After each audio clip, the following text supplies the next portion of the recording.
Yes.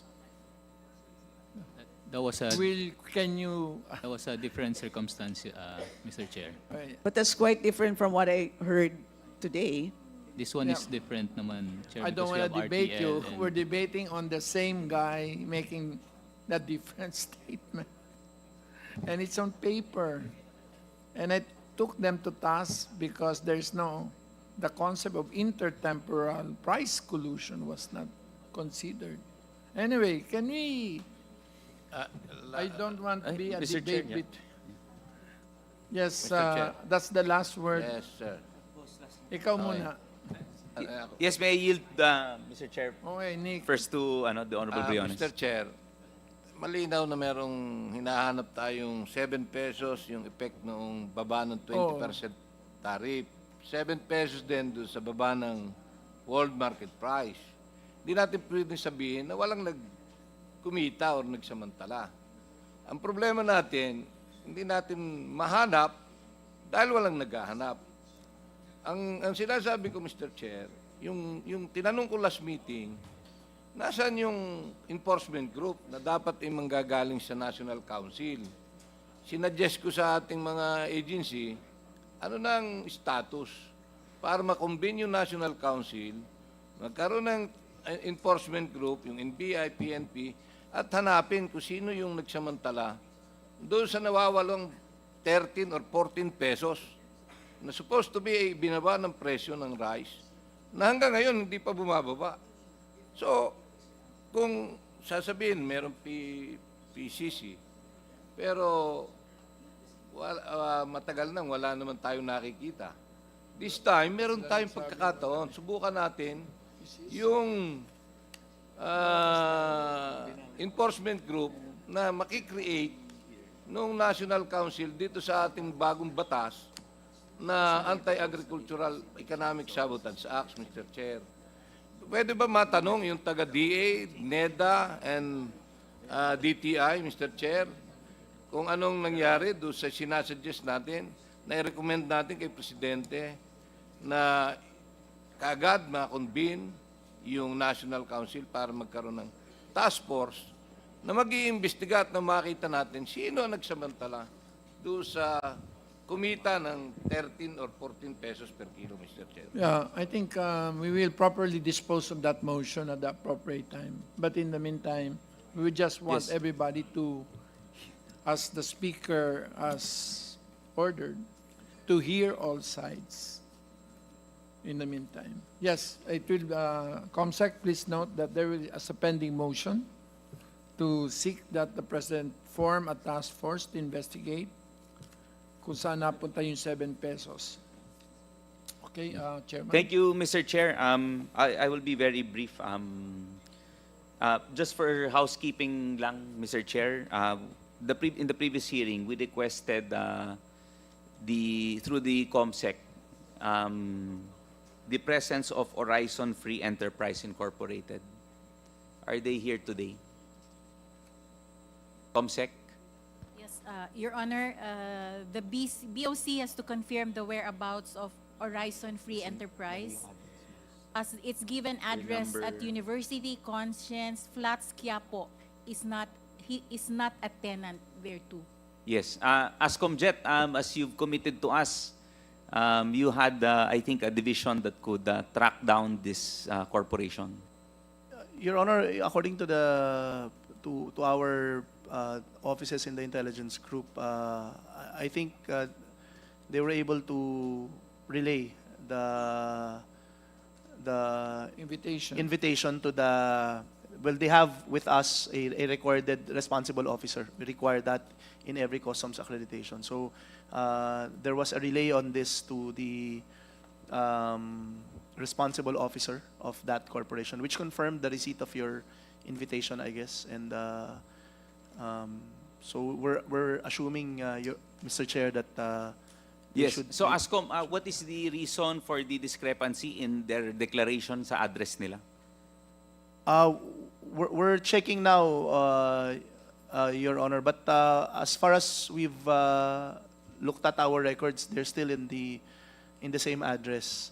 there's just I think a temporary stoppage of their operation according to them. But So- again, so ASCOM, there's just a verification being conducted by the So intelligence just to group be clear, kasi mali yung address na binigay. Di ba? So na-locate ninyo, pero nasa iba yung address nila. Yung po yung address na naibigay sa amin, yun din po yung na-check namin, Your Honor. So it is confirmed now that it is a legitimate address and a legitimate corporation. That's how, as far as the feedback given to us, Your Honor. Because we checked the address, it's just that the operation, I think, has already stopped. But they are number one. They're the number one importer. Yes, yes. Paano nag-stop yung operations nila na they have 205 million kilos na sila number one dito sa list ninyo? Yes, Your Honor. And And they stopped operations and they've not, what I mean is that they've not yet imported again. So we've checked on their addresses, and I think that was the explanation. Maybe there were some people who were not there when the invitation was being. yes, but there's a certification from the barangay captain that no corporation exists. Yes, No Your such- Honor. That's why we would like to ask for that, because a continuing investigation is now being conducted by the Bureau on why all of a sudden they can receive the.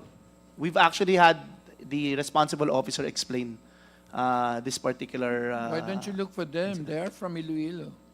Yes, yes, Your Honor. We will actually issue a subpoena also relative to this matter for the investigation division to allow these importers to explain why that particular feedback was given to this honorable committee. Yes, okay. So anyway, Chair Mark? yes, Chair Mark, yes, have Don you Bulste. asked about their specific? Yes, BPI. Is BPI here? Well, BPI. Kasi they're supposed to submit their GISs, etc., di ba? Correct, yeah. Who is representing BPI? Assistant Director Ruel? Yes, are you familiar with this corporation?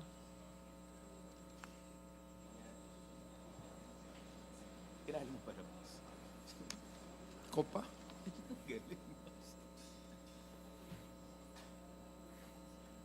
Hindi naman kasi tinakot na natin yan. Ayaw na nga, ang problema, ayaw na magsipag-import. Kaya parang inaano ko lang kasi baka lalo magkaroon tayo ng problema sa hospital.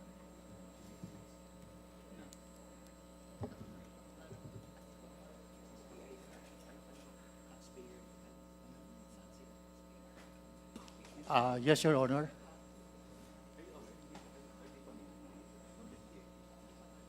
Yes, Director Ruel, so is Horizon Free Enterprise Incorporated registered with BPI? At saka yung SP6, can you confirm that you've issued SPSICs for this corporation? Yes, they are registered. And Have you validated their address? here our representative sa quarantine, Henrik, please.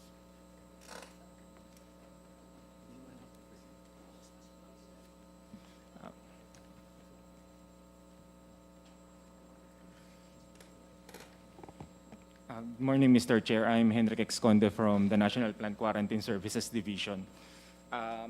Horizon Free is a licensed importer of BPI, and they submitted the documents during licensing. And we also have an inspection report conducted as one of the requirements for the license.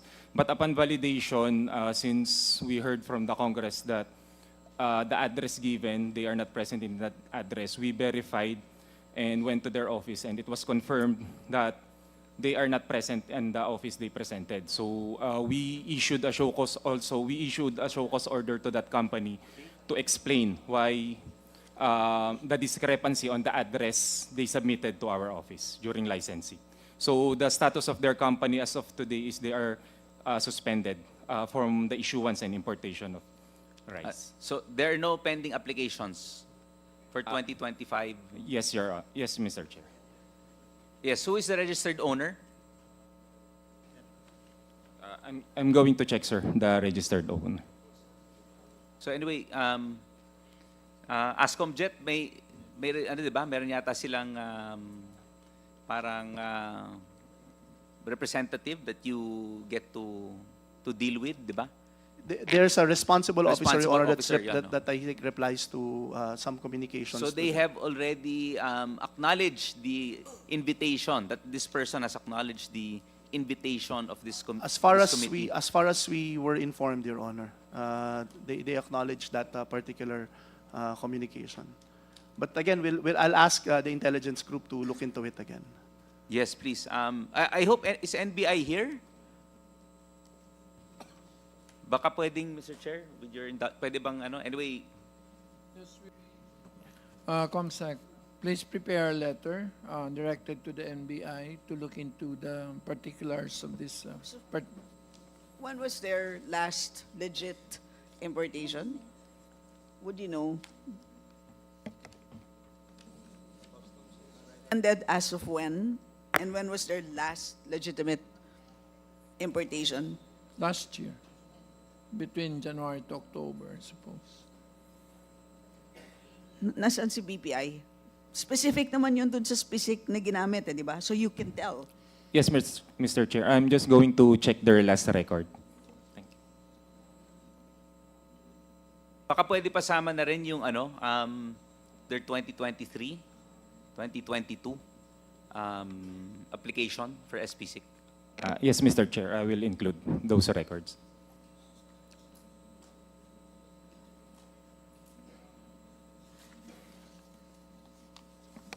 So, well, anyway, habang hinahanap, para po, in the interest of time, bibilisan ko na rin, Mr. Chair. Is Atara Marketing here? I was given the impression that we have a representative from Atara.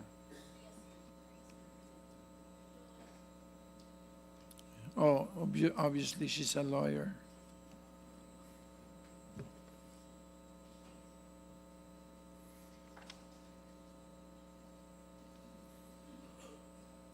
Unfortunately, Mr. Chair, we also invited, as mentioned earlier, two said companies,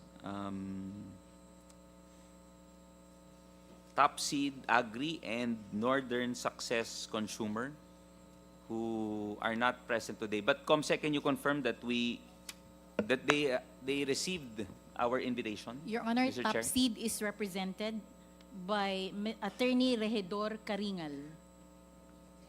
Yes, thank you. Well, anyway, Mr. Chair, the last time they were not invited, they were not part of our hearings. This is the first time. This is the first time, am I correct, that you have attended on behalf of your client? Good morning, Mr. Chair. We attended previously. We attended in the previous hearings po. The first one. Yes, Your So yes, you Mr. have Chair. complied also with the request of the submissions by the chair? I will check with our client, Mr. Chair. Yes, if they have already with submitted regards the to your documents. GIS, BIR records, income tax returns. I will check with our client, Mr. Chair, and I will ensure that it will be submitted to this committee. So, Yeah, within the day. yes, we will need that within the day. Just for Top Seed, sir, have you submitted these required documents? Sir, sa mic po, please.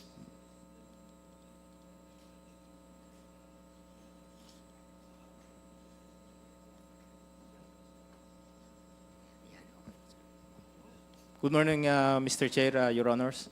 We will undertake, Your Honor, to submit the documents that will be required by this committee, Your Honor. And sir, you are representing Top Seed. Top Seed, Your Honor. Attorney Regidor C. Karingal, Your Honor. Sige, thank you, attorney. And for Northern?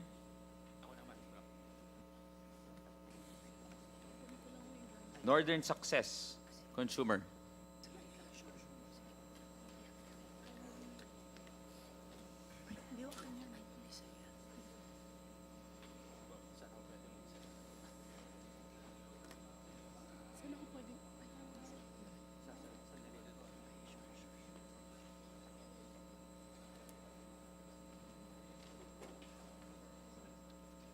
Good morning, Your Honor.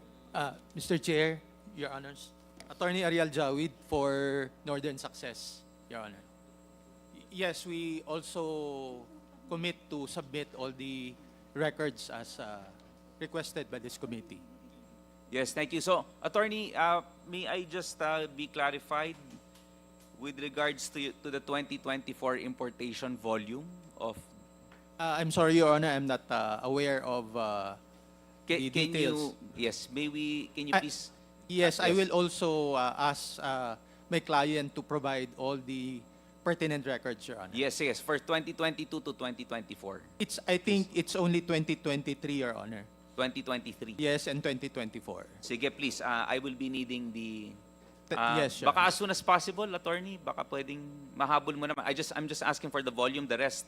Okay, Your Honor. Sa susunod na pagkakataon na lang, Attorney. Yes, Your Honor. Thank you, So, Your the Honor. volume baka matawag mo lang. Volume, please. yes, Your Honor. Oo. And that's also the same for top seed agri. Attorney, may I request please for the detailed volume that you imported for 2023 and 2024? Yes, Your Honor. We will verify the records and we undertake to submit, Your Honor. Yes, so baka pwede matawag na rin. And then Yes, yes. I will get back to you later on. Yes, Your Honor. We'll try to contact our principal, Your Honor. Sige, please. Thank you very much. And the same for Atara Marketing? Yes, Mr. Chair, we will submit within the day. Yes, thank you. So I will just briefly move on, Mr. Chair. Lastly, sa rice, pasensya na po, Mr. Chair. It's okay. I would like to ask the rationale behind the MSRP. It was, I think, explained to us by Yusek Asis Perez in the previous hearing. And I just noticed that I think there was a price set. So ibig sabihin, nandun po yung cost niya. Pero pinatong ninyo 12 pesos because of the supply chain. So, Yusek Chris, are you familiar with that? Sir, it was based on cost analysis considering yung global rice prices, I think, ng around December, the first week of December, and also yung equivalent foreign exchange niya, based on FOB price of $667 per metric tons, lalabas in peso landed ay, including the freight and insurance, 40.846, then plus tariff payment of around 6 pesos and 6.127, estimated import parity price niya is around 49 pesos. So during a January, I think January 9, consultation with importers, traders, and retailer, initially nag-agree on a 8 to 10 pesos. So nagreklamo yung mga retailers. So nag-agree sila na about 10 pesos. So kaya come up with the 58 pesos. Pero this is for 5% premium, and with the understanding na habang bumababa ang price, mag-a-adjust based on assessment ng based on the world prices, no. In fact, the secretary has instructed ASEC Bebang na may decrease in prices, maybe may expound pa ni ASEC Bebang on the moving forward yung MSRP natin. Sige. Sige, baka marinig. Okay, baka we could hear ASEC Bebang first, Mr. Chair. Para malinawan tayo kung paano yung formula noon. Meron po kaming formula na nasa presentation po, pa-flash na lang po siguro para mas makita po natin yung computation po of MSRP. Hindi tayo makaalis sa discuss sa bigas.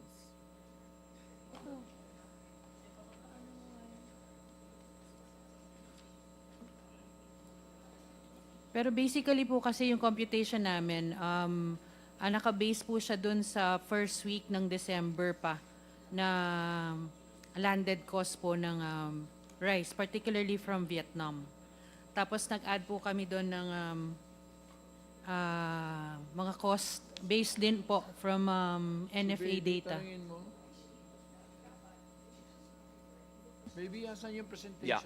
So anyway, balikan ko lang yung si Chris kasi and ASEC Bebang. With the MSRP, di ba, you are trying, of course, to influence the supply chain, di ba?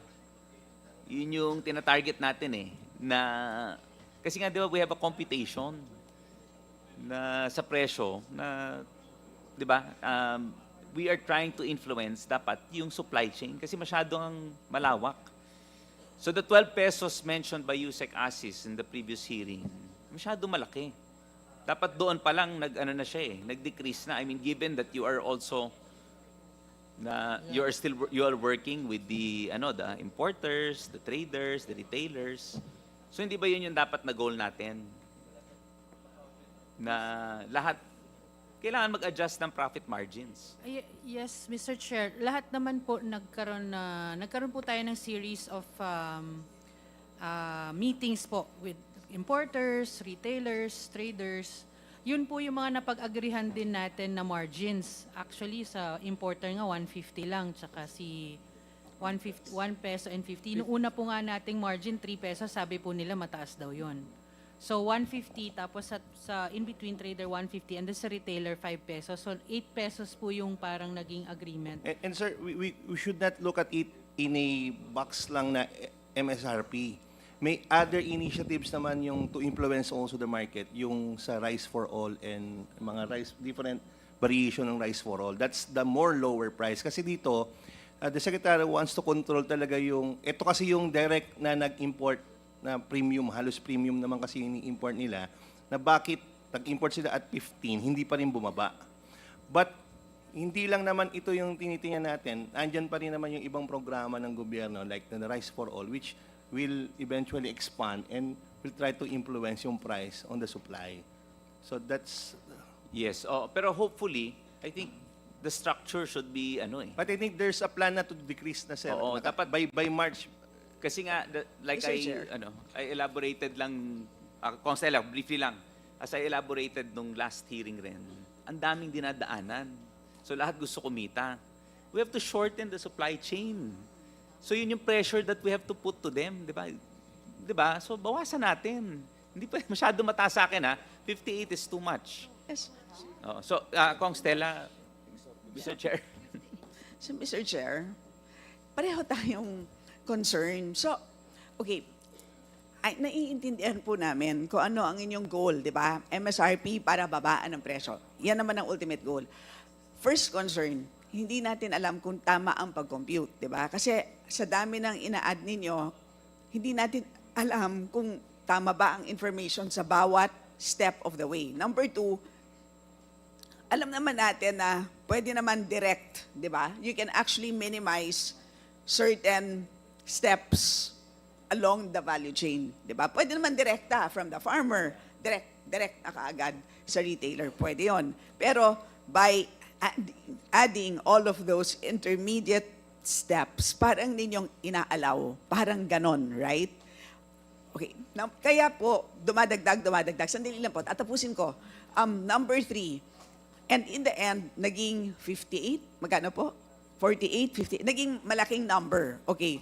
So, if it is a big number, this is a competition concern, bigger than usual. Di ba? Kanina may kwento po ako sa inyo na doon po sa Barangay Malanday, sa Marikina, merong isang maliit na retailer nakabenta at 38. Pag ang ending, yung MSRP is higher than what actually prevails in the market, ang nangyayari is they now collude around the higher MSRP. Sasabihin ng mga retailers, allowed naman pala ang MSRP na 58 o tayong lahat magbenta na lang tayo at 58. Kahit na, kaya naman pala nila magbenta at 38. Kumbaga po, naging government endorsed collusion. Yun po ang usual na sinasabi na problema kapag naglalagay tayo ng MSRP. Sa akin po, simple lang naman, why not? Katulad po ng ginagawa ko, mag-monitor po kayo, transparency ang approach. Hanapin ninyo sa bawat lugar. Sa bawat lugar. Sabitan nyo na Sampaguita yung retailer na nakakabenta ng pinakamababang presyo. O, dito sa Marikina, ang retailer na to nakabenta 38 for this month. O, bigyan nyo ng premyo. Ilista ninyo sa buong NCR ito ang pinakamababang retailer sa bawat lugar. And it, by transparency, nakita namin sa buong NCR, ito pala ang lowest sa buong NCR. Nakita po namin ang minimum, ang best minimum sa buong NCR for this particular period. Actual po yun, hindi pa kayo nag-compute. Yun lang po, hindi na kayo nag-debate, di ba po? Kasi actual po yun. So, ako for me, that's the simplest and at least hindi na kayo mahihirapan na mag-determine ng method. Yes, Yusek Chris. Sige, si Asik Bebang, Mr. Chair. Yes, ma'am. We take note po of, lalo na po yung sa suggestion na we put incentives din for those who are really selling it really low. But based din po sa monitoring natin, ma'am, yung pong 58 kasi talaga, yun po yung imported 5% premium. Ngayon po, sa pagmamonitor natin, dalawa na lang pong brands actually nakikita natin na nasa 58 na range na yan. And lahat po halos ng 30 markets na minomonitor natin ngayon, nagko-comply na po sila dun sa 58 MSRP. Meron po mga 25% broken na imported, nasa range po sila ng 50 to 55. Bumaba na rin po talaga. And the Secretary is also going, we are going to come out nga po with rules as to labeling po and branding because yan po yung ginagamit din nila. Lalo na po sa retail, hindi po kasi natin ma-determine agad-agad kung imported o local po yung bigas. Lahat po halos ngayon. Konti na lang po yung nakikita nating imported, halos lahat binabranding na po nila ng local kasi wala pong MSRP yun. So yun po yung gusto nating ipalabas sana soon. Meron po tayong prepare na po na rules on this, on branding and labeling para po mas madali rin po nating mamonitor yung paglalagay po natin ng MSRP as masigurado po natin na yun po yung imported na premium talaga. So doon naman po sa pagmamonitor natin, halos ngayon po every week po nasa labas po kami ni Secretary na nag-iikot po tayo sa mga major palengke dito sa Metro Manila. Nakikita po talaga natin na nagko-comply po. Pero yun nga, ang nakikita rin po namin is because yung sa branding and labeling ang medyo hindi pa natin na-establish, yun yung kailangan natin establish soon para po lahat ng measures that we are doing now, including po itong MSRP, ay mas ma-implement po natin na mas efficient. And masigurado po talaga natin na yung MSRP is only for the imported nga po and na 5%. Mr. Chair. Mr. Chair. Yes, Mr. Chair, so ang suggestion niyo po, ang MSRP natin is 58. Yun po yung MSRP natin sa 5% imported premium. Opo, kasi napakataas po nun eh. Para ang nangyayari po, ang gobyerno ang nagbibigay ng pahintulot na ibenta to sa mataas dahil yun ang legal. So hindi po tayo talaga bababa. Kasi sa atin sa gobyerno nanggagaling po yung MSRP na 58 eh. Napakataas po masyado niyan. Di ba? Chair. Yes, si Kong Steve. Maybe you want to answer Congresswoman's question first, and I'll just add something. Yes, yung pong 58 na rin po, ang sabi rin po ng DA, every 2 weeks po i-review namin yan. And the Secretary has also declared that the plan is, hindi po kasi namin agad mabababa talaga ng mas mababa sa 58. Dahil nga po itong presyo na to ay based pa previous months pa. Kasi hindi naman po agad darating yung bigas na yan eh. Kumbaga kung yan po yung rate natin, kumbaga meron pang mga stocks yan. So we need ang ano naman ni Secretary is the market needs to adjust din. So yung 58 po, ang ano din niya, he has declared na on coming week, next week po, ibababa po na niya yan sa 55 and then 2 weeks after, as long as the trend nga po is pababa based on world markets. Yes, Asik Bebang, question lang because there is no difference ang supply.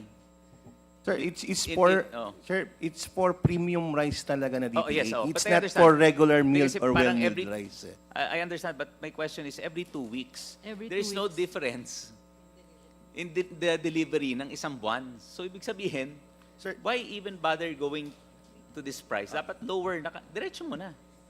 In 2 weeks time, diretsuhin nyo na. Yun nga po, parang kailangan din po kasi ng market na mag-adjust. Kailangan din niyang ma-dispose yung mga existing stocks na nabili niya rin ng mas mataas. Depende po dun sa MS. I think what should be clear is the people should know that ito talaga dapat yung presyo. Di ba? So, dapat diretso na tayo sa price na yun. Why? So, ibig sabihin may pagbigyan mong kumita muna yung additional kita, but the price is just the same, di ba? Sa Tsaka Mr. computations. Chair, parang yung stock po niya, siya na nagdedeklara kung anong presyo ang dapat na mag-prevail sa market. Parang sumusunod tayo dun sa stock niya, hindi yung sa dapat na mabili ng sambayan ng Pilipino. Bakit siya nag-stock ng marami? Tapos tayo magsasuffer. Di ba? Kasalanan niya, nag-stock siya ng madami. Yes. Kung stock issue, how much has already landed? 4.2 million metric tons landed. Di ba? Nandito na yun. So, what delays are we talking about? Mr. Chair. Yes, Kong Steve, before si Asik Bebang. Yeah, I just have last meeting, may isang USEC na nabanggit po niya, di ba, mag-experiment ang DA with the MSRP for premium rice.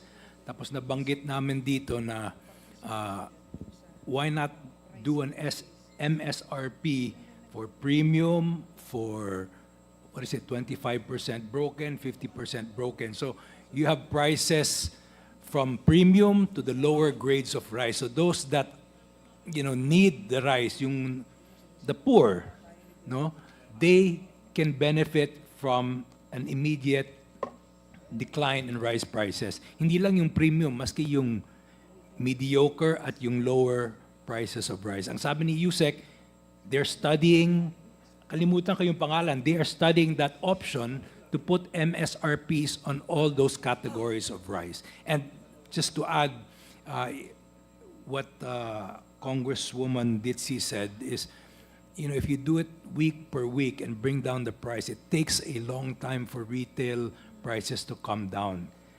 Prices are sticky when it comes to that level. So if you do it week per week, it's going to take a long time before it feeds into the market. Thank you. Yes, so Asik Bebang. Yes, sir. Meron po talaga tayong ginagawa ngayon dun sa paglalagay po na MSRP per category.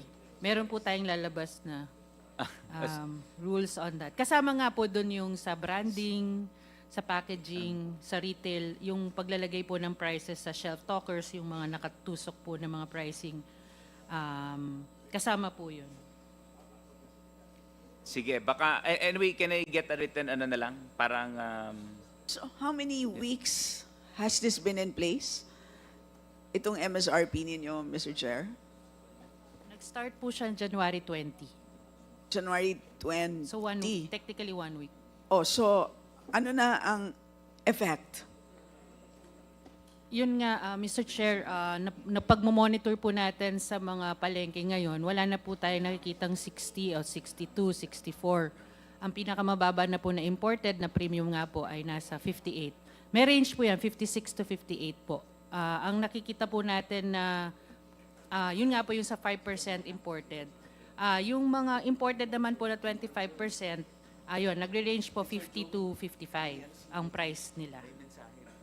Pero yun nga po, napapansin namin, nagmamark po yung ating mga retailers na halos local na yung nakadisplay kasi nga po yung local yung walang MSRP.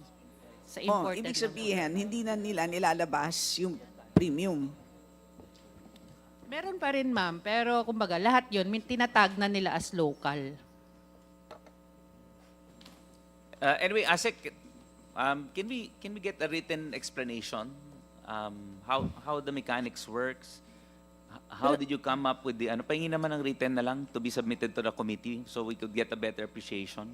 Yes, Your Honor. And sana po, paki-note lang po lahat ng aming serious concerns on the MSRP. It's a very, maniwala po kayo, serious concern po dahil nga parang sa buong history, economic history ng ating bansa, parang, ewan ko, ito si Chair Joey, mas maalam siguro sa I've not really noted na naging effective na ba ang ito, tanungin natin ang PCC. Nagkaroon na ba, PCC would know? PCC? Would you know, or si Attorney Christian, or naging effective na ba ang pag-implement ng suggested retail price sa pag-control ng presyo? Mr. Chair, we can get back to you na lang po. We'll check on this. Is Attorney Christian there with you? Lumabas lang po saglit, Mr. Chair.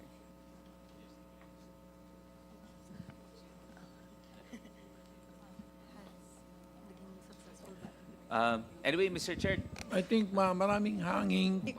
Sir, Mr. Chair, we'll do the letter and then we'll also inform the Secretary about these discussions and sentiments of the Honorable Congressman and the members of this committee about the MSRP.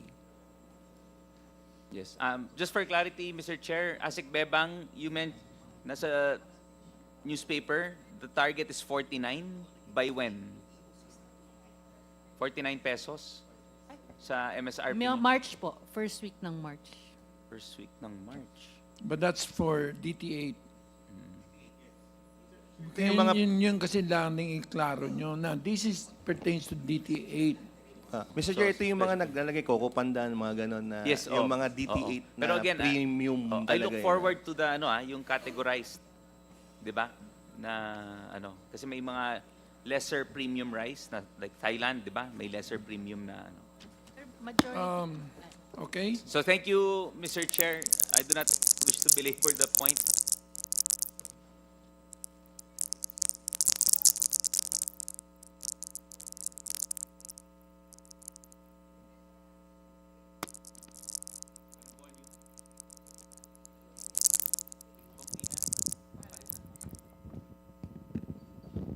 Ang MSRP po natin is 58, di ba? And that is for premium brand natin. So paano nyo madidetect na yung retailer po natin, yung binebenta niya ay local lang, pero binebenta niya doon sa price na premium, na 58. Kasi yun ang allowed natin eh. So maring nandun po, hindi po natin sinasabi sa lahat, pero baka po may pagsasamantala, local lang pala, pero yung presyo niya ay ginagawa po niya 58 because that is allowed by the government.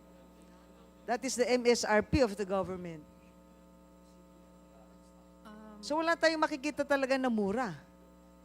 Kasi yun po inalaw ninyo, pinahintulutan natin eh, ng government eh.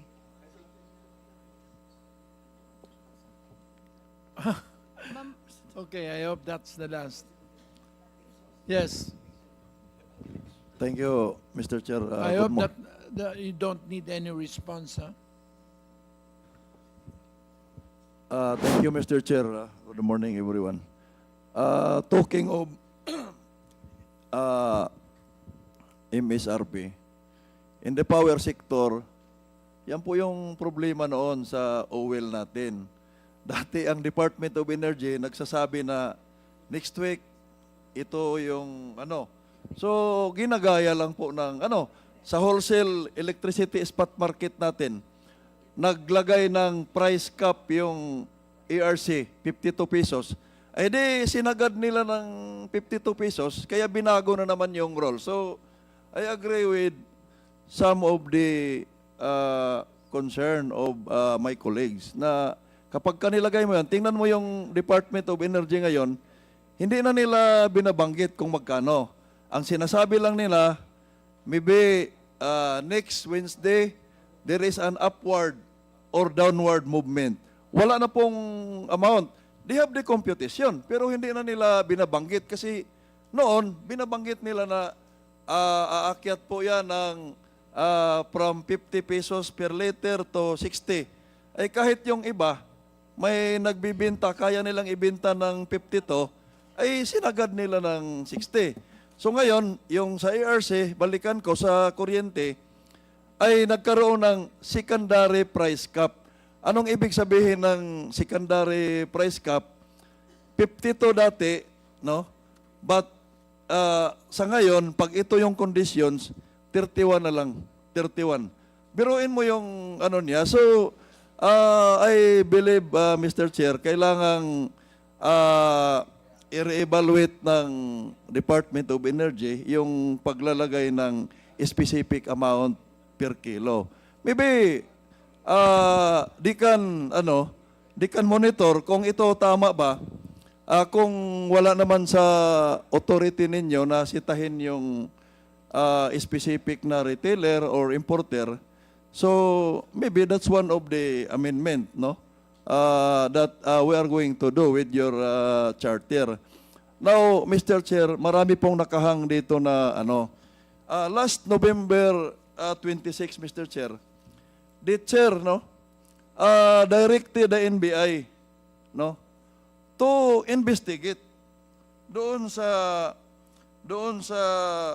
role ng mga middlemen on the allegation of rice manipulation. Nandito po ba yung NBI? Kasi we keep on adding additional subject matters. Pero yung nauna, wala tayong resulta. No, we have notes of the previous hearings, and I think maybe next time we should provide everyone. But since, just to directly answer you, may I call on the NBI? They are around to please take microphone. May initial na ba tayo? No, let's. Where are you? Please raise your hand.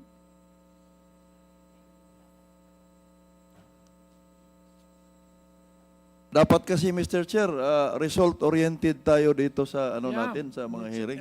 Yeah, but I cannot prevent everyone from.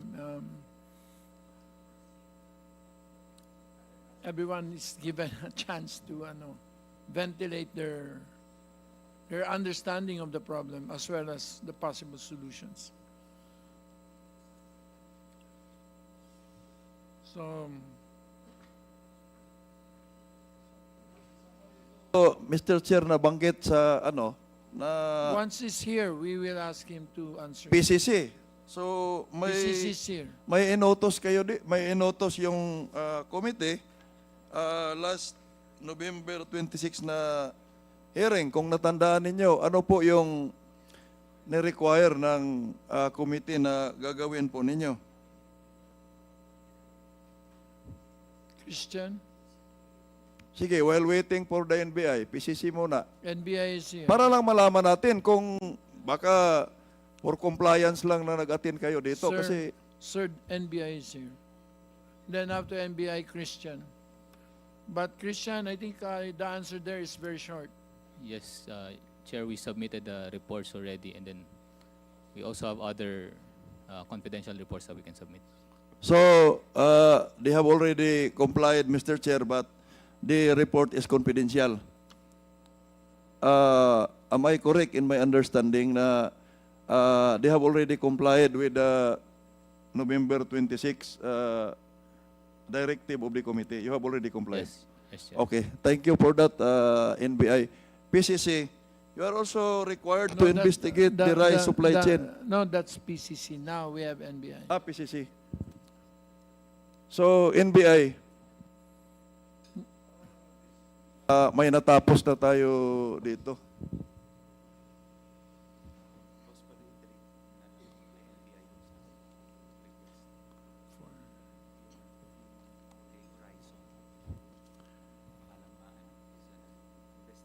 Sir?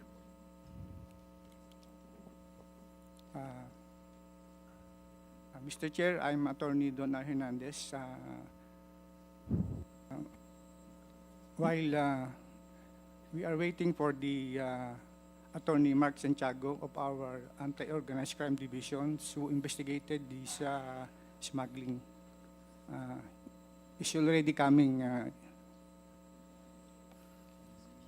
Can you also remind him to, if he has any information with respect to Horizon Ventures? Horizon Free Enterprise. Horizon without an H. Orison. Sir, can you tell your boss?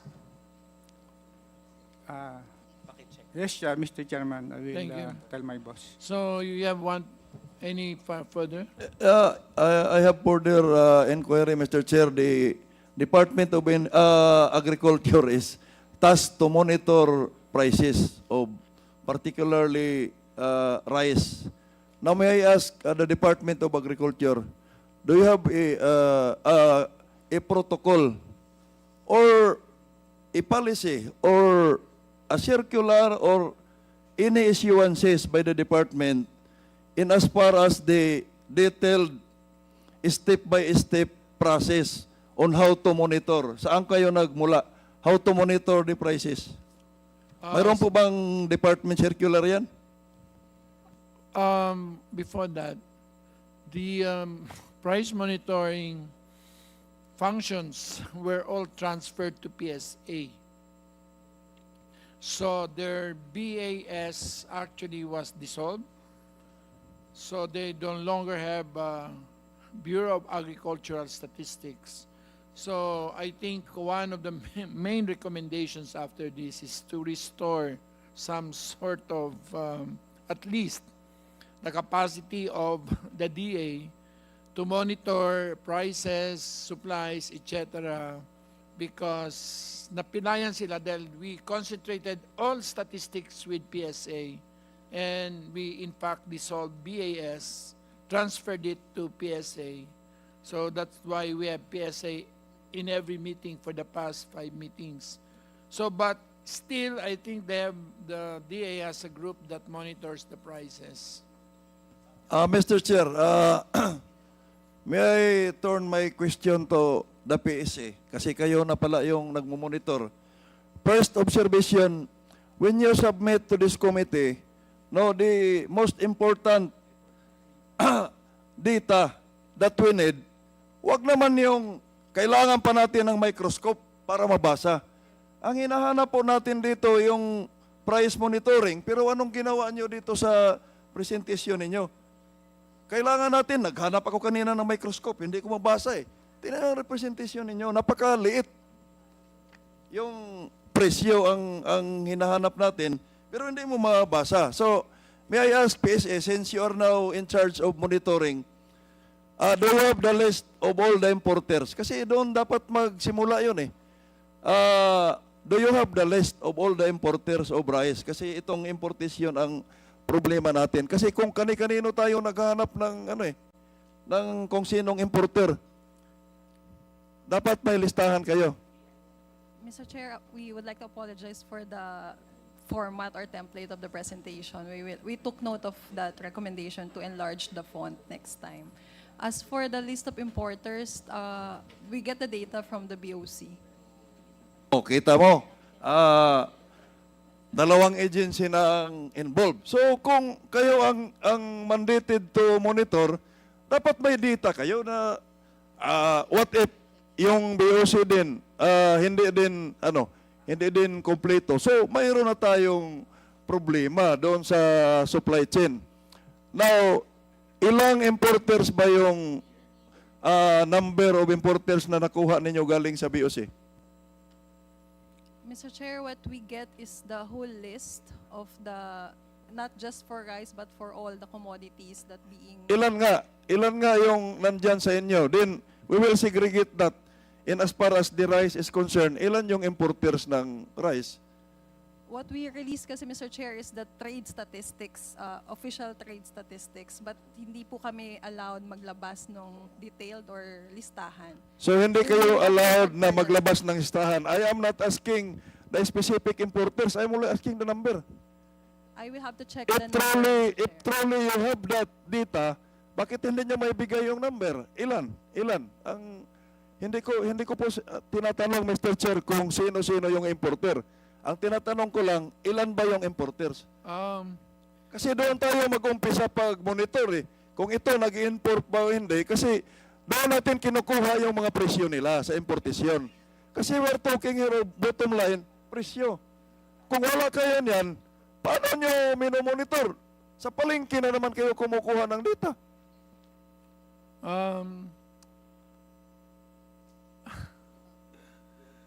We have the list. It comes from BOC also. But the PSA, so everybody is willing to give them data. They're covered by certain data privacy. Mr. Chair, Just like census, they cannot. Mr. Chair, the point I am raising, no, bottom line dito, dapat makita natin. Kasi comparable din to sa power industry. Ilang importers yung coal? Kaninong planta sinupply yung coal na fuel, diesel? Ngayon, yung planta, no, nire-require ng ERC yan because I am not saying na fully comparable sila kasi regulated po yung power except sa generation. In their case, this is law of supply and demand, deregulated. Pero dapat man lang mayroon tayong data sa lahat ng importer on a monthly or quarterly basis. Magkaroon tayo ng data, sino yung doon sa 10 importers na nasa listahan, ilan ba yung nag-import for the first quarter? Ano yung mga presyo? Do we have any agency, Mr. Chair, na authorized by law na makuha yung mga data na yon, yung amount ng importation? Do we have an agency on that, Yes, Mr. Chair? the BOC. Oh, so sa tingin ko, Mr. Chair, no, this should be a whole of government approach. Kasi kung magkanya-kanya, nagtuturoan, dapat ma-consolidate natin yung data from importation, no, hanggang sa dito sa mga middleman, magkano, para mahimay talaga natin. Bakit umaabot ng, bakit sinasabi ni DA na MSRP namin ay 58? Kasi sa palagay ko, yung supply chain, kailangan nating mahimay magkano per chain. Magkano. Like in the power industry, ganun lang din yun eh. Magkano yung generation, magkano yung transmission, magkano yung distribution, plus VAT, etc. This is the effective rate. So, hindi naman po magkakaiba yun. So, the point I am raising, Mr. Chair, is kailangan nating makonsolidate lahat yung mga kanya-kanyang agency. Maybe they can execute, no, MOA or MOU para may isang tagahawak. Pero nandyan lahat yung data. Kasi kung kanya-kanya, every hearing, magtuturuan sila na kinukuha namin sa BOC. Sabi ng BOC, hindi naman na lahat ng nasa listahan nag-import ngayon.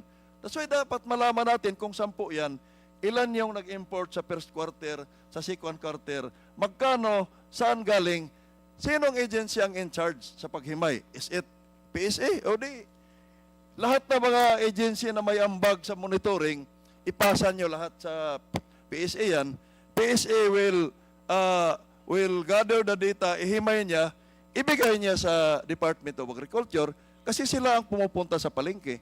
So, that's my take, Mr. Chair. Maraming salamat po. Okay, thank you very much. Mr. Chair, may interject lang po. Short lang po. Mr. Chair. To close. Yes. Okay.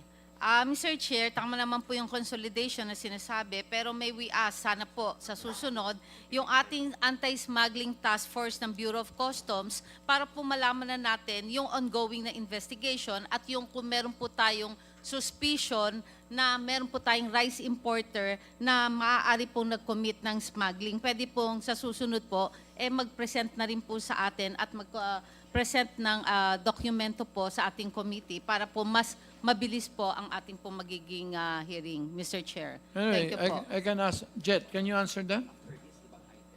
Your Honor, we have a list of importers of smugglers that we apprehended. We can provide you with that list, but right now all I have is importers that have declared their shipments and they're within the references provided for by the Bureau of Customs and they have the list. SPSIC. So, did you ever provide that to us? Your Honor, I can provide you now the list of those. Can you provide it? So, because AMLA is at the back, it's just waiting for my instruction. Yes, Your Honor. And of course, the BIR. Yes, Your Because Honor. we will use, not just that, we have to verify. Chair. Pakikuha nga. Sir Chair. Chair. Yes. Sir, May I recognize Congressman Castro, Congresswoman Castro. so tanong ko lang sa BOC, Mr. Chair, kung ilan yung na-apprehend. So ano ba ito? Kakasuhan ba? Or what's the status? Jet? Yes po, Mr. Chair. We have cases already filed with these importers of smuggled rice, and I can provide you with the details po kung ano yung Can you just give status us, ng cases. how many are they? Yes, we'll provide you with the details and the status of these cases po. Andyan na sa'yo, di ba? I'll just finalize this list, Mr. Chair. Anyway, legal services with me today, and they can provide me with the complete list. So later. Thank you. Chair, I just think a last I have word to stop on there the MSRP, because please, just short, promise. there's a huge amount of data in One front. sentence. Okay. Just on the MSRP, just last word. Ascom Maranilla said that the landed cost of imported rice is 36 pesos, but the MSRP is 58 pesos. In short, inaalaw po ang 22 pesos sa middlemen. So 22 pesos is actually 38% of the total cost. Inaalaw po sa middlemen. So yan po ang sinasabi po natin na flow ng ating MSRP. Kung naalala po natin, nung in-invite natin on our first hearing, yung taga Gensan na importer, naalala po ninyo, halos 5 piso lang po ang kanyang margin kasi meron po siyang retail store. So yun po, so sana po, please reconsider po itong MSRP natin. Salamat po, Mr. Thank Chair. you. And at this point, you want to answer? Sir, can we compare the declaration of customs and our computation? Kasi baka mamaya magkaiba siya. Kasi yung 36, maybe ngayon yon. Pero on December, during the past meetings, nagkaiba na kami ng narinig na sinasabi kasi nilang landed cost eh. But of Maybe course- we can submit yung yung basis din namin. And then Precisely the problem, Mr. Chair, with an MSRP. I submit, Mr. Chair. Okay, noted. That's why we have this committee, because this is a way of getting all data. Mabanggaan natin ang mga listahan, ang mga duda against reality. Mr. Chair, I think, ma'am, meron po. forgive me, but you were... Ma'am, intervention lang po. Yung sinasabi nilang ibangga, magkaiba na ba noong December tsaka ngayon? Ano po ba yung data, Mr. Chair? no, Mr. Chair. Hindi, kasi sabi ni Jet, 36. Sabi niya, mukhang hindi naman sila 36. Or maybe there's an undervalued declaration, kaya magkaiba ng... anyway, We will deal with that very procedurally and methodically. That's why I'm being very patient. So all of these will come out, but we will deal with all of them. Actually, everybody will deal with it as is already here. Okay? So, para we can jump off to the other things we eat, may I ask now FNRI for the food consumption survey para we know exactly what we're talking about. Can you please make that presentation? This is also the basis for the debate on smoking.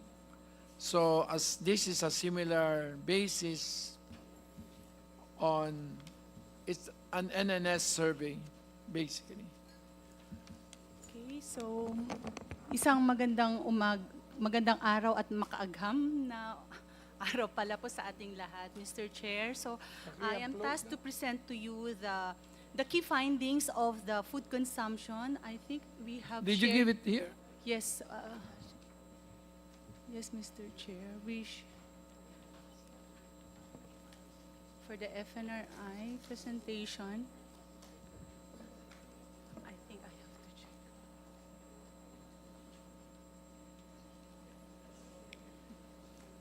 Don't worry, we have tonight. After After FNRI, we'll go to LPDC, livestock, poultry, dairy, and corn. During elections, papatawag si Chair Joey. During May kalaban ako. Binigyan ng TRO. Disqualified 4 times. Pero may TRO pa rin.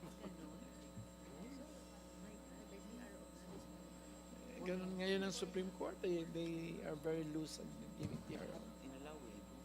Virtually everybody was allowed. Even the nuisance. Okay, so I'm go. Okay, please go rapidly. Okay po. So, yun po, itong ipipresent ko po based on the results of our food consumption survey that we conducted in 2021.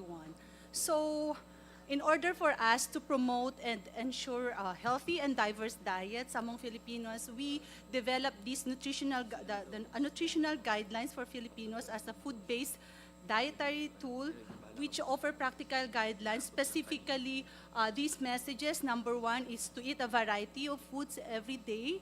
Second message is to enjoy a wide variety of fruits and vegetables which are packed with vitamins and minerals.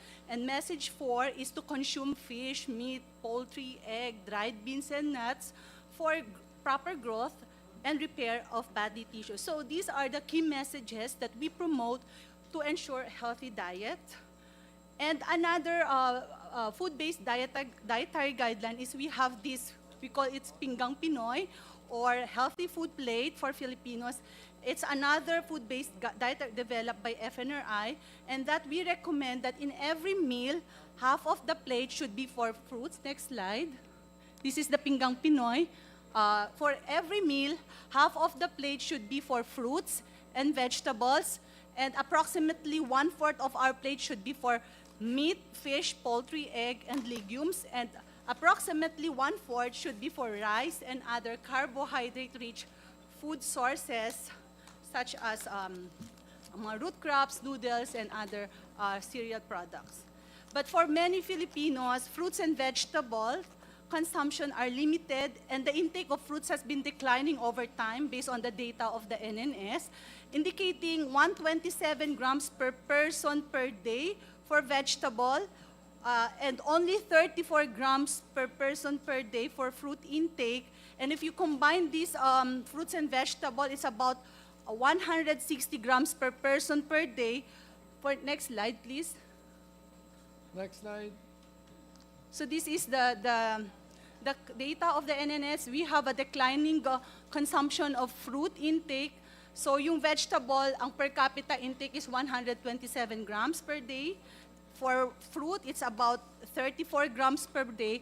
And if you combine this 127 plus 134, it's only about 160 grams per person per day for fruits, which is far below the WHO recommendation of about 400 grams of fruits and vegetable per day, or approximately at least 5 servings per day.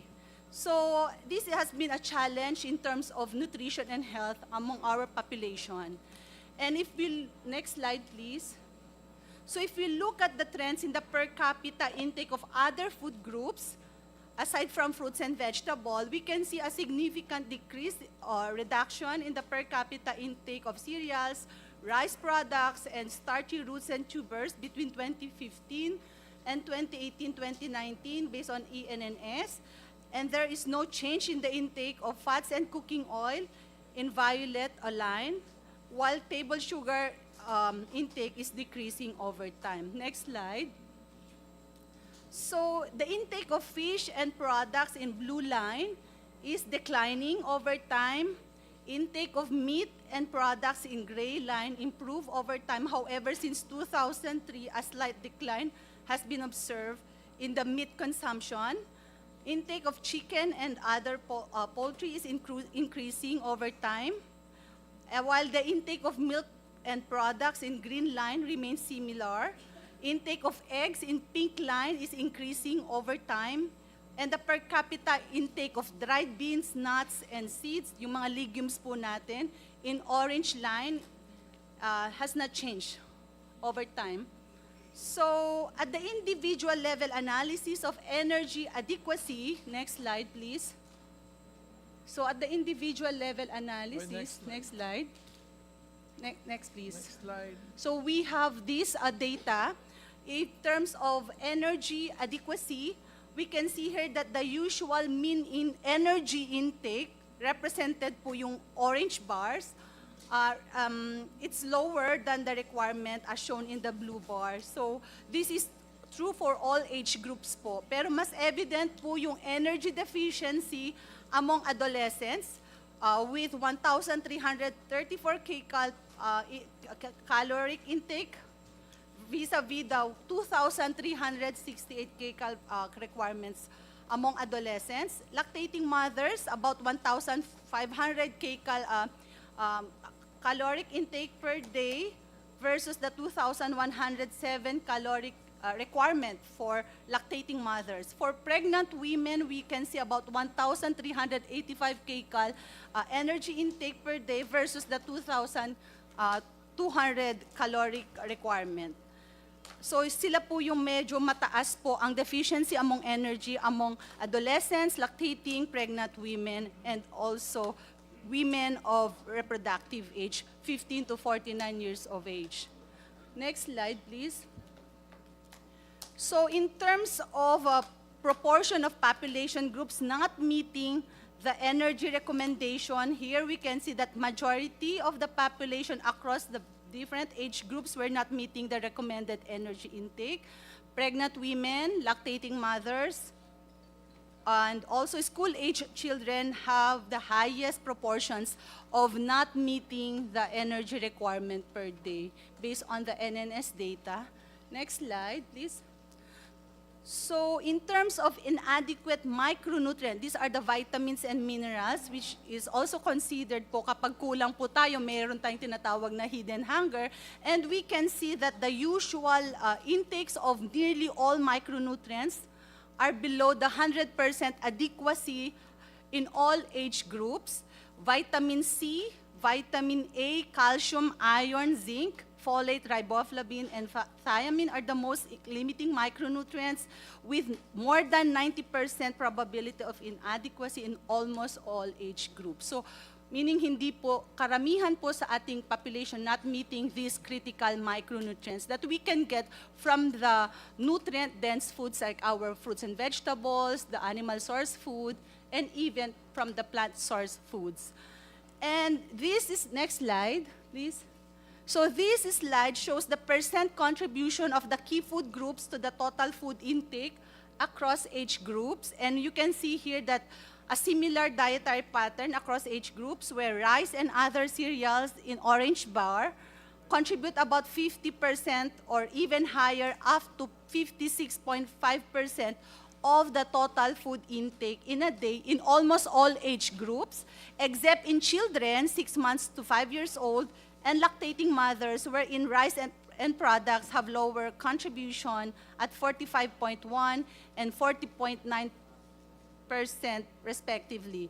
Animal source foods like fish, meat, poultry in red shade, dark red shade, is about 20% contribution in almost all age groups, except in children under 5 with only 14% relative contribution of fish, meat, poultry to the total food intake in a day. So milk in gray bar, very negligible yung bar po that, but this milk and products largely contributes to the total food intake of children under 5 years old. That's about 17%. Eggs in orange bar is about 2% contribution among adults, older persons, and even negligible contribution among lactating mothers, while 5% among preschool age children. For the contribution of plant source foods, fruits in lavender po, makikita nyo, it's about 4 to 5% contribution to the total food intake in a day, and even lower than 3% contribution in all age groups. Yung green and yellow vegetables and other non-leafy vegetables in green po contribute 4.1 to about 6% of the total intake of preschoolers and school-age children respectively, while 7% to 11.3% among other older age groups. For dried beans, nuts, seeds in violet, sobrang Ma'am. negligible po. Kung ganun kakonti ang prutas, bakit hindi man tayo namamatay?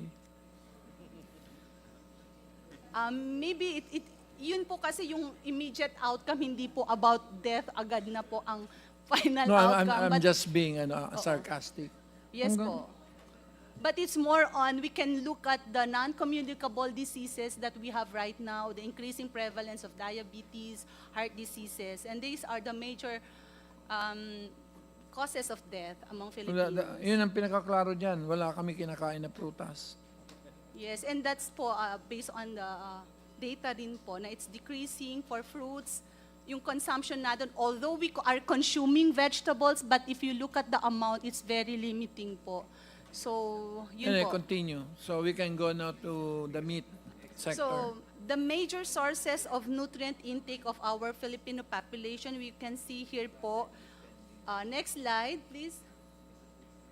So, for the major sources of, major food sources of micronutrient, for the dietary intake of children under 5 years old, we can see that their diet is dominated by rice, milk and milk products, other cereal products like cookies, biscuits, and bread, based on the top 3 po na nakabox, rice, milk products, and other cereal products.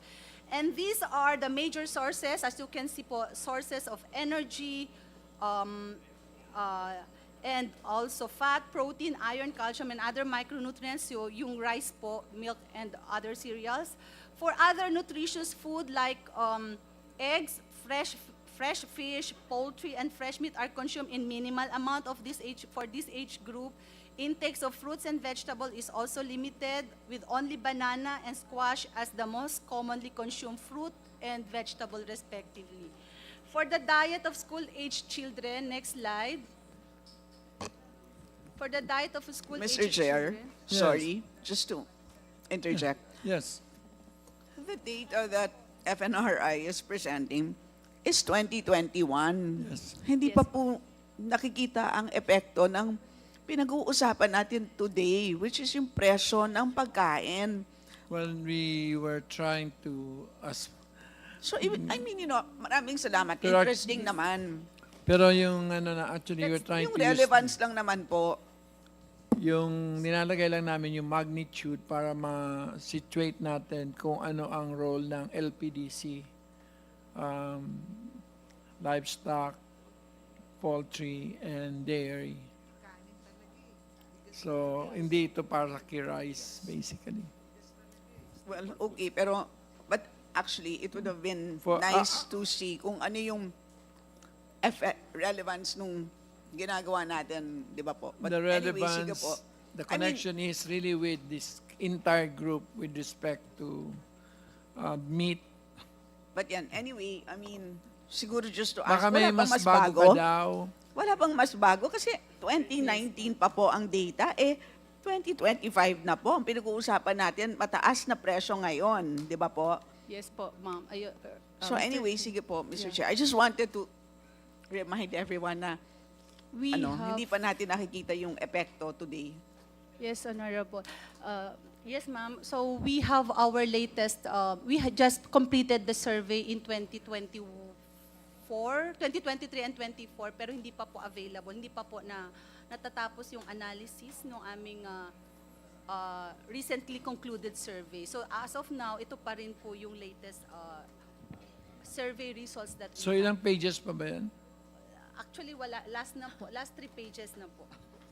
But Tinapos basically, mo. nakita nyo naman po, Mr. Chair, yung pattern. So it's more on... So, what is the pattern? It's What is your conclusion? Cereal-based dietary pattern po. As you can see, it's about 50 to more than, even higher than 50% contribution of rice and other cereal products. But basically, ang pinaka-bulk po nun ay rice and products. So we only have limited amount. But the other of- one really shows that there is rising per capita intake of meat. Yes po, nag-improve po siya, It's but there. over the, yes po, it's in the trends in the per capita. Opo, nakita Anyway, ko. before we, thank you very much for your report, and please take note if you can present the latest. Danny, Fausto, you wanna go home na daw? So I'll give you your time. Danny is with PCAF, or the PCAF. Philippine Council PCAF, for Mr. Chairman. Agriculture and Food. Thank you, Mr. Chairman. While we are talking already going to livestock and vegetables, perhaps, if I can just mention something about rice, if I can be permitted. As we are talking now, if we reduce, in general, if we reduce the price of rice in the market, you reduce the buying. Pag binaba po natin nasa taas, ibababa po natin nasa baba. So if we are talking about how much is the real price of our rice in the market, we should consider how much will that palay be for the farmer. Because if you're talking about 42, 41 pesos, if we will remove, say, 12 pesos for the in-between, or even 6 pesos, times 62%, which is the recovery, to convert it back to palay, lalabas po nasa 20, 21 pesos. Yung ating pong PSA data, tinanong ko po si Gretchen? Rachel, 20 pesos yung farm gate price, tuyo, which is a 14% moisture content. If we go down to the farm level, sa bukid, bawasan nyo ng 2-3 piso, nasa 17 pesos. Kung if you're talking about 100 kabans, average, which is more or less nasa 85 kabans lang tayo ngayon, we are making about 85,000 pesos. Ang puhunan po ng farmer is about 66,000, 55 to 60,000. Kikita siya ng 25,000 for 4 months. Mga 5 to 6,000 a month ang kita ng isang farmer. Pagka ganun po, wala na magtatanim. Kaya kung titingnan po natin pagbaba ng presyo, tama po, babaan tayo natin presyo, pero tingnan niyo po yung tao sa baba, nabibila ng palay.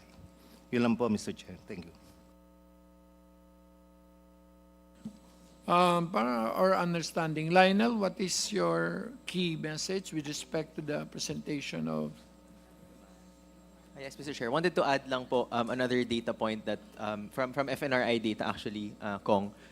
It's the minimum dietary diversity na statistic po, which is kung how diverse po yung diets ng mga 6 months to 23 months old, yung critical period po for stunting. Yung alarming po kong Joey is in the Philippines, declining po yung dietary diversity ng children natin. And that's against the trends of our neighboring countries na increasing po yung dietary diversity. So wanted to add lang that po, Kong, since you're thinking about LPDC. Which means we're going cheaper. Yes po. Going into less diverse food. In other words, which would less lead- diverse, meaning to say you go to the cheaper and cheaper ones. Yes po. So there's And- greater concentration of cheap diets. Yes po, Mr. Chair. So And what is the more stunting potential po. implication of that? More stunting. Yes, Mr. Chair. Okay, thank you. Now we can go to livestock. Meat, poultry. Paras lang pa yun. So, who would like to start from the livestock industry or the poultry industry or the hog industry? I think I can start with Ubra.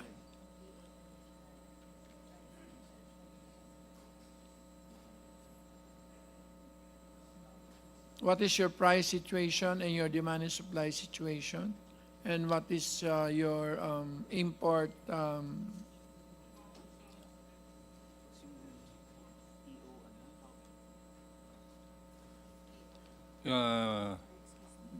BAI has the data on arrivals last year. For 2024, the total rice was hindi at pa. 472 million kilos. About half of that is... Wait lang. Does anybody have questions with DOF? DOF wants to go, has something to do back home? Nobody has ask any question with DOF? asking permission from the body to discharge the DOF. We can easily call them back anyway. Sino siya? Ikaw? Okay, can go home. Huwag ka mag-check-in.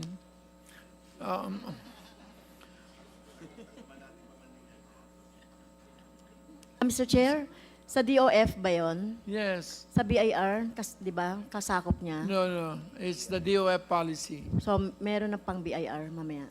May BIR ba tayo? No, the BIR is busy with analyzing the BIR statements of our importers. So at a certain point, that is one of our conclusive basis for our conclusions. Sige na, Ubra. Wala kayong problema. Right now, sir, when you compare retail prices to last month, more or less the same 180, 200, 220, depending on the kind of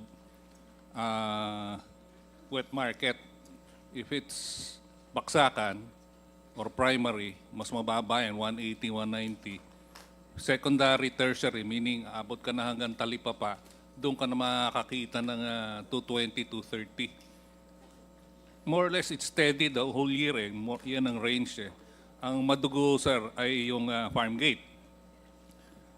Right after Christmas, ang lowest was ang range ay 70 to 80. Ang layo naman sa retail. Then, at this point, sir, last Friday, nung nag-survey kami, ang average sa Luzon ay 131 for premium sizes. Nag-react na yung producers. And also, may substitution siguro sa nangyari sa retail level. Nagmahal yung baboy Kanya nahila pataas kahit pa paano, lalo yung presyo ng manok. And at the same time, ang reality, very conservative ang players ngayon kasi nga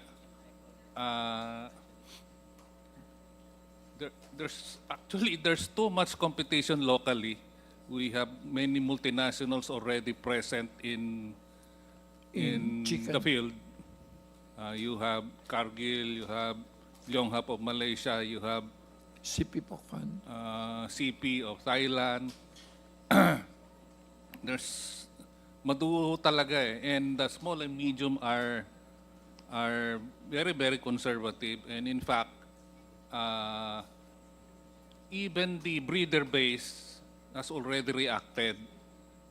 Last year, more or less the average price of a day-old chick was in the range of 23 to 30. Right now, the highest would be at 48 to 50, depending on what kind of buyer you are. Kung regular buyer ka, baka na maka 45 to 47 ka. Pero kung ikaw yung nagta-timing lang na producer, nasa 50 ka. So, dumoble. Kasi sir, there was a prolonged period last year, nalugi yung breeder base. And marami nagpahinga. And also, there's another factor for the conservatism. Mabagal ho yung approval ng vaccines. Medyo diretso na lang, sir. Diyan kami may sentimento sa BAI at saka sa FDA. Yung ASF na hindi pa widely recognized or respected, controversial pa, minamadali ng release. Yung AI. Yung AI na 20 years ng all sorts of brands all over the world, may data na, complete na ang use. For some reason, mabagal. And yet, pag tiningnan nyo sa Shopee at sa Lazada, may smuggled. Kaya that's part of the reason na hindi ganun katapang, especially the small and medium. And the small and medium, they supply a significant portion of the wet markets. And the wet markets, they supply to the consumers about 70% nationwide. Because even the big companies, a large portion of their production, they still supply live to traders. That is the situation, sir. So wala kayong problema. Do you get any government support? I don't. Normally, sir, the support would be for the importers, not the producers. What is the support being given to the importers? Normally, sir, through the years, in the 2.5 decades of UBRA, our experience is if there is a typhoon, the first inquiry from DA would be, is there a need for a special importation? Of course, this was during the early days of WTO commitments. But lately, in the last 2 or 3 administrations, nabawasan na ho yan. And especially nowadays, wala nang pumoporma ng special importation dahil napakarami naman manok eh. And at the same time, I think it is now well established. Kahit babaan mo yung taripa, What is the tariff right now? 40%, sir. And the sector is always being accused of being protected. Dr. Adriano is very vocal about that. Dr. Habito, they filed a case in the Tariff Commission. But they are only looking at the rate, at the tariff rate. They're not looking at the transaction value. Pag binangga nyo ho yung tariff rate at transaction value, pasok ho eh. There's no protection. And in other jurisdictions, sir, for example, Indonesia, sir, in theory, Indonesia only has a 5% tariff. But it has a de facto ban on the importation of chicken, such that Brazil in 2014 or 2015 filed a case sa WTO. Hindi lang makapag-decision ng WTO kasi at that time, Trump and continued by Biden did not appoint a judge dun sa DSB. Yes, dun sa kanila adjudication process. Kaya that is the challenge. We have no Pero- major domestic support. Pero in short, can we say that despite the protection, your prices are what? Low, moderate, compared to the other countries? Sir, in terms of retail, we are higher than our counterparts in ASEAN. So that is true. The protection leads to higher prices. No, sir. There is a disconnect between retail and farm gate. Because, for example, the figure I mentioned last month, the range was 70 to 80. And that happens regularly. It may skip a production cycle. Taas-baba ho yan eh. Kasi parang tsubibo ho na nasira ang ulo. Yung prices ho, hindi nagre-react ho ang retail. Very stable ho sa upper portion yung retail ng... Kahit nung Christmas, hindi tumaas? Anong before Christmas ho, halos nakaagapay ho yung retail at farm gate. But right after Christmas, lumagapak na ho yung farm gate. Steady ho yung retail. Medyo, ang tawag ho dyan, the word disconnect I heard first from Senator Rojas mid-2000s. Yung the word disconnect, he used that in a Senate hearing na there really is a disconnect between farm gate and retail, not only on poultry, but in so many products. Do you export, sir? Years ago, sir, San Miguel used to export, but they stopped because we had episodes of avian influenza. So the conclusion is, FNRI, yung pag-akyat ng per capita meat consumption is mainly chicken? Hindi po kasama yung chicken po doon, yung meat na red meat po. Oo. Ano yun? Yun yung- Beef yun? Hogs? Except chicken, except poultry po yun. Po? Except poultry yun po, Mr. Chair. Bakit yung meat and tinihiwalay products. nyo? Parehas din naman. Hindi po namin, para, You as don't poultry lump po, them we into don't lump, opo, yung that chicken. red line that's going up, very up, very up, very up? Yes po. So For that's that- mainly hogs and That's for chicken po. That's for chicken. yung pulang yun is for Yes chicken? po. And egg po. So it doesn't include hogs and... Recent, parang nag-improve po siya since 2013, pero there's a slight decline po yung mga No, basically what I saw is that it's really rising because I think meat protein intake goes up with income increases. Yes po. Yeah, that's true po. But the per capita intake, that's only for hogs po yun. So, Ubra, wala kayo problema. So, we don't have to deal with you, no? You don't need anything from DA. You don't get anything from DA. All you get is a 40% tariff protection. That is a very generous Cruel. conclusion for the performance of the state in the last 25 years, Your Honor. Yeah, but if you remember, Your Honor, ang dami nang namatay na major companies na Pilipino na nawala. I hope I do not offend any person or any company na wala. For a while there, Vitaridge was gone noong early 2000s. Sir, Swift, nawala. Yung Pure Foods, binili na San Miguel. Yung General Milling, nawala. Right now, the only reason na stable, the players are really loaded because Cargill USA, CP of Thailand, Leong Hap of Malaysia, to say that we have no problem, that would be stretching it a bit, Your Honor. Marami kaming problema. And our main problem is the policy environment created by NEDA and to a certain extent even by DA. can you enunciate that?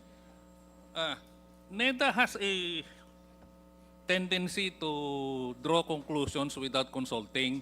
For example, Your Honor, in January 2021, as a precursor to the presentation of the proposed livestock bill, they made a presentation in the Senate, and I think even here. They wanted to reduce the tariff of pork, chicken, and corn to 5%. And they, with respect to chicken, they made a rather funny assertion that the reason for reducing the tariff was the industry was backward because 43% of the supply comes from native chicken. Doon pa lang, sir, that is already an act of cruelty to say that 43% of the chicken supplies come from, and they were using wrongly PSA data. The PSA is here. Perhaps they can clarify. May I be requested to request her to clarify? Yes, PSA, can you What show is that 43% native? PSA, can you first, what is the long-term price trends of chicken?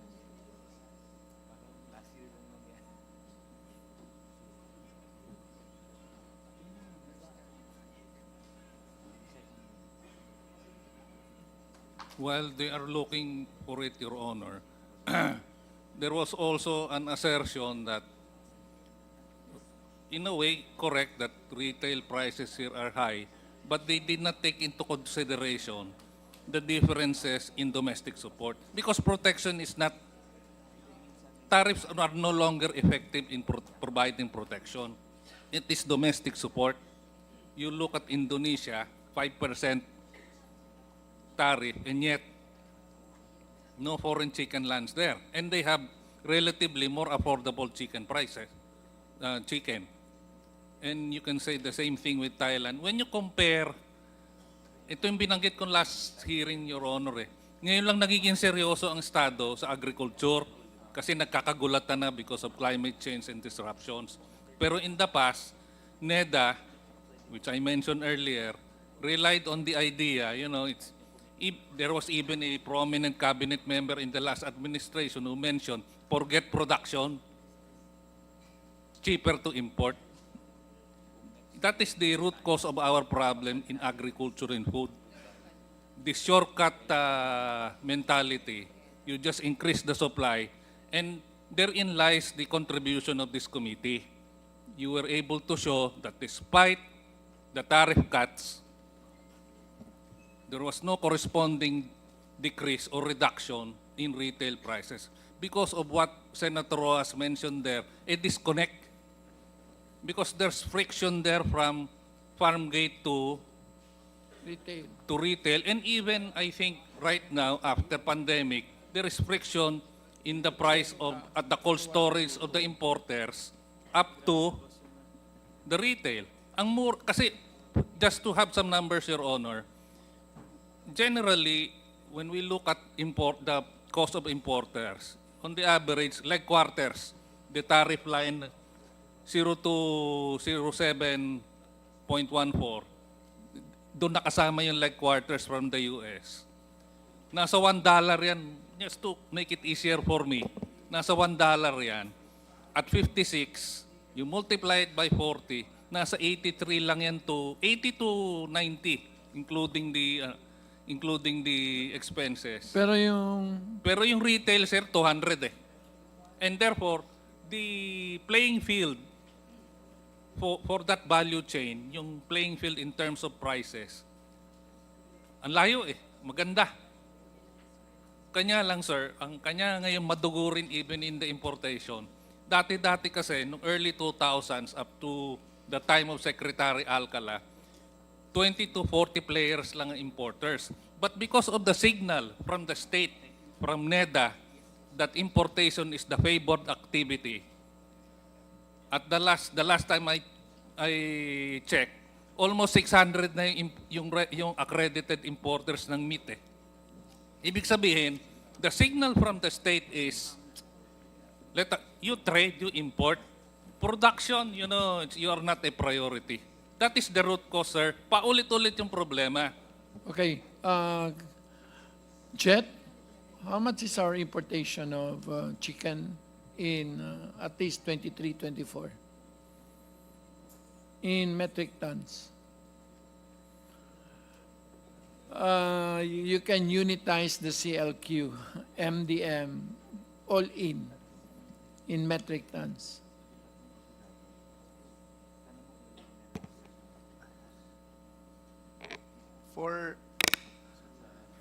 My data, Your Honor, is disaggregated. Okay. For chicken breast, it's 21,460,640.89 kilograms. For chicken leg quarter, it's 109,537,311 million kilograms. For chicken leg, it's 28,723,952.88 kilograms. For liver and other byproducts, it's 1.106,402.54 million kilograms. So 300 million? The total for us, 300 million kilos, right? for the total, Your Honor, including the entire thing, is about 446 Million. million. Is that the policy of DA? Your Honor, there's some No, discrepancy. I have to ask DA, Ma'am Caballero. Is that the policy that we import 400 million kilos of chicken? I think it's HBCC, no? Yes, sir. All right. So what is the incumbent policy of DA with respect to chicken industry? Ilan ba yung total domestic production?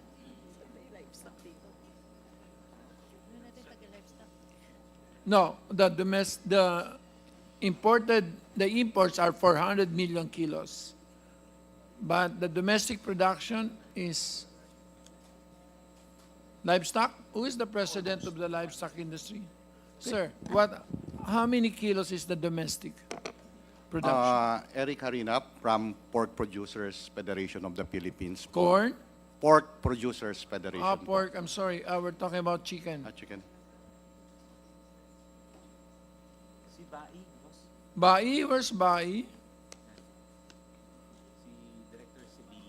Director Sibilia. I would just like to know, we import 400 million kilos of chicken. Yes, Mr. Chair. Our local production po for chicken in 2024 is 492,760 metric tons. Tons. So nothing. 492,000 metric tons. So times 1,000, that's also 400 million. So balansyado, 400 million of chicken, imports, 400 million of domestic chicken. No, I'm just trying to know. I know there's difference between, isaw and chicken legs. Your But- yes. Honor, I have to intervene because this may lead to a very Yeah, say it. problematic conclusions. Based on the way since the time of GMA, the way production is projected would be based on the imported breeders. Because for broilers, all the breeders, the parent stock, the grandparent stocks are imported. Hindi yan native eh. And in 2024, based on the imported breeders, the projection was 1,607,000,000 heads.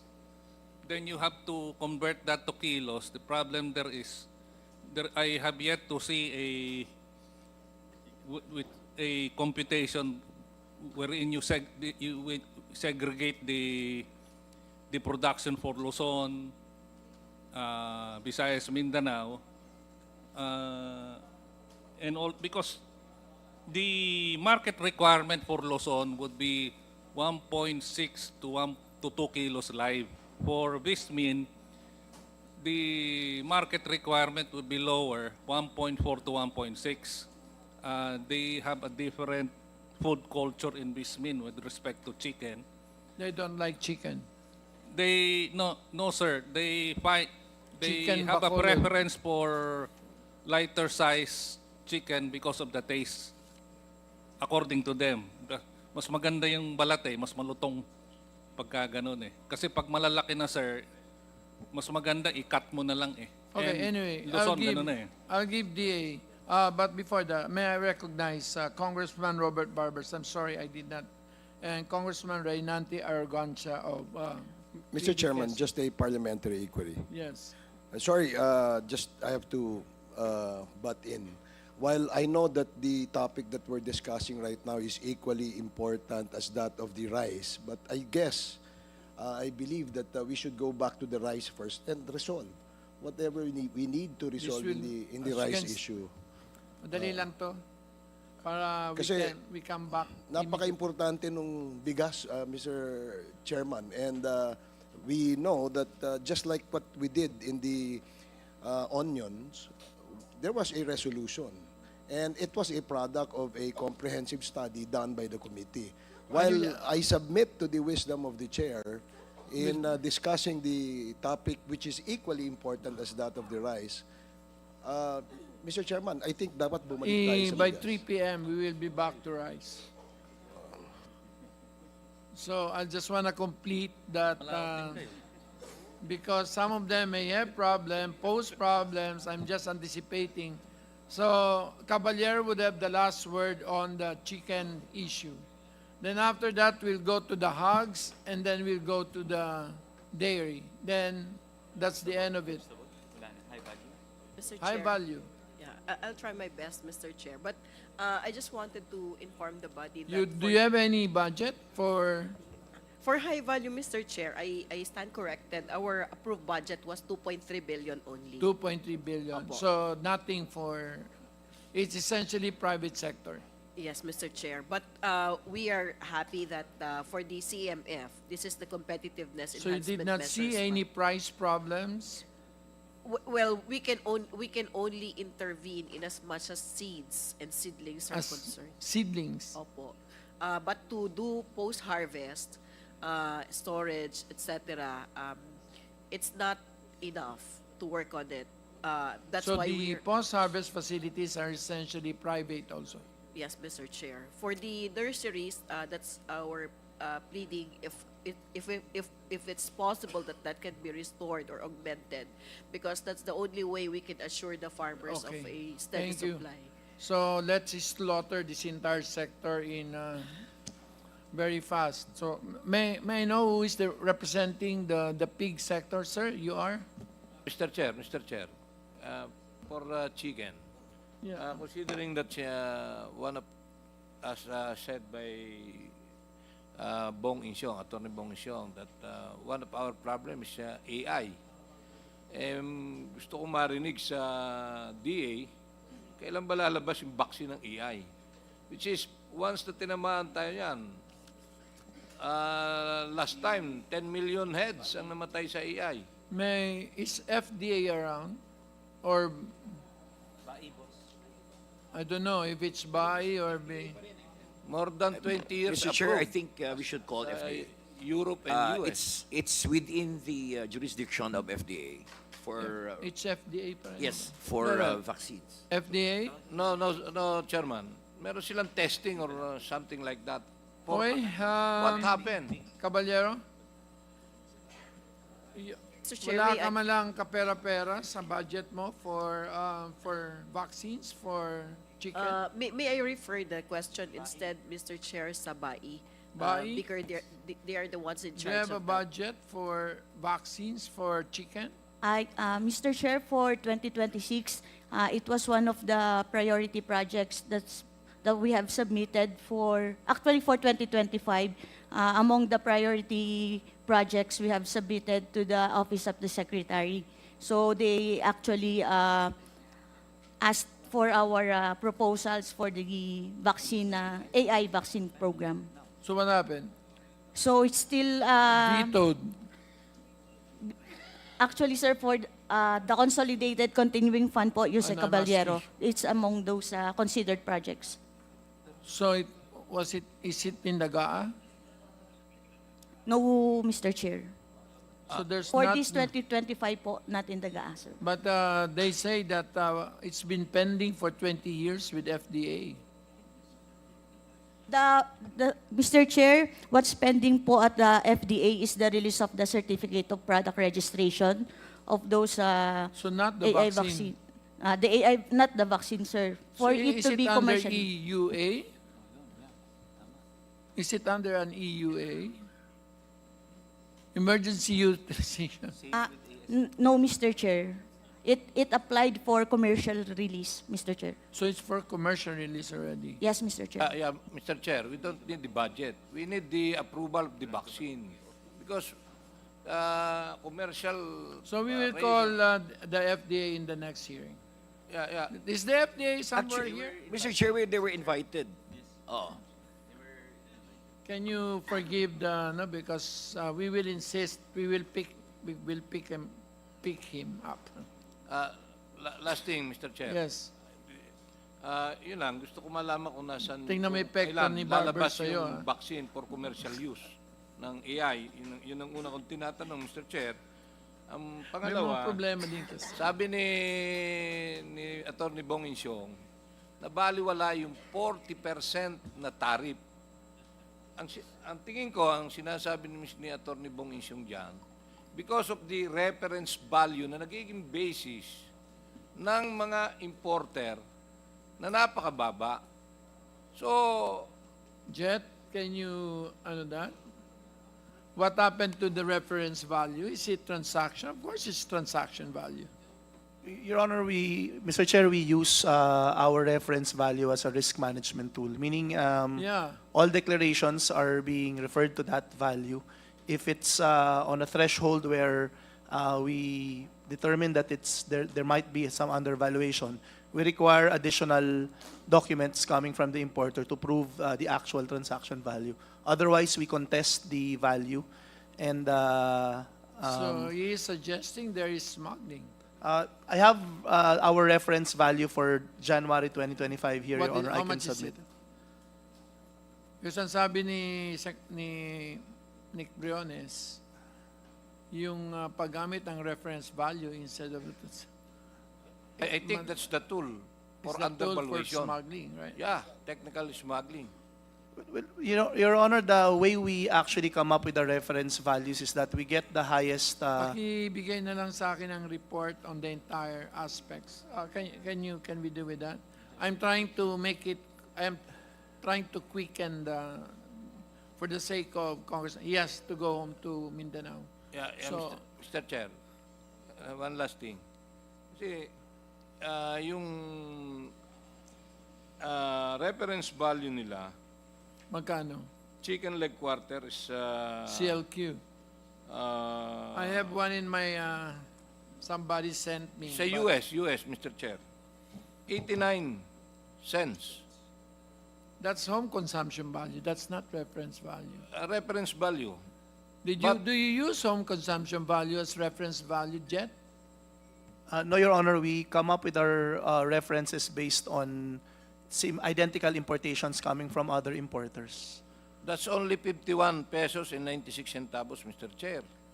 So, ang ginagawa ng importer, Mr. Chair, tinataasan lang ng yung 89, ginawang $1 and 2 cents, which is 59.16 in pesos. So, meron bang karni ng manok na 51 pesos or 59 pesos na makikita tayo sa mundo, Mr. Chair? Wala.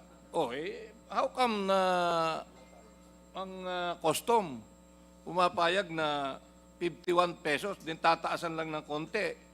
Iyon na ang kanilang basis for The 40%. tariff. Anyway, pero yung MDM naman, virtually zero, ha? No, it is leg quarter, Mr. I know. Ang So, MDM, I mean- 5%. And then that's only another way of technical smuggling is misdeclaration.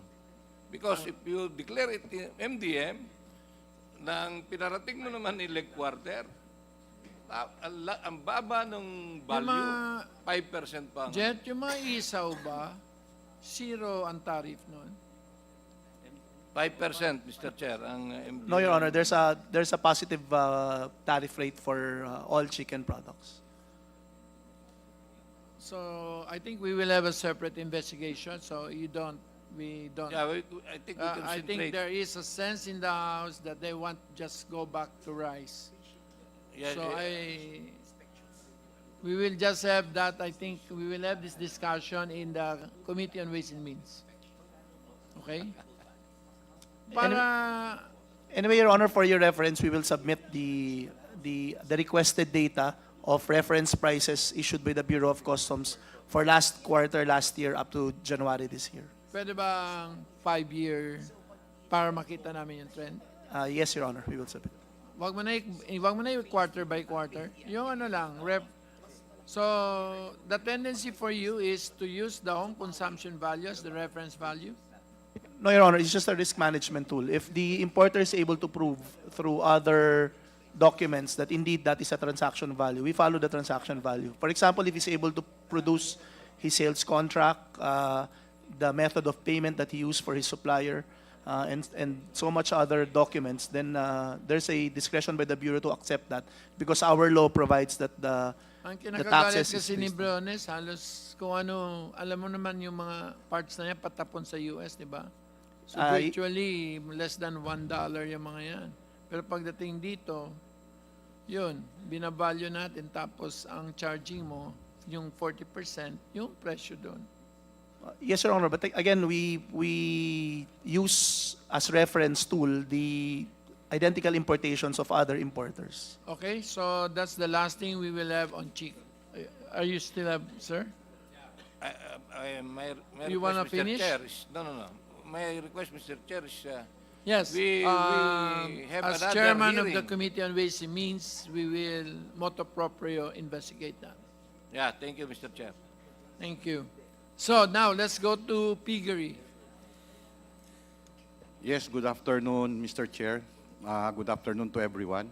Si Eric Harina po ng Pork Producers Federation of the Philippines. Malaki po yung problemang hinaharap ng pig industry natin, no? As we all know, na natamaan ng ASF yung hog sector. Before the ASF, yung production natin, yung population natin nasa 16 million pigs. But ngayon, nasa 7 to 8 million pigs na lang yung population, no, at the end of 2024. No? So, malaking kawalan nito, no, it is evident as attested by mga feed mills natin at saka mga agribets na yung Sir, can we just start with the basic data? Ilang Yeah. kilos per year ang domestic production? ang domestic production po it's around 600 million kilos And the a imported? year. Yung imported for 2024, we imported 732. So, mas marami na rin yung imported Yeah, kaysa... 732 million kilos. Compared to last year, it was only around 500 million kilos po. Around. Kanino tayo kumukuha? Vietnam? Now, ngayon, ang pinakamalaking imported is coming from Brazil po. Brazil. Yeah. Jet, what is the tariff and classification? And If we Yeah. can get the more details, Mr. Chair, like the tariff lines that is being used and the specific description of the goods, I can provide for... do you also import, sir? No, producers po kami. You know. Pork producer po. So what is, Mga farmer po kami. ano yung alam nyo na taripa ng mga pumapasok na baboy dito? So, 15% po. Mr. Chair. Yes. He's our Executive Vice President. I am the chairman. Yes, sir. Ang tariff, ibinaba ng 15% sa in-quota and 25% sa out-quota Okay. because of EO 62. Ang problema namin, Mr. Chair, Bumaba ba yung presyo? tumaas, Mr. Chair. Did we increase the the tariffs on jet? Because ang problema natin, Mr. Chair, is yung ASF. I know. So why should we increase the tariffs? No, they decreased the Oh, tariff. precisely. But the price should have gone down. The price now is very high in the local market. Sa retail. Because Because dumaan na holidays, then ngayon, election period, dami pera tao. oh, buti ka pa. Kasi, you know, Dahil malang dahil malang and then in mais. holidays, naubos halos yung baboy. Mukhang ang dahilan malang mais. No. Our price of local corn, Mr. Chair, hindi nagbabago. Mukhang ibang period yung sinabi ng PSA? PSA. What is the price trend for pigs, for hogs, for pork? 291 yung pork. I will check, Mr. Chair. The one I presented earlier is for human consumption na corn. I know. So what is the number? I will check for the feeds, Mr. Chair. 180? I saw a number. 291 Che. 291 po yung pork as reported December 2024 by the PSA. Yung corn. Yung farm grade price namin last December was only around 200 to 220 farm gate price dito sa Luzon. But now our farm grade price 2025 January for Luzon area is 240. For Bismin area it's around 200 to 225 po. So tinasin nyo. So kasi wala na pong baboy po. Asa na sila? Naubos sa ASF, Mr. Chair. So your problem is ASF, no sir? So yung concern lang po namin is yung magiging epekto po nito, yung pag-decrease ng population ng baboy sa ating bansa. So we'll be looking forward coming election, patapos December na naman, tataas talaga na naman kasi nga 50% po nawala yung production. However, malakas naman rin po mag-import. Ang problema, kahit may importation po, hindi po bumababa yung retail price natin. So, yun po yung comment namin. At saka, isang challenge po, yung vaccine na kailangan namin na hindi pa commercially available. Na we recommend na to make it available as soon as possible po. Okay, so I think in the next meeting, we will call on the FDA to be present. Para, meron, we've been invited. Eh, wala eh. Is the FDA around, baby? And also po, may programa naman po yung DA for repopulation, yung Inspire. Sana po idoble nila para mas mabilis dumami yung alagang baboy po. Kaso, Especially yung mga breeders natin. tinakbuhan tayo ni Caballero na wala. May I ask, who is handling, Bai. Mr. Chair, Yes. we have our National Livestock Program program coordinator who is inspiring, You have who's to handling stay the until Inspire. midnight because we will sponsor the livestock bill tonight. Okay. So can I call on the NLP? Bilisan nyo kasi nangangati na itong mga congressman sa bigas. But I have to have a complete picture kasi. Good afternoon, Mr. Chair. Regarding po sa Inspire, we Isa had na a lang, oh. we had a 3-year program for Inspire starting 2022 Ilang units ba? until 2024. So,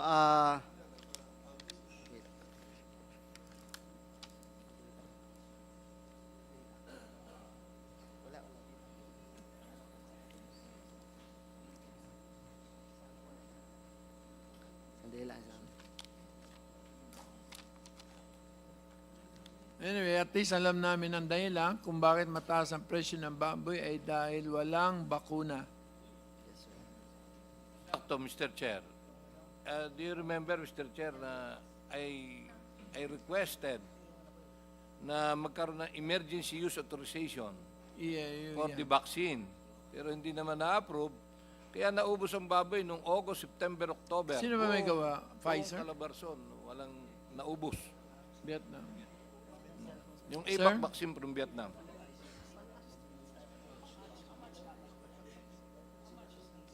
After piggery, we go to corn. That's it. So, nangako, Mr. Chair, ang DA na lalabas between March and April. Narinig ko sa news Last year, this year. kay Secretary Kiko. At last time, during our last meeting, nangako sila na second quarter, so April.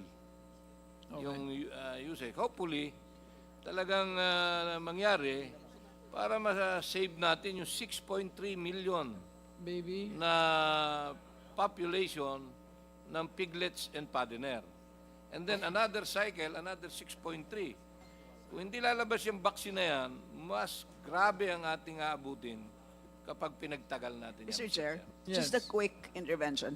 Hindi ba pwede gamitin ang Quick Response Fund? Does DA have a QRF? Yes, they do. So what's your problem? Di ba pwede yun? Si Chair Joy, dating APRO Chair. Yeah.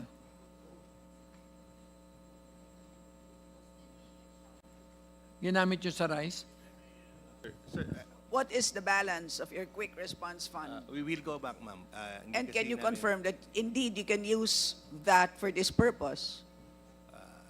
Yung sa mga replenishment ng mga tawag dito, inputs and also Seafoods? Pwede, inputs. sorry, pwede niyo pong lakasan. Ayan. Sorry. Sir, yung replenishment, yung provision of inputs, Inputs. repair ng Yung mga small binabagyo. facilities. But we'll get back po sa nag-handle po ng QRF namin, Di ma'am. ba parang input din naman ito sa isang sitwasyon na hindi ninyo ina-anticipate? Di ba parang ganon? So Yun ang make it a elements. request from this committee that you use the QRF to purchase, to quicken essentially the acquisition of vaccines for hogs against ASF. Anyway, sir, kasama ba yung repap sa paggamit ng QRF? I'm sure Mr. Chair, hindi po siya kasama doon. Hindi siya kasama sa QRF. But Hindi siya pwede? That's different nasa GAA po yung yung repopulation. repopulation. So it was not considered as an emergency. Pero Mga hindi ilan ba no pwede? ang budget? Yes, ma'am. Hindi ba pwede? Dapat nga, pero ibang ginawa nila. So, ilan yung repop nyo? Sa RIPA po, for 2022, nasa 1.1 billion mahigit po. Sa 2023, nasa 2 billion. 2024, another 2 billion po siya. 2 billion per year. Mga ilang baboy yan? Ito pong sa 2022, around 148,000 fattener po. Ang okay. Project, ang pinabigay po natin. Ano So, po?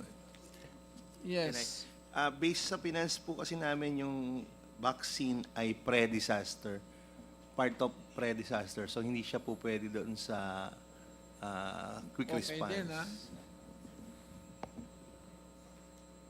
Imminent disaster, it's there in the, pero nasa DRR eh.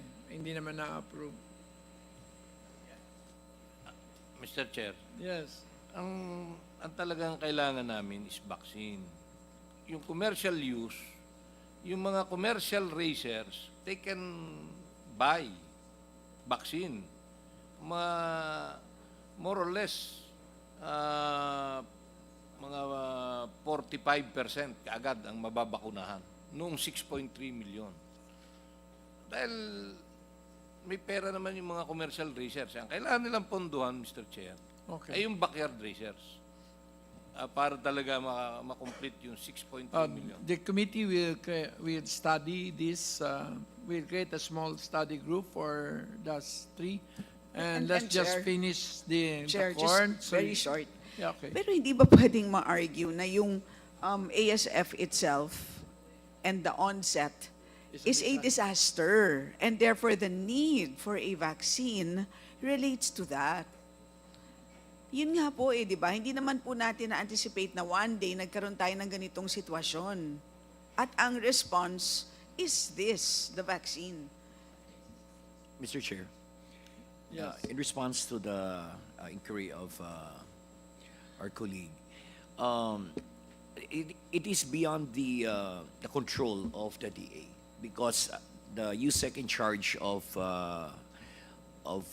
that particular concern mentioned to us in the last hearing that the application is under monitored release. So it's not ready, Kong Estela, to be commercialized because effectively it's undergoing local clinical trials.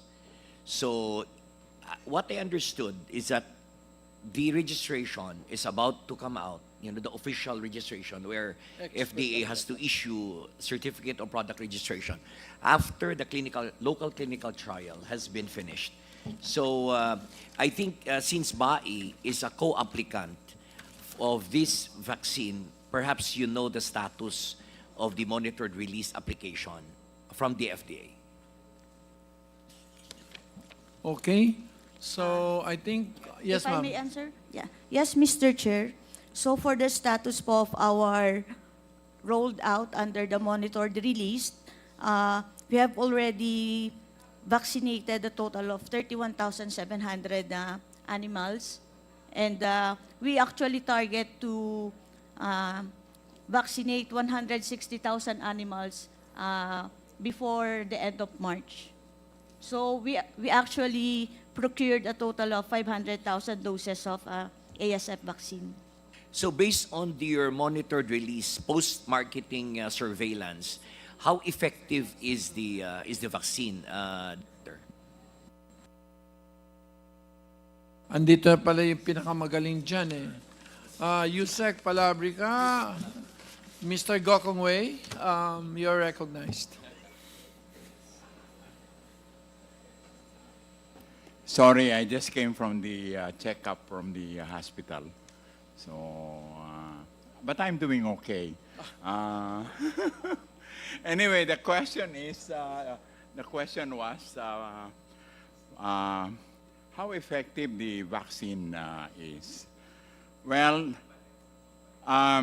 in my previous company, sabi nga ni galing kay Gokong Wei, I used that and was able to prove that it's effective. And now we have rolled out a lot of the vaccines, and it's working. Right now we have 500,000, and I have visited all the provinces, and I just came from Legazpi, and we're going to have also a rollout of the vaccine in Legazpi this March. So it's effective, Mr. Chair. Yeah, Mr. Chair.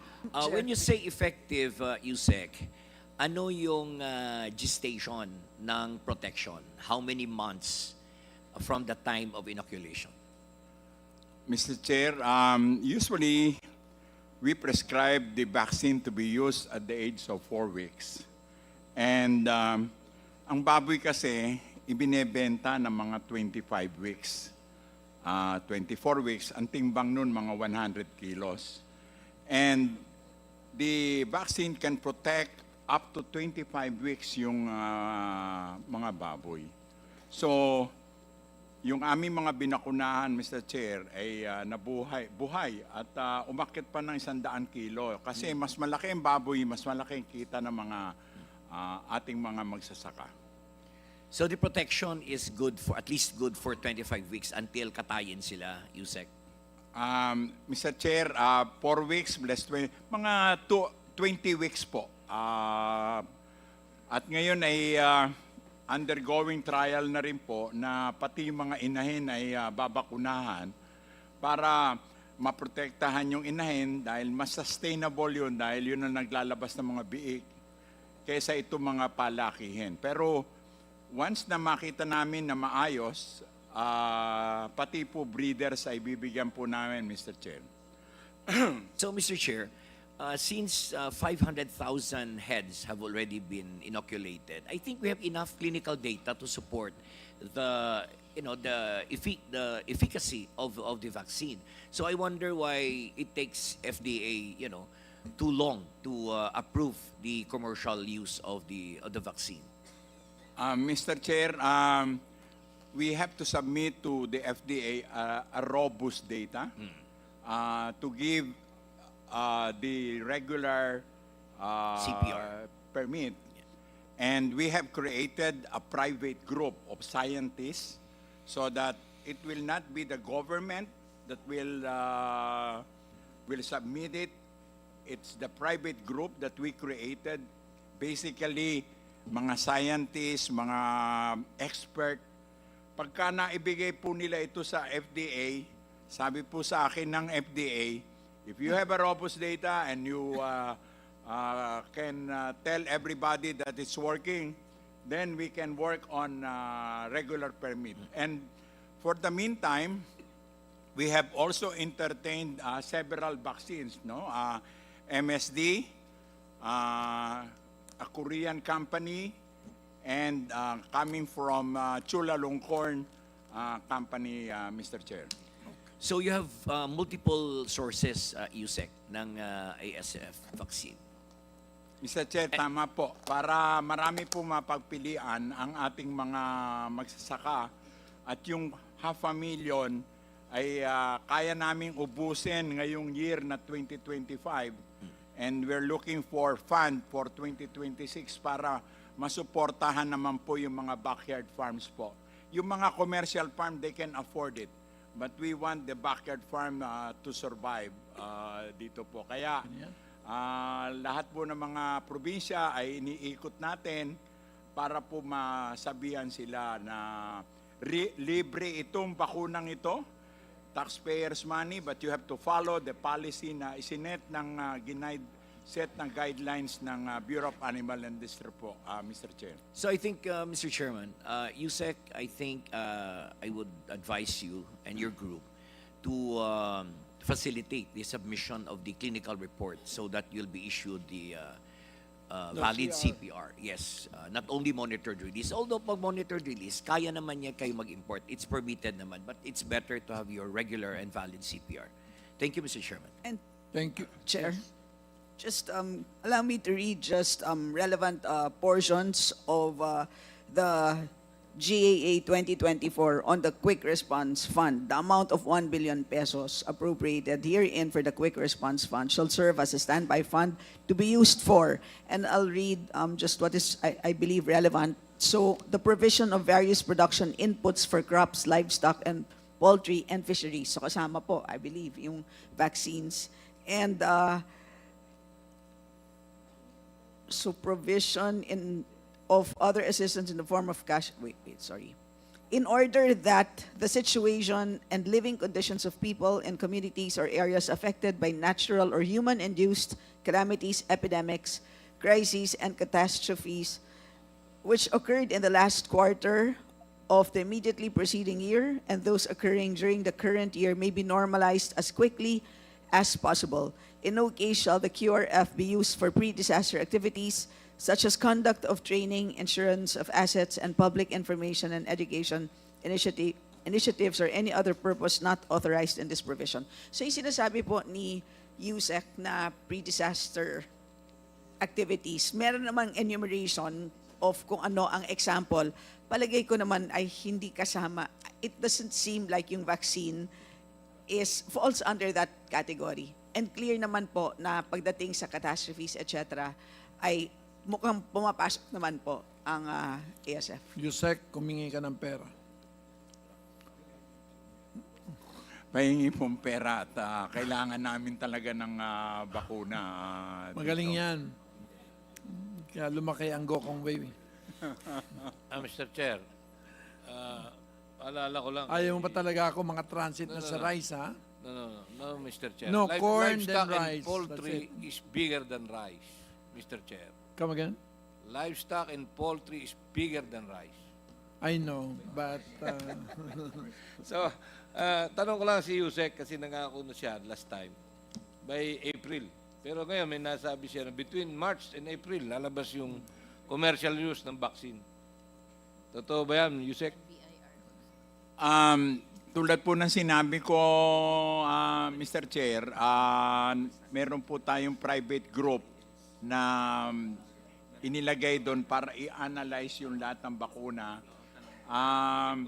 Best try po, Mr. Chair, tulad ng binanggit ko noon, alam mo naman sa Batangas, pag kami dinura, hindi na inihigop. So, April or May.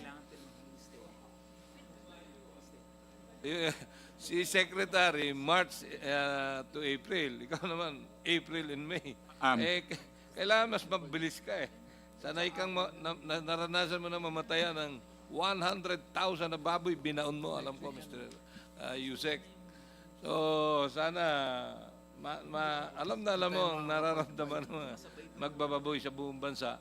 At kung bakit nakakaranas ang ating mga mamamayan ng napakamahal ngayong karne ng baboy, ay dahil hindi natin nasapulan yung ASF na yan na matagal ko nang sinasabi.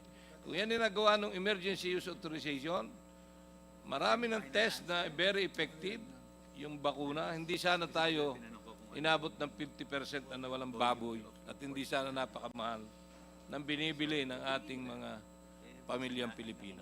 Mr. Chair. Okay. So, may I recognize Congresswoman Brosas? But, are you asking question? Mr. Chair, interject ko lang yung tanong lang kasi baka may impediment doon sa ano yung impediment doon sa vaccine? Meron bang competition between sa mga vaccines na ito kaya nagkakaproblema na i-roll out natin? Ano specifically, Yusek, yung problema kung bakit hindi mailabas-labas? Kasi si Kong Briones was saying na May pa eh, di ba? So parang antagal masyado nung ganong... Ang ibig sabihin niya, baka hindi linalabas yung permit kasi may hinihintay na vaccine. Mr. Chair, ang ibinigay po kasi na permit po dito sa bakuna ang tawag po ay monitored release ng FDA. At kaakibat nitong monitored release na ito, kailangan ipakita natin sa bansa na nagana po itong bakunang ito. At ito ay gawa sa Vietnam. At ang Pilipinas ay isa sa mga kakaunting bansa, no, na nagtatrial nito. At pinipilit po namin na makakuha ng data nga para mapadali po ang paglalabas po ng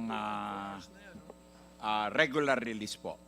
Yes, Yusek, but you have complied with it, no? Nakapag-comply na kayo. Kasi sinabi nyo nga kanina na kapag nagkaroon na kayo nag-release na kayo di ba? Ng ilang ano. At nakita nyo na effective. So what's keeping the permit doon sa na ma-release? Kailangan po ako mag-submit ng robust data po Wala pa po. We are keeping all the data in dahil ang problema po, Mr. Chair, is that marami kasi mga anti-vaccine para ba nung COVID, yung mga walang magawa, puro anti. Anti-vaxxers. Marami anti-vax anti-vaxxers.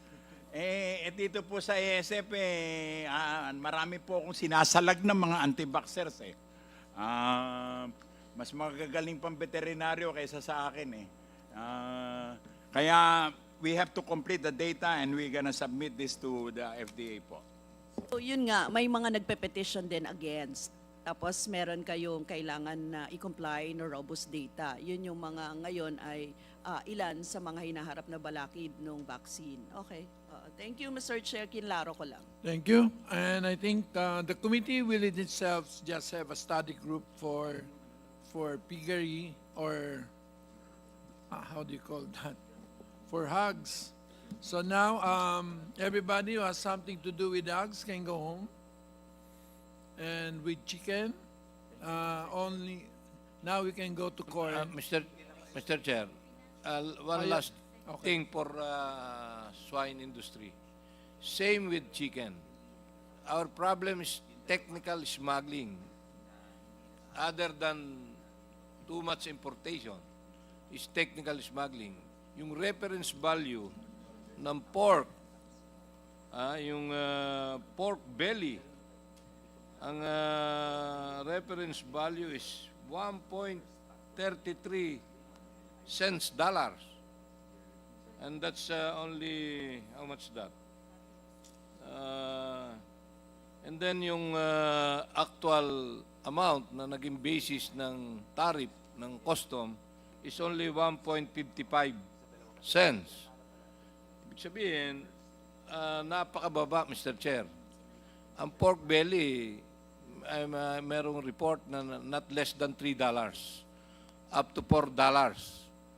So, meron akong kaibigan, Mr. Chair, na dati nag-i-import, dahil hindi makasabay sa ibang importer, dahil nga sila legal, through letter of credit, ngayon bumibili na lang sila sa importer, 250 pesos per kilo, yung liempo.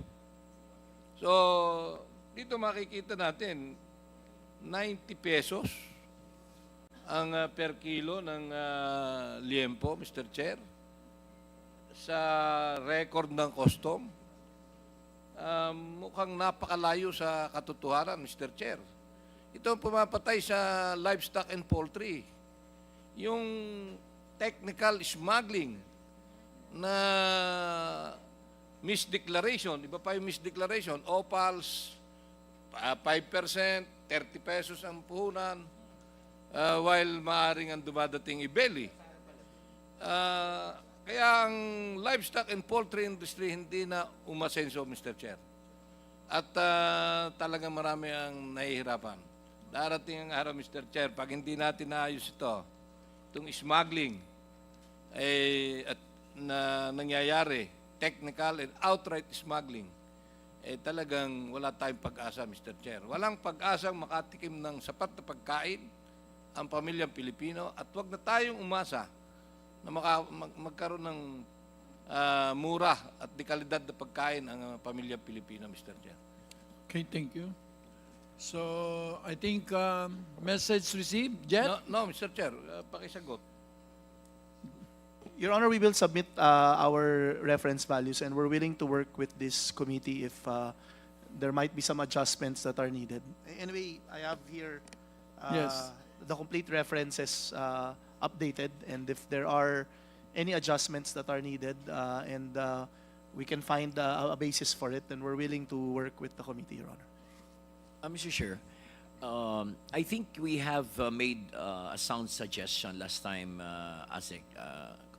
as Comjet, that for these food commodities, we should re-implement the pre-shipment inspection, both to ensure that valuation is correct, and of course, we want that Philippine government will not lose revenues from undervaluation. Kasi what Kong Nikki mentioned is talagang talamak yung smuggling and misdeclaration and undervaluation of these food items, of these agricultural imports.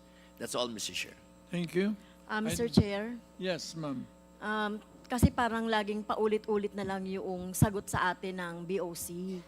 No? Yung mga importer, yan, magbibigay ng report. Etong mga smuggler, magbibigay ng report. Can we not invite the chief mismo ng BOC, si Rubio, para makasagot siya sa atin? Kasi parang paikot-ikot lang tayo eh. Alam na natin yung problema sa pagtaas ng mga presyo. Whether it is rice, meat, or whatever, vegetable. Ang problema natin, Mr. Chair, yung mga binanggit ni Congressman Briones. So, pang ilang meeting na tayo, wala pa rin tayong nasosolve. No? Kaya baka pwedeng may gawin na tayo, Mr. Chair, doon sa, kasi paikot-ikot lang yung mga sagot. No? Kahit na yung state of emergency na sinasabi natin, mukhang walang state of emergency na nangyayari. Yung MSRP na sinasabi natin, wala. Mr. Chair, ilang hearing na po. Nag-aantay yung taong bayan dito sa Quinta Market tuloy. Dito sa Quinta Committee na meron na tayong gawin. Yes. Kaya The gusto ko na bumili committee sa Quinta. will coordinate with the Office of the Commissioner for his... Pwede po bang si Mr. Rubio na ang Yes, we will. imbitahin natin para We will. may talagang direkta tayong we will mapapanagot? coordinate with the Office At saka po, si DA Secretary, kasi nandito the siya DA dati. Secretary is abroad with permission. There's a letter here. Oh. Kasi kasi kung paano natin ginawa yung sa onion, 'di ba? Is in Atlanta, Georgia, for International Production and Processing Expo. Kay Chair. So we will consider that. Of Yes, course, Mr. the Chair. suggestion is very good. Chair, But first, I really have to sit down with Jet so we can run down across all various product lines. Mr. Chair, have you discussed this matter, ASCOM, with the Commissioner? Open naman siya sa suggestion of a reinstatement of a pre-shipment inspection? Yes, Your Honor. In fact, we've been advocating for that. It's just that in the new law, there's a provision there that allows us to get into a pre-shipment inspection regime. There were just guidelines that we waited for, and I think that those guidelines have already been issued. So maybe we would suggest that technical working group on your level, Your Honor, be also formed so that we can work with that technical working group in drafting whatever acceptable guidelines you may have for the implementation of the pre-shipment inspection, specifically on agricultural Dito na products. lang, wag na dun sa Ways and Means. Yes, Your Honor. Because I am outvoiced by Stella. So, Mr. Chair, may invite tayong importers. Top 10 importers na... yes, we did, sir. And individually, we asked for their documents, and those documents are with BIR and with AMLA. I am waiting for... I don't want to say make accusation that, of course. So, can we not ask them? We've been having them for the past 3, and this is the 6th meeting, 1, 2, 3, 4. We did not have the 5th last week. This is the 6th quinta. No, Mr. Chair, importers of meat. Some meat. My goodness. Top 10. Jet, do you have a list of the top meat importers of meat? Yes, Your Honor, I have. For the chicken, hogs, swine, and beef. Yes, Your Honor. I think we were asked to produce also the top 20 importers for MDM, and I have here the data already, and I'll submit it, Your Honor. Did we officially invite them? So the official, the committee.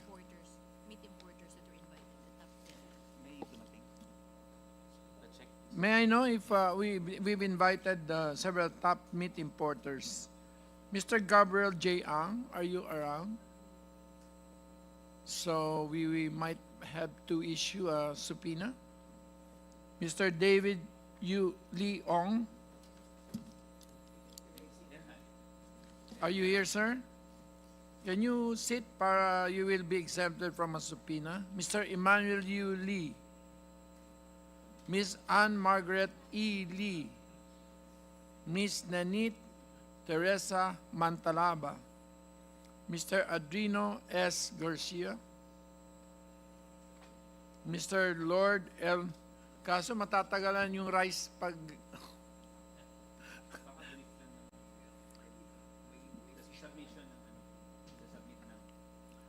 Mr. Jeric P. Manaloto, Mr. Lord Ainer U. Pagay, Mr. Sanjeev Kumar, Mr. Nathaniel Caballero, Mr. Demetrio T. Asila. Sino pa? Gabriel Atkins, Import and Exports Resources. Number 1 importers ng pork meat, even sa chicken meat. Is Atkins represented today? Yeah, he's here.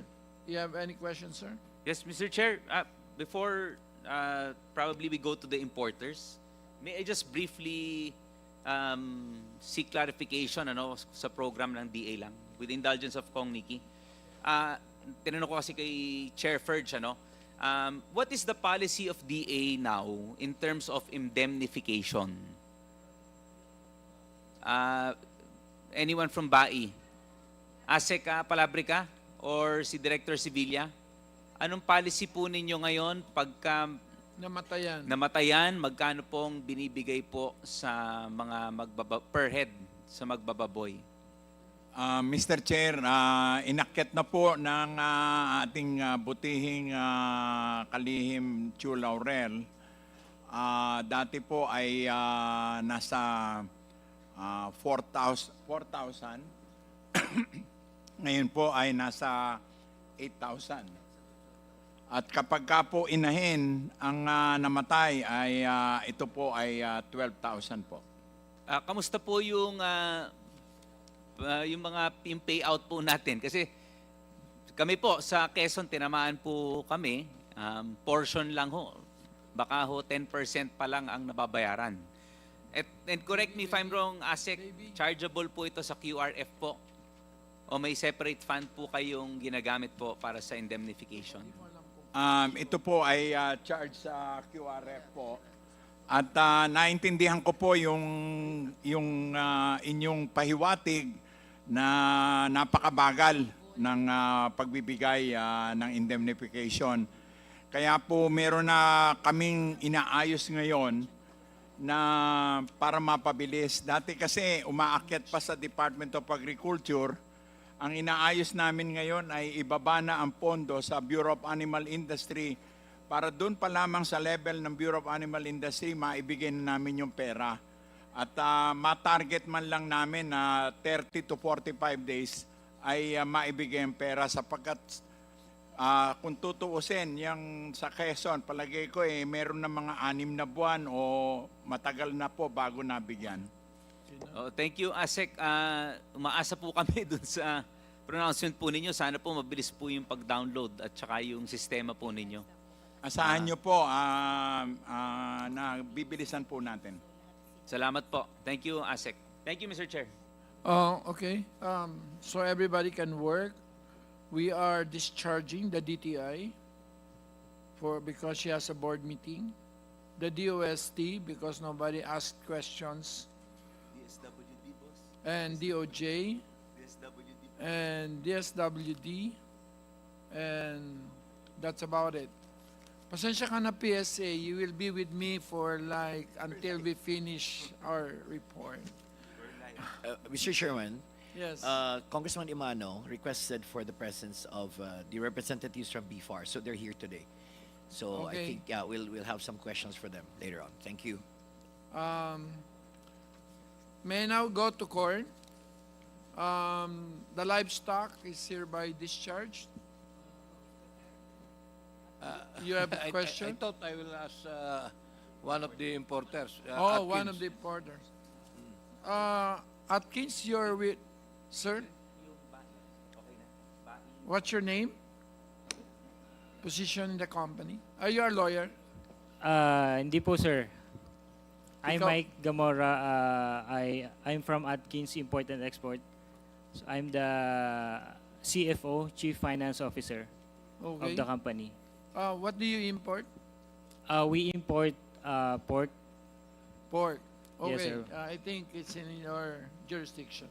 Ano, Mr. Chair, they are importing pork, number one. Pork, chicken, beef. Opals, mechanically deboned meat. Yeah. Not only pork. So, Pork, chicken, beef po, Kong. ayan. Okay. You have questions? Mr. Chair, gusto ko lang ma-educate ng mga importers. Una, Mr. Chair, sa pork, ano po yung pinakamarami ninyong ini-import pagdating sa pork? Sa pork cuts, pork belly, pork ham?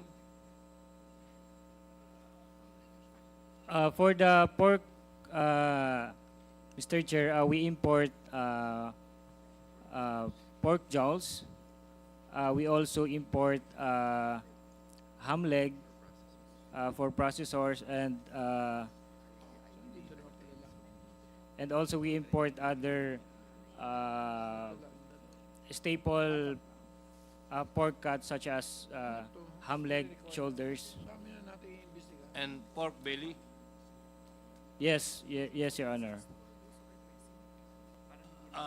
Saan pong bansa kayo nag-import? Yung pinakamalaking pinanggagalingan na ini-import yung Currently, we import from Brazil. That was transitioned from Europe to now with Brazil. meron kayong particular supplier or company na kinukuhanan ng pork sa Brazil? Yes, Your Honor. We import from Brazil. We import from a lot of exporter, but we have a few majority exporter. I mean supplier, which are their top Brazil's top exporting company. So, isang specific company lang, Mr. Chair, na pinakamalaking yung pinagkukuhanan. JBS Group. JBS. DBS. JBS, yes, sir. They are the world largest pork producer, which they supply to 6 continents. Sa ngayon po, Mr. Chair, sa Atkins, magkano ninyo binibili sa Brazil ang pork belly? As of right now, because it's the In price dollars. changed daily, so Belly. yes, I'll just confirm the price right now of belly.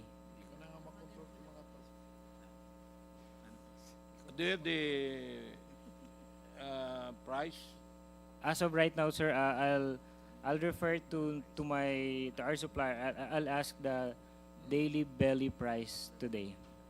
If you could give me a few minutes. Okay. Paano kayo nag-import? Telegraphic transfer or letter of credit? For the company, we use letter of credit. So we use bank's facility. All your importation through letter of credit?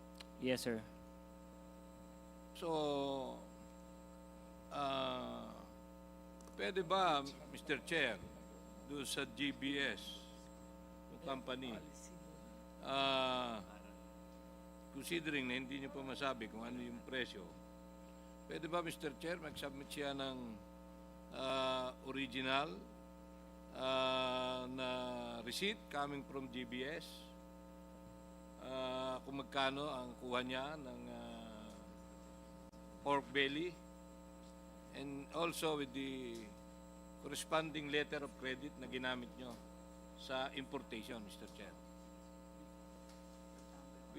Can you submit We will original receipt on how much talaga yung inyong pagkakabili doon sa GBS at taka yung inyong letter of credit na ginamit,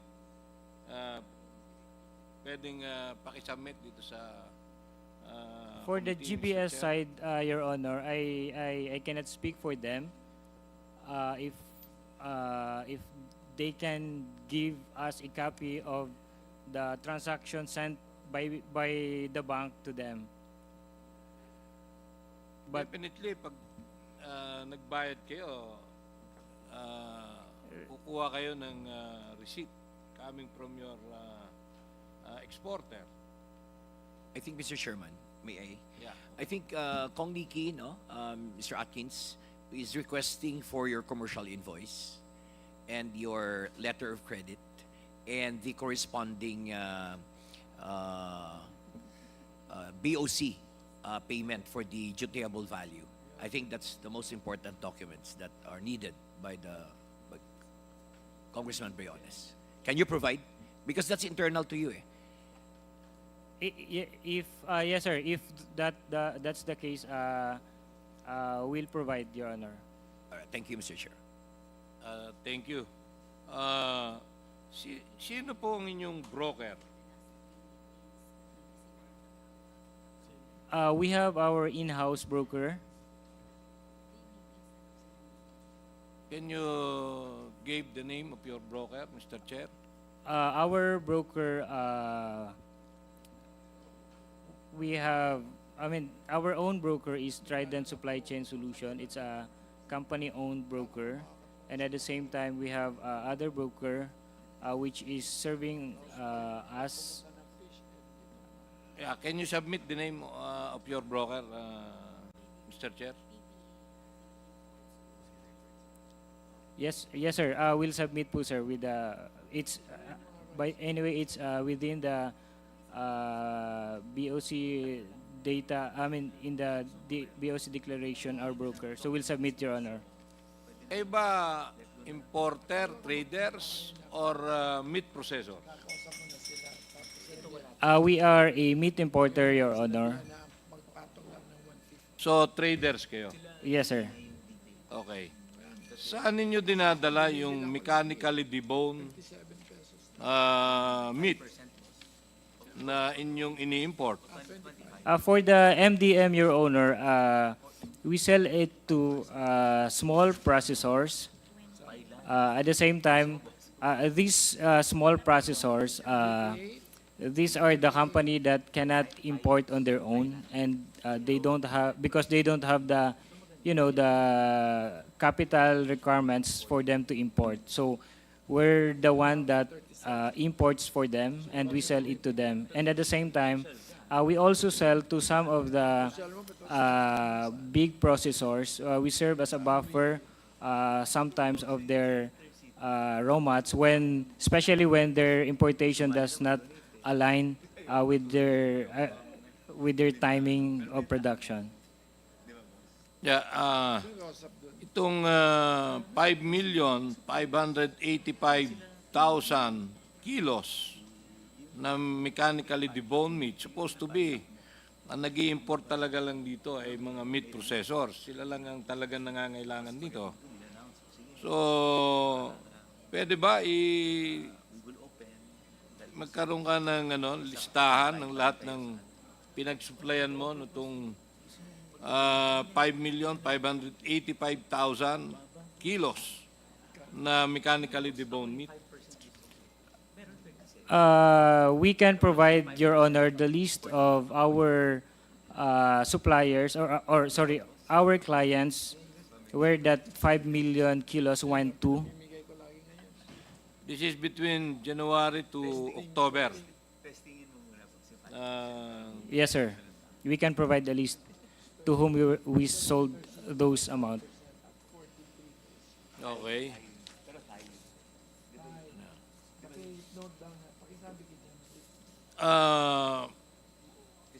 Pagdating naman sa opals, Mr. Chair,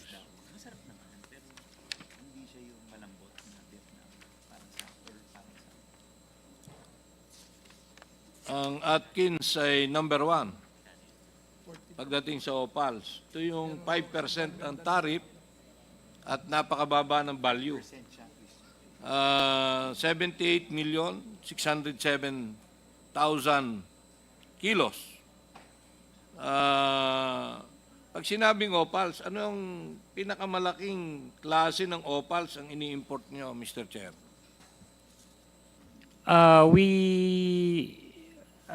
In terms of offals, we sell a lot of jowls.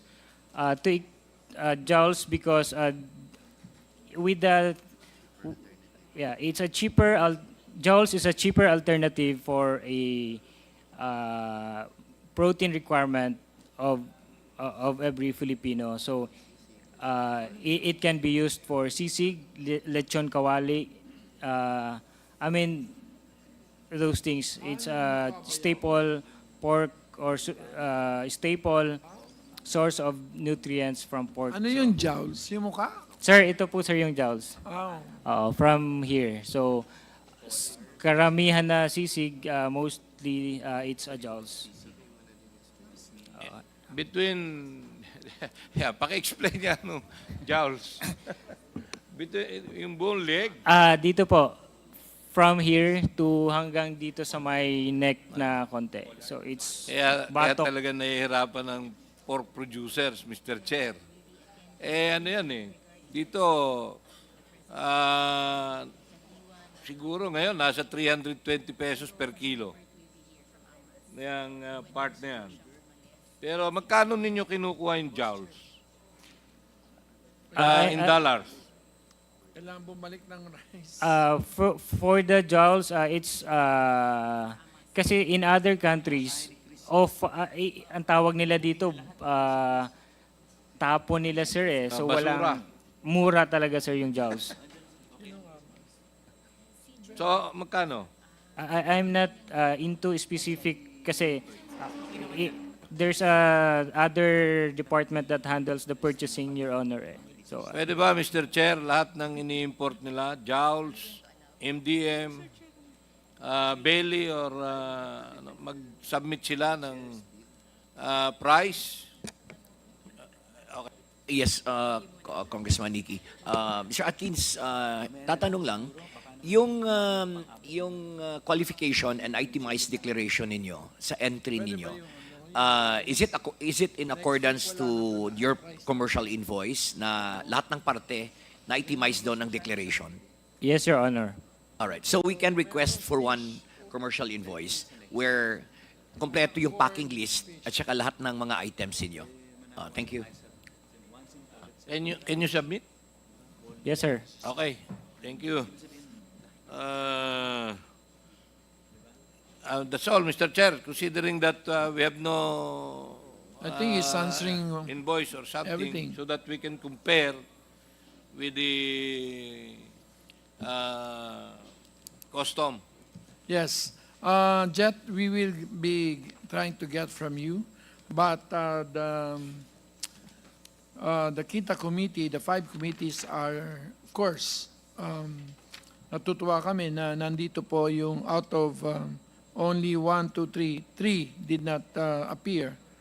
So Atkins is here, Mr. Gabriel Ang, Emmanuel Lee, Anne-Maret Lee, Mantalabas not here, Godspeed.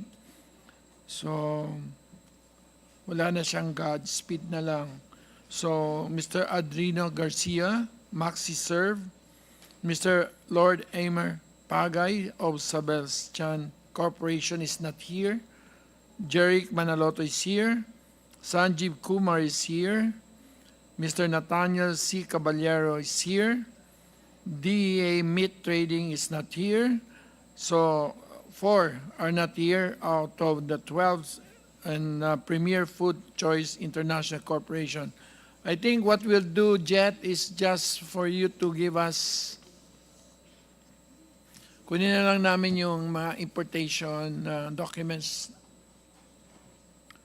Can you give this list? Paki-Xerox lang. Pero pati yung wala dito, Jet. But we will subpoena them for the next. Paki-Xerox. Okay, so may I dismiss upon her request because she has to see the President? Your Honor, the Bai and I think I'm also familiar with him. I think Mr. Adrian Garcia of Maxi Service here. Yes. He's present today, Your Honor. I think it's better if we just look at the documents. Okay. Yes. Okay. As you could see, parang we have to, we can do more quantitative analysis. So I think that is the proper, and then if there are differential, that's the time we'll see them. Thank you, Your Honor. Bakit? Tinatamad ka na mag-Xerox? No, Your Honor, I was just informed that one of those who were... Oh, thank you. We are thanking you for your presence. But I think the appropriate way to deal with this, to get into the real situation is to look at the documents, especially the official documents of the Bureau of Customs. May commercial invoice ba yun, Jet?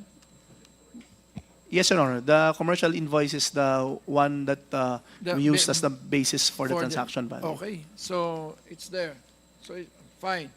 So, ayaw naman namin sayangin po at wala naman, this is not a witch hunting. We just wanted to establish, to make sure that food security, because this really murang pagkain, we are trying to, as much as possible, to see whether there are structural rigidities or there are outright violations of law that prevent prices from stabilizing at their appropriate levels. So creating hunger as well as mass poverty. So at this point, we are exempting Bebang. You can go. But as proof, I need a picture of you and the President. And the BIR can also go. Where's the BIR? Can you stand up?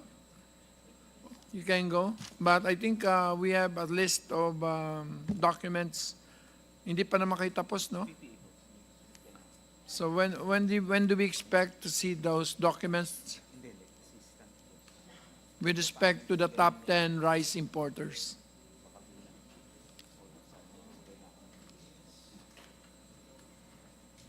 Hindi naman namin hihingin yung kasi I know the data privacy. What just wanted is if they are paying their, so i-code mo lang as company A, B, C, D, E, okay? With no names. Para Okay, you don't Your Honor. violate the law. Yeah? We are currently conducting the investigation, Your... Oh, thank you. That's enough for me. Okay. Thank you, Your... So, any further question? I think the piggery, everybody that has to deal with livestock, the LPD, yung beef ba nandito?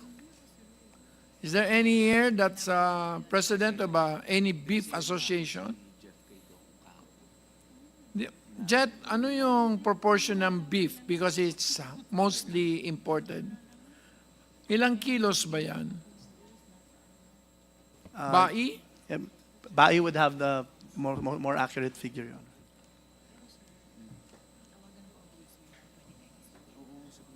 Kahapon naman kausap ko si Joby. Sinabi niya na, sabi ni Jeff, instruction niya,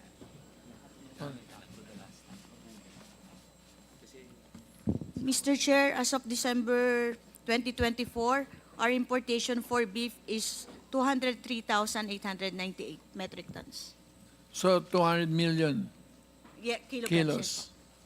So, walang sinabi sa 1.2 million kilos ng baboy.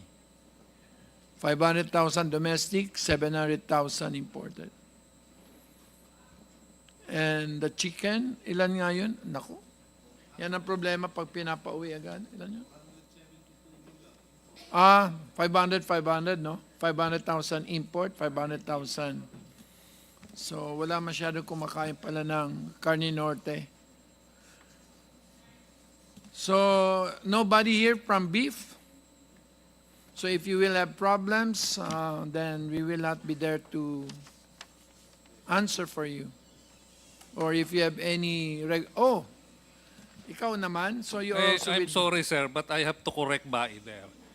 There is no parity between the imported volume and the volume of production. The imports, at least the non-MDM, is about maybe 20%. There is no parity. That is, to say that there is parity is dangerous for the sector. Di naman, it's my fault. I'm just trying to establish what is the universe of meat products. Yes, sir, but the statement that When you say MDM, you mean the poultry? the mechanically when we consider kasi sir the imports para naman apple to apple, we exclude the MDM kasi for processing yung durog naman yun eh. Basta walang technical smuggling okay. Pero ang problema when you take into consideration just the real meat, meaning pwede mong iprito, pwede mong i-barbecue, that's about 230 to 250 million kilos only, yung imports. The problem is, when it is marketed, it is concentrated in a few areas only where it is profitable, whereas production is distributed all over the archipelago. So out of the 472,000 imported, which includes all... MDM is about 228, if I remember correctly, Your Honor. So, 240 In other million words, kilos. does it bloat the universe for for chicken? In terms of or makes it smaller? if you exclude MDM, it will be smaller, Your Honor.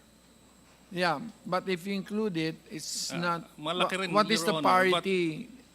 The reason why I intervened, Your Honor, was the statement earlier that there was parity. By citing data 472, perhaps BAI can help all Ako of yung us. nag-add nung tatlo, sir, kasi. Perhaps, sir, with your permission, BAI can help us if they can seek clarity with the sector and with person, because I understand that Director Sevilla is relatively new. Perhaps she can call her Bureau of Better Data. Okay. Because if I were not present or delikado sa amin yun eh. Okay. Delikado sa amin. I'm sorry, sir, if I am being very cautious, but dalan-dala na ho kami eh pagdating sa data. Wag kang Nabibira kami. Okay, Pasensya na, sir. PSA, you are the arbiter of all data problems. So, how many imported chicken did we have in 2024? In tons or in kilos? All three types. CLQ, breasts, and offals. Mr. Chair, for chicken, January to December 2024, 477 million gross kilogram or 477 1,000 That metric includes tons. MDM. This is overall, Mr. Chair. So baka magalit sa atin si... So virtually the numbers are conniving. Yes, sir. That's the importation, 472. Yeah. But in terms of production, there was a statement that it was more or less in parity. Yes. That is where I object. So the domestic production is smaller? It's bigger. Ah. 80% of supply, probably more. What is the domestic production of chicken by PSA? Mr. Chair, local production for chicken, annual 2024, 2,080,254 Tama ka. metric tons, live weight. Ewan, baka naman may nagkamali lang sa pagsalita ng parity. Yes. Ikaw ba nagsabi, Sibilya? Mr. Chair, for the local production po, without importation, it's 2,250, 2.2 Million. 2.2 million metric tons. 2.2 million metric tons ka ba? O 2.1 sa amin, Mr. Chair. metric tons? Opo. 2,080,254 metric tons live weight. Okay, so that's a very minimal difference. Thank you for the So Sir, thank you for being patient So with we're me. eating 2.6 million chicken a year, this country. Now let's go to corn. Anybody from corn who wish to make a statement of problem, a statement your situationer, your problems, and what do you want from DA? If DA is... Thank you, Mr. Chair. Oh, Jojo, ikaw ba? Yes, sir. It's a matter of he is my cousin, so. Honorable members of the committee, Mr. Chair, good afternoon po sa inyo lahat. I'm Romualdo Elvira Jr. I'm representing National Sectoral Committee on Corn and Other Feed Crops and Field Maize Federation Incorporated. Since July last year po, ang price ng corn dive hanggang 12 pesos per kilo. Nag-dive. Yeah. Mr. Chair, sir, pwede po makiusap po na lumapit Okay. lang po sa mic para mas malakas. Thank you, sir.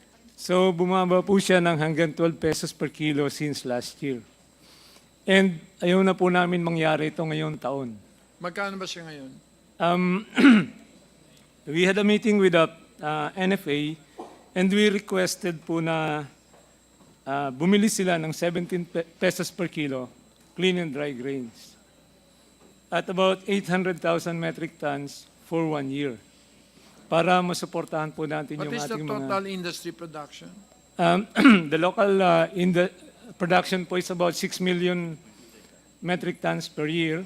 And ang importation po ang requirement po natin is about 10 million metric tons per year. So do you import 4 million? Yeah, we import po last year 500,000 metric tons, but we imported also feed wheat, about 1.3 million metric tons. So paano magiging 10 million? Yung requirement po natin is 10 million. Sa feeds lang po yun. And yung ibang requirement is for seeds, for feed grade. Yeah, basically And, others. This year, since mababa po ang demand, bumaba po yung presyo, ang nakikita po namin solution is to build our surplus ngayong taon. Kailangan bumili tayo ng mas maraming mais para during the recovery period na gagawin po ng swine Ano yung industry. shelf life ng corn? Kung nasa silo po siya at controlled yung environment, about 6 months. If we could build our supply during these lean months, during the recovery period, marami tayong stock. And maybe we could stabilize po doon yung price and supply ng corn. So we need to support yung ating pong mga corn growers ngayon by providing them subsidies sa corn seeds and fertilizer. Okay, who is in charge of corn in DA? Director de Los Reyes. Director? Your Honor, Milo de los Reyes po, of the National Corn Program. What? Yeah, sir. Yeah. Actually po, we support po the corn industry. the corn industry and the clamor of the PIL-Mais. And tama po yung sinabi po na kailangan pong matulungan ang corn farmers, lalo na po dun sa procurement po ng NFA. Actually, meron na po kaming initial talks with NFA. And ang problema na lang po nila is yung pera kung saan kukunin yung pambili ng ng corn. But they are also supporting po the ang tawag di po, yung clamor na talaga pong bibili dapat. Actually, nung panahon pa po ni Pangulong Marcos, yung ama, talagang yun naman po ang mandate talaga ng NFA na mamimili ng palay at mais. Hindi lang po dilaw, pati puti po, bumibili ang NFA. So, we are supporting po the statement po made by the Mr. Jojo Elvira. Nasa mandate mo pa ba ang corn? Hindi inalis? It was not repealed? Hindi po, Mr. Chair. Kasama pa rin po. May mais ka ba kahit 1 kilo ngayon? Sa ngayon po wala. Kasi wala pong pondo. Uunahin mo yung tao kaysa, okay. So, ano yung suporta mo sa corn sector? Sa ngayon po, we are providing seeds, fertilizer, and post-harvest facility Magkano equipment. yan? Ang budget po namin ngayon is only 5.3 billion approved by the GAA. Pero maliit po eh. Maliit po yung 5.3 billion. So, you're providing 7 pesos per kilo as subsidy? Hindi lang po. Yung, Yeah, you divide it. Ako ang i-divide po. 7 million divided by 2. Actually po, ang total corn area natin sa yellow is 1.5 billion. Ilan? 1.5 million hectares. Sa white naman, mga 1 million hectares din po. Mga 2.5 million in Yung total white po. ginagamit din sa feeds? Hindi po. Ito po yung pagkain po ng ating mga kababayan ng mga Cebuano sa Visayas and Mindanao. Yung white corn. Pero yung iba rin po, ginagawang mga chicha corn. So, marami rin pong gamit yung white corn. But definitely, ito po yung pagkain po ng Mindanao and Visayas. Yun po ang staple nila. Ang yellow is for feeds po naman. Before I proceed, PSA, what is the price trend of corn? So that would be next Tuesday. Come again, Mr. Chair. The price trend for corn. Price trend. Wala siya sa index, no? We have inflation for corn, Mr. Chair. It's okay, so that's better. For the price, as mentioned earlier, we have 60.06 pesos per kilo retail price for whole corn on the cob white. And then 18.02 pesos per kilo wholesale price for corn green white and 13.61 peso per kilo farm gate price. This is again for white corn. Kailan yan? December? December 2024, Mr. So, Chair. Jojo, 13 pa rin daw yung nyo? Farm gate price? Yeah, mababa. Masyado pong mababa, Mr. Chair. Kasi ang production cost na namin sa yellow is about 12 pesos 70 centavos. Yeah, Sa white, kung magtatanim kami ng white, yung nagtatanim po ng white, mababa ang cost niya because hindi niya nilalagyan ng Meron ka ba enough. dyan for yellow corn? Yes, Mr. Chair, for yellow corn matured December 2024, the farm gate price is 12.53 pesos per kilogram. Lalong bumaba. Yes. So basically, that shows that there is rice is expensive. So, Pumapa. That's why white corn is more expensive than yellow corn. Mr. Chair, if I Yes. may add, meron po kaming recommendation that we use 30% corn and 70% rice, corn blend. It could, maybe, it could lessen 30% of rice consumption. We're just looking at the possibility po. Okay ba yan, FNRI? Is FNRI still around?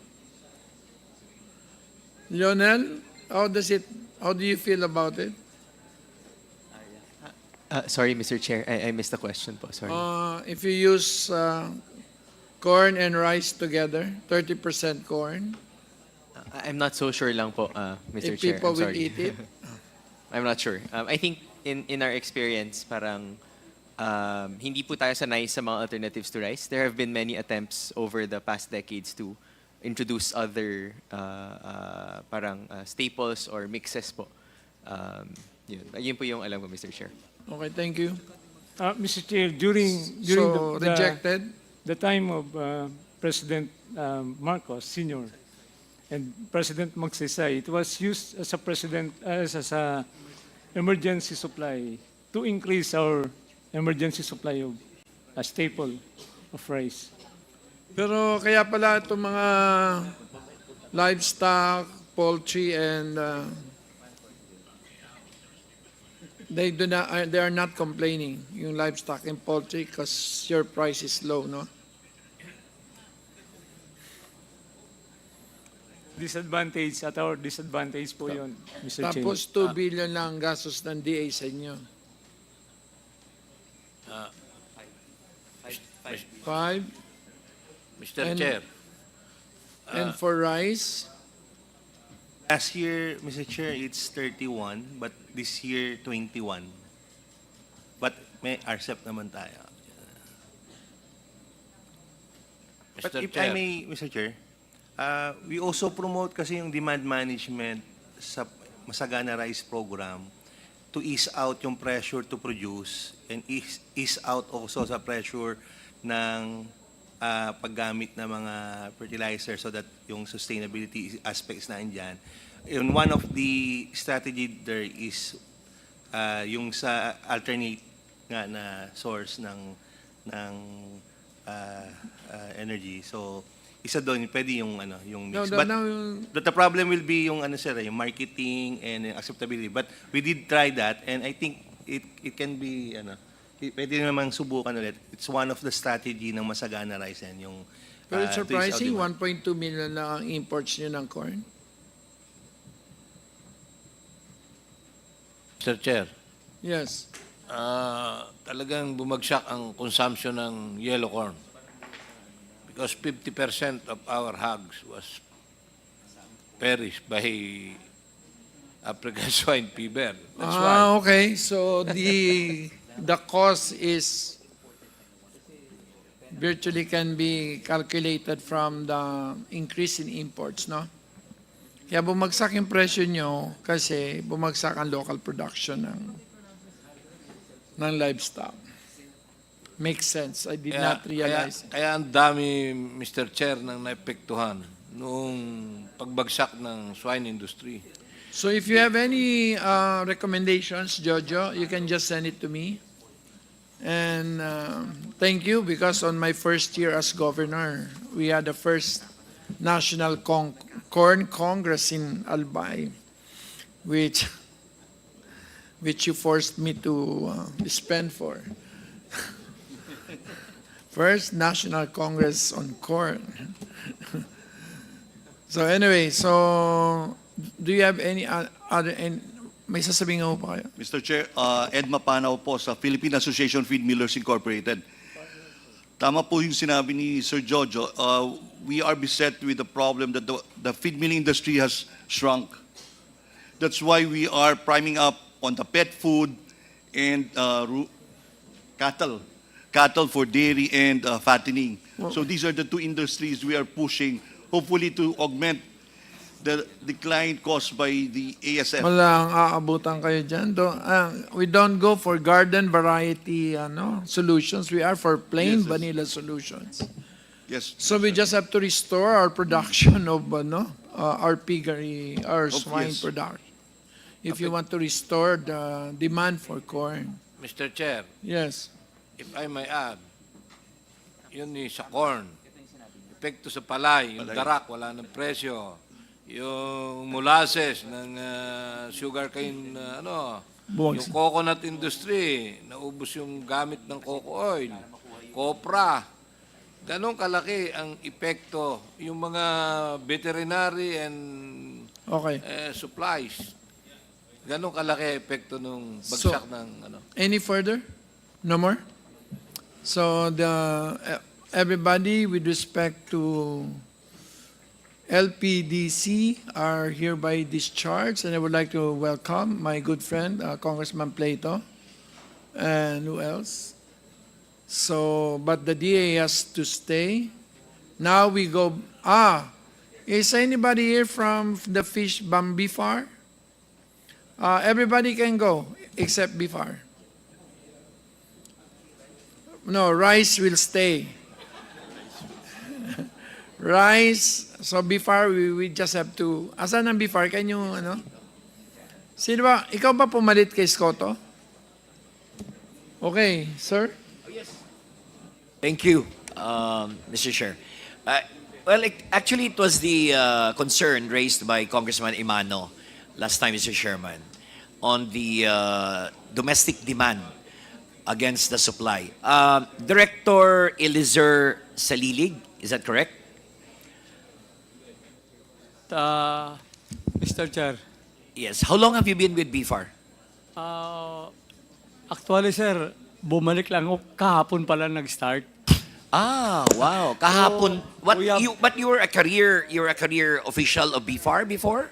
Formerly sir, the Regional Director of BPAR Mimaropa. Regional Director of Region 4B. Yes sir. All right. So how long have you been with BFAR? Almost 37 years, 3 years contract of service, and 34 years for permanent. So you've been with BFAR for 37 years. So Yes, Mr. I'm Chair. sure you speak the language of fish. Talagang magaling ka dyan sa isda. Ha? All right. So, Pwede sir. yeah, since you've been with BFAR for many, many years, for almost 4 decades, ano yung domestic demand natin ngayon? How many kilos? At anong predominant na mga isda ang because fish is a part of the staple diet of Filipinos. So ano yung domestic demand natin against supply? Sir, maybe ibigay ko kay Ma'am Dros kasi siya yung Ikaw yung director eh. Si Yusek Drus is Yusek for Fisheries. So please answer my question. 2025, ma'am. Sir, for mayroon, Mr. Chair, 2025 fish supply and demand outlook. Sa first quarter, mayroon kaming 624,834. Medyo taasan mo lang, malapit lang sa microphone, Director. Total annual production, sir. Sa, Annual production. Yes, sir. Nasa 2.7 million, 790,000. Metric tons. Yes, sir. More or less. 2.7 2.7 approximately. more or less, yes, sir. Metric tons. Ang local production natin. Yes, sir, local yan. Local production. So, does that include the production from fish pond, from brackish water? Kasama na ba yan? Yes, sir. Lahat na. Anong percentage produced by fish ponds vis-a-vis what we can get from the ocean? More or less, sir, 50%. 50-50? Yes, sir. 50 sa brackish, 50 din sa Yes, sir, including po yung freshwater. freshwater? Yes, sir. Ganun ba? All right. So, we have 2.7 million metric tons domestic supply. What is the domestic demand? Domestic demand daw. Meron daw siyang presentation eh. Sino? Director, dapat mastirado mo yan. 40 years ka na sa BFAR. Sir, sorry. Sa national kasi ito, sir, na production, but ang total demand po natin sa... The data that you have with you is, when was that? Anong year yan? 2024, 2023? Anong data ang hinahawakan ninyo, Director? Kailan yun? 2024, 2024. Mr. Chair. That's the latest data. Yes, sir. Yes, sir. All right. So 2.7 million domestic production, 50-50 tayo. Fresh water and brackish water. Yeah. All right. So ano yung domestic requirement? Because doon natin makita kung ano ang demand from imports. 3.2 million. 3.2 million metric tons Yes, sir. ang domestic demand. Yes, sir. So in short, we are importing 500,000 metric tons import. Is that correct? Kasi, iano mo lang bawasan mo lang doon sa domestic supply ang 3.2 na domestic requirement. So, ang difference doon galing from Yes, imports. yes, Is sir. that correct? Yes, sir. Yes. All right. Mr. Next Chair. question. Saan galing the bulk of these imports come from which country?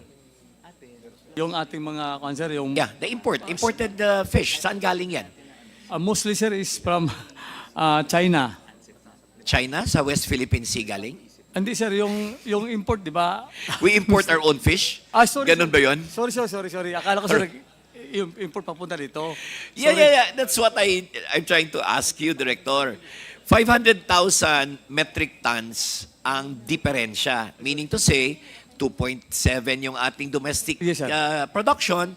Ang demand is 3.2 million metric tons. So in other words, you have a deficit of 500,000 metric tons. Tama po? Yes, Okay. sir. Saan galing ang 500,000 na yan na ini-import natin? Which country? Saan galing? Kasi I could validate that, your statement with Ascomjet. Can I just, sir? Sige, sir. Mr. Sino mas senior sa inyo ni Yusek Bayate? Si Ma'am po, sir. Si Ma'am, Mr. Chair. May I ask Ma'am to? So, we will have the... So, Congressman, Mr. Chair. Yes, okay. I think... All right, so yes, Yusek Drews has the floor. Bayate. Yes, Yusek Bayate. Good afternoon, Your Honors, Mr. Chairs. Yes, kanina Yusek, sinabi ni Director sa Lilig that we have 2.7 million metric tons of domestic production. Yeah, food fish. Yeah, for the fish. And that is 50-50. That's around, it's around 48-52. ganon. 48% capture fishery, 52% 52 aquaculture. Okay. 52 aquaculture, 48 from the ocean. Okay. Ngayon, ang sabi ni Director na yung ating total demand is 3.2 million metric tons. So may kulang tayong, may deficit tayo na 500,000 metric tons, more or less. Mga around 413,000. All right, yes, Yusek. So sa 413 na yan na imported fish, saan galing yan? Where do we import the bulk of the imported fish coming to the Philippines? Based on my notes, I don't know the latest, China and Vietnam, I think. We get it from China, that's 39.3%, Vietnam 18.7%. We also get from Papua New Guinea 9.6%. All right. Japan and Thailand 3.8%, and then other countries. So the dominant supplier for imported fish is China. Is that Yeah. correct, Yusek? Around 190,000. 190,000. Almost half of the requirement. Yeah. And then next is Vietnam. Yeah. How many percent is Vietnam, Yusek? It's around 18%. It's 90,000. All right. Okay. 676. So klaro, no? Ang kulang natin, Yusek, is around 413,000 metric tons. Sa bagong director natin sa BFAR, now that you have been reinstated, as director, anong plano ninyo, director, to narrow the gap? Anong plano ninyo for domestic production so that we don't have to import fish? Ironically, we're importing our own fish. Sir, Mr. Chair, mag-increase po kami. Galing in West Philippine Sea ang ating isda eh. So tayo din ang nag-import ng sariling isda natin, mahal pa. So I think you need to boost domestic production. Anong plano ninyo? Sir, i-increase po namin yung fish production sa local. How do you do that? Sir, mayroon po akong top 5 na agenda. Number 1 po yung aquaculture. And then yung sa law enforcement. Kasi pag makuha natin yung law enforcement, matutukan natin yon, so mawala po yung mga illegalista, so tataas po yung production. And then the third is yung livelihood assistance. Tutulungan po natin mga small fishermen natin. Anong program ninyo sa livelihood? How will you help or assist financially our small fishermen? Sa sir, based on during my time as a director, hanggang ngayon, ganun pa rin sa aming ginagawa. Sa mga livelihood assistance natin,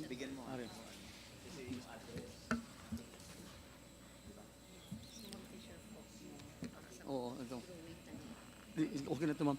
Memorize ko rin. Sir, Go ahead, Mr. Chair, Director. ang madadag po natin sa livelihood assistance, mag-provide po tayo ng, mag-boss po tayo ng tilapia fingerlings, i-increase po yung production natin sa freshwater. And then, mag-provide po tayo ng technical assistance, especially po sa aquaculture, sir, yung mag-establish po tayo ng mariculture parks. And then yung ating mga existing FLA, Fish Fund Lease Agreement, marami po tayo nakatambak, sir, na hindi nagagamit. So, kasama po sa top 5 po natin na agenda yan as a new national director. Yeah, because I understand that the president has amended the guidelines for FLA. No? Di ba halos ano na ngayon? Perpetual use na ngayon ang FLA? Sir, marami yung gumagamit na hindi naman sila kailangan natin ng inventory. Kasi yung iba niyan expired na. Ang iba naman, sir, gumagamit, mga tinas na lang. So, see to it na ma-review, ma-address natin po ang problema especially po sa FLA na yan. How many million hectares ang under FLA ninyo? And what is the utilization rate? As of now, sir, wala pa akong data na hawakan. Wala ka pang data. Sorry. 37 years ka sa BFAR, dapat alam mo na yung coverage sa buong Pilipinas ng FLA. Maybe Yusek Juice might have some knowledge on the... what is the area covered by FLA right now, Yusek? Actually, what was released to us was 110,000 hectares, but what was the areas that have been issued instruments really is mga around 57,000 to 58,000 hectares. So those are current occupants that are really holders of the FLA, Yusek. Yes, and you are right. The president, during his term, instructed us to utilize this land for food production. Yes. And that we studied and amended the regulation. And that it's a bit more stringent. Dapat na-utilize nila kaagad within a year or two, non-payment for 2 years, automatic cancellation, and that kailangan fully developed talaga siya. All right. In around 3 years. All right. And he instructed us to entertain serious investors to prove their financial capability and all that. So medyo It's moving. And in 2022, when the new administration came in, there was some backlog of around 200 FLAs, and we were able to bridge that gap and update everything. So medyo ngayon mabilis and updated na konti yung all right. ating But is there areas. any, Yusek and Director, is there any financing component now that the guideline has been stricter and in pursuit of the direction of the President for food we have security? many credit windows now in DA. aside Okay. from our partnership with Land Bank. Okay. So up to what, meron bang computation kayo? How much is the loanable, if the FLA, if the lessee is eligible to secure financing, ano yung mix ng facility? I don't know how big is it now, but I used to lead the BFAR Land Bank Trust Fund. And I remember that time, I don't know now, we have some 100 million that time, and there was a move in the new administration to, I think it's now increased. I don't know the actual figure now because I'm no longer in operation. But the policy itself has been already finalized and is already effective. Okay. Thank you, Yusek. So the utilization right now is around 57%, no? As mentioned by Yusek. I say in area, as of now, it's 57 to 58,000 hectares. Okay. And Yes. as So I out of 100,000 hectares, more or released less. to us before. Oo. So, hindi naman pala lahat na isyuhan yun. Okay. So, we focus on those. All right. And So- I so- know there is another program to revive the salt industry. And I think we are again in tandem with DNR to work on an area for salt making. For salt making. Yeah. Okay. Alternative program. Yeah, because the president wants to revive the salt industry. Okay. All right. Sige. So in short, meron pang mga 40 plus thousand hectares that could be made available for other interested parties to engage in aquaculture. There is now an ongoing, I think, inventory All right. by DNR on that. Okay. Thank you, Yusek. Is there anything more you want to say, Director? Mr. Ted, magandang tanong mo kay Ma'am Dos kanina, yung about po doon sa mga anong intervention po namin sa livelihood doon sa mga FLAs. During my leadership in Region 4B, nakarelease po ako, sir, ng 66 million for 2 years. Yan po ay mga soft loan under the DA credit program. So, Soft loan yun, soft loan. Yes, sir, soft loan. Ang tanong, kamusta man ang repayment? Ang repayment, sir, na umalis naman ako after my term, 5 years, sir, ang allowed sa kanila ni magbayad, but 2% ang interest lang. 2% per annum? Yes, sir, per annum. Hindi pa rin nagbayad kahit 2% Sir, hindi lang? ko na-monitor yung kanilang kwan kasi which include mga sir, commercial kasi, fishing boats, up to 5 million. Wow. Oh, so, That's a big that's sir. a big financial assistance mayroon din, sir, na tag 25,000 lang per individual. for small fishermen. Yes, sir. So Alright. yearly po siya during 2019, 2020, ay almost 33 million po ang naparelease ko Oo. through... and then Now, next- now that you're the director of BFAR, can you revisit that program? Kasi sayang naman na, you give away 66 million with a very small interest of 2%. Tapos ang repayment mo, nothing. So, that defeats the purpose of providing livelihood programs for these fishermen. Yung iba, commercial operators pa. Sir, kasi sir, mayroon naman silang kwan, sir, nag-issue na po sila ng check. Yung mga commercial na naglulo ng 5 million, mayroon ba yung kanilang amortization, nag-issue sila. Naka-PDC sila? Naka-post-dated payment sila? Sir, hindi ka naman pwede mag-loan ng 5 million dun sa mga commercial fishing vessels kung hindi po sila naka-comply po sa ng Bureau of Fisheries. Yung Ano to, no? License Yung to pay. 5 million na assistance, unsecured ito? Unsecured, meaning to say there's no collateral? Yes, sir. Unsecured, right? It's a clean loan. It's a clean facility. Is that correct? Meaning to say walang collateral. Yes, sir. So it's a clean facility. So Yes, pwede, sir. Yes, pwede yes, nilang sir. takbuhan, walang bayad, okay lang. Hindi naman, sir, kasi dumadaan naman tayo sa evaluation, sir, eh. Alright. Oo. So yun Proper yung po. concern natin dito. It's not only the implementation of the financing, but to ensure that repayment is secured. Kasi Yes, sir. paano naman natin Yes, dagdagan yung financing pag hindi Yes, naman Mr. Chair. nagbabayad ang mga nag-loan, di ba? Alright. Yes, Yusek. Yusek Juice? In the case of the BFAR Land Bank Trust Fund, until 2022, I handled it. Mga 100 million lang naman yon, but it was with collateral. Okay. The repayment was quite good.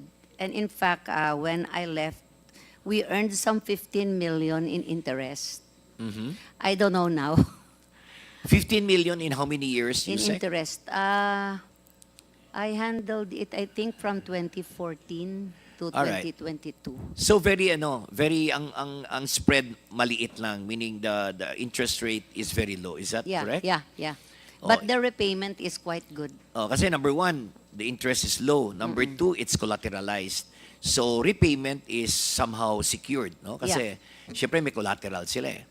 Normally anong collateral nila? Yung vessel? Yung land for aquaculture. The land It started, itself. but it should be titled land. They can all no longer use the leased or public land. Before, it used to be used for collateral with DBP. Before allowed in the yun. 1970s. Ang list, ang FLA before allowed to be used as collateral. But but- now wala na yon. They have to have a titled property. All right. Even with the new As a guideline of the collateral. president, Yeah, hindi yeah. pa rin allowed ang to Yeah. use FLA as Yeah. your collateral. All right. Okay. So thank you, Mr. Chairman. Thank you, Yusek, and thank you. Mr. Chair. Wait. I actually had instructions. Is the NBI still around? Yes. The Yes, Mr. Chair. AMLA is at my back in the chairman's lounge. And apparently you have an MOA with AMLA, no? Yes, Mr. Chair. So they said that there is still no, I don't know, we have a particular, AAC, I forgot. I'll say it, Mr. Chair. I'll say. Yeah, that's right. So can you just work with them using your MOA? Yes, Mr. Chair. Okay, so with that, I think I provide them the list for investigation. So the BIR will do its own, and then can you work with AMLA na lang? Okay, thank you. So you are dismissed, sir. You are discharged pala, sir. Thank you. So now we're back to Mr. Chair. rice. No. Mr. Chair. I was informed that the officers of Pacific Sealand Foods Corporation is here due to our subpoena. Wala pa man mga dokumento, sir. Pero, I was told that he was here. Come again? The officers of Pacific Sealand Corporation is now here. Is it?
Thank you. Di na, wag na muna. So we're back to rice. Stella, you have a full plate already. So nobody wants to ask question anymore?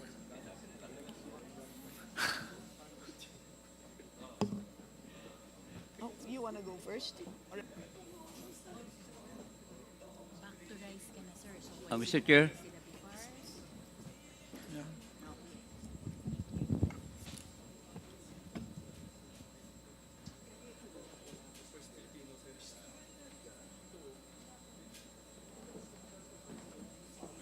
screen kasi yung tungkol kay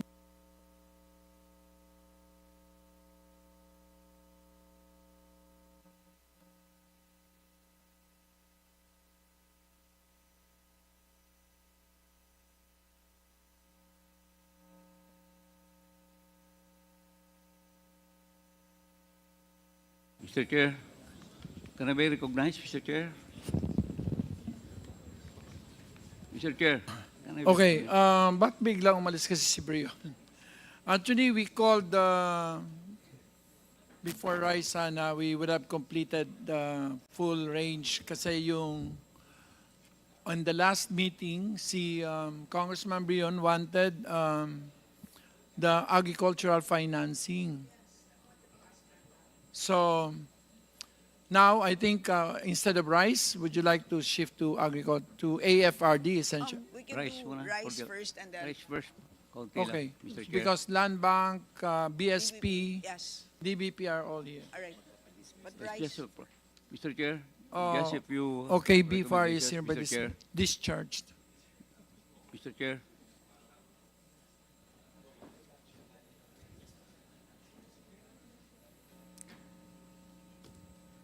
Mr. Chair, Yes, sir. can I be recognized? Thank you. Sino gusto niyo maganda- pong... Maganda nga po sa atin lahat, sa our colleagues and our guests here.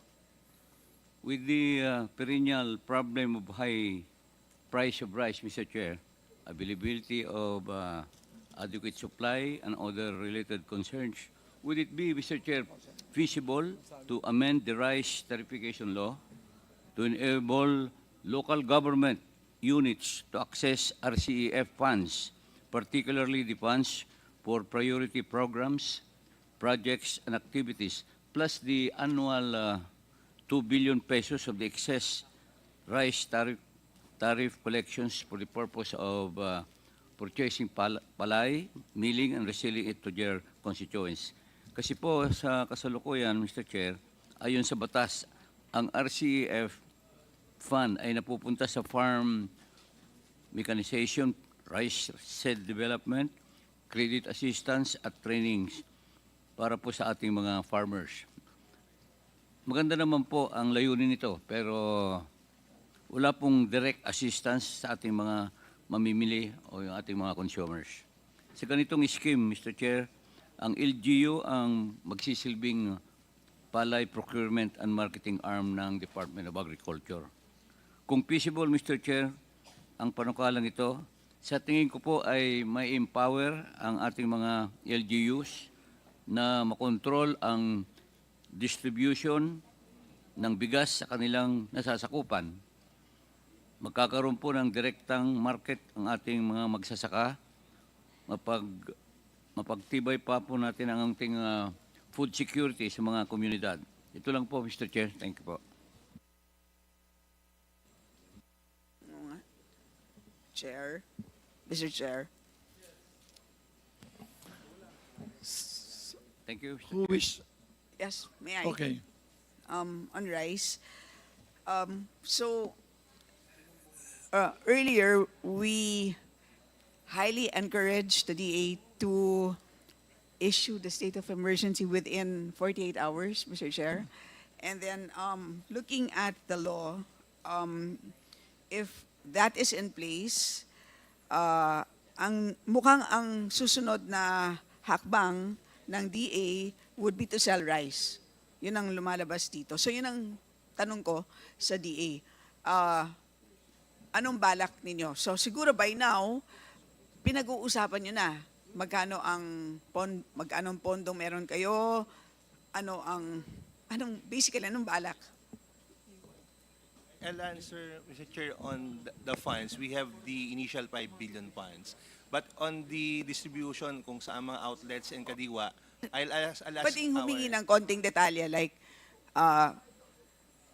kasi sa ngayon, 29 pesos, pero for selected sectors, saan nyo ilalagay?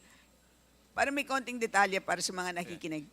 Yes, ma'am. I'll ask our AMAS director to discuss yung details ng plan for the Kadiwa stores.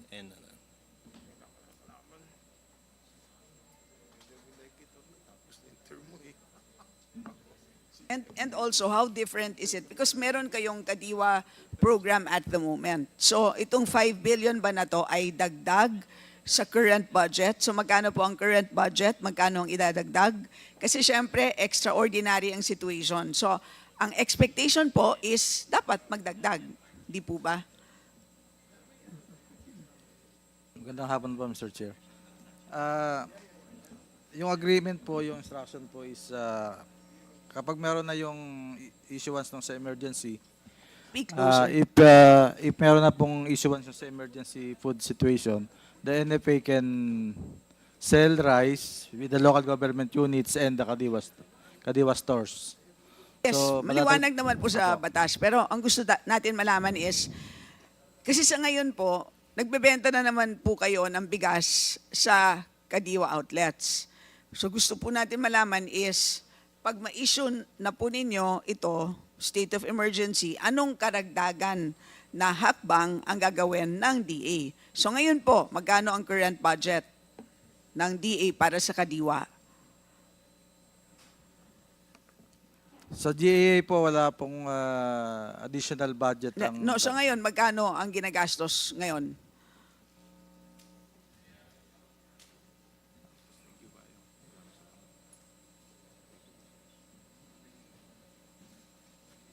Through the usual, Mr. Chair, it's through the usual operations ng... Hindi, o nga, sige. ng Just give us NFA an idea po. Give us an idea. So right now, So, how much are we talking about? Hindi ko kabisahan yung bunch.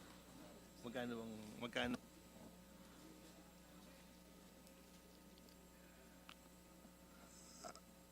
Ang Kadiwa po kasi, ang ginagamit naming budget sa Kadiwa ay the usual operation ng DA Kadiwa. But as regards the rice project ng Kadiwa, the source of rice, it's from NFA and through FTI po. So ang ginagamit lang po yung Kadiwa stores as venue for the selling. But the Kadiwa per se, wala pong additional budget for the rice. So yung bigas is all NFA rice. So how much worth of stocks sa ngayon ang umiikot po sa Kadiwa outlets? Yung ano na lang, yung financing. Ang nasa Kadiwa outlets po ngayon, nanggagaling po siya through FTI and through NFA. The FTI po, siya po Oo yung nga po. bumibili So, sa... sige, how do I phrase this? So ngayon ay January, for the month of January, how much worth of rice ang binaba ng DA sa mga Kadiwa outlets? Siguro that's a more specific question. Tama po ba, Yusek Chris? Is that the question that you can answer?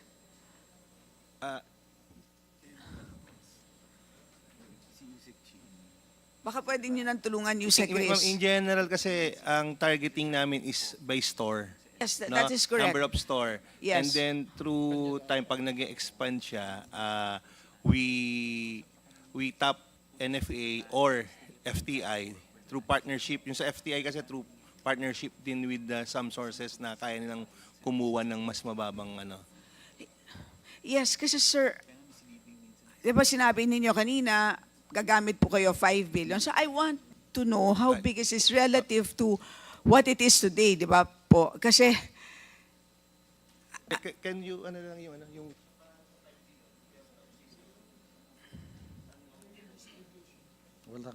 sino po bang sa inyong tatlo ang makakapagsagot ng mas specific, konkreto? Admin Larry or Yusek Chris? Siguro, let me just share some information. The volume that Kadiwa sells, meron po silang report niyan. Hanapin mo lang yung distribution. But as to the 5 billion provided to DA for this program na mapababa yung presyo ng bigas sa merkado, 1.5 billion of that will be sourced from NFA. Ito po yung mga aging stocks. And the 3 billion is for sourcing kung saan man mas economical mag-source. It could be sourced locally, bibilhin nila, or it can be imported. So, Yun nga po, ang tanong ko kasi is, yung actual stocks, di ba? So, January, sa buwan ng Enero, magkano po ang naibenta ng Kadiwa through Kadiwa outlets? Madam Chair, Mr. Chair, meron po kaming report on the actual volume of rice sold. Sige and, po, so tignan niyo po yung report ninyo, sabihin niyo po sa amin, magkano po?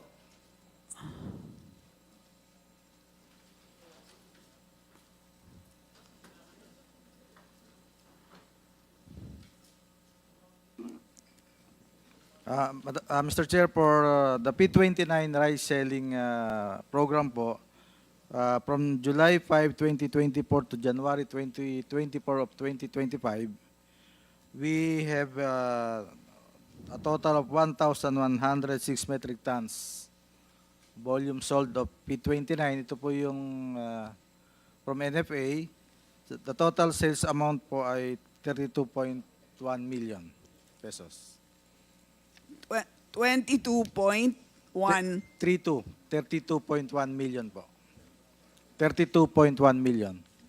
32.1 M. Yes po. Yan ang total sales. Sales ng from July to January 2025. Okay. Maliit lang pala, no? So, and in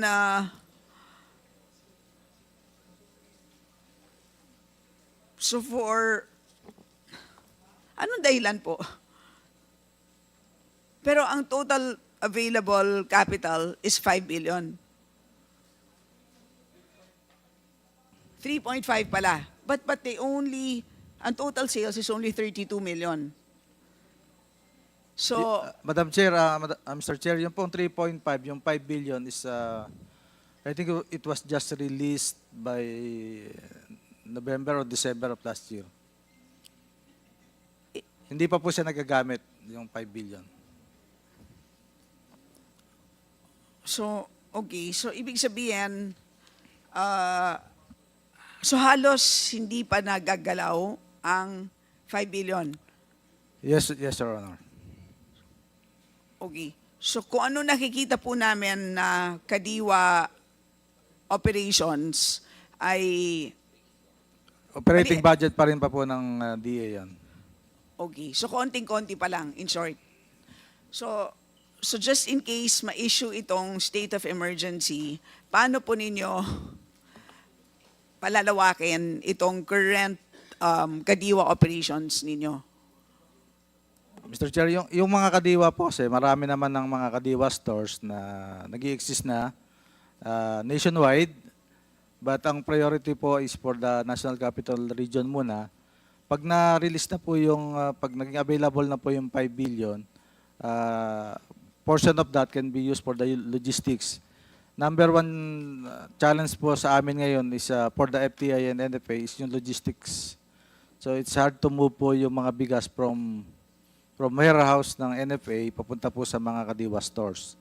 And sa ngayon po, yung FTI lang muna ang ginagamit nilang operational fund for the operation ng P29.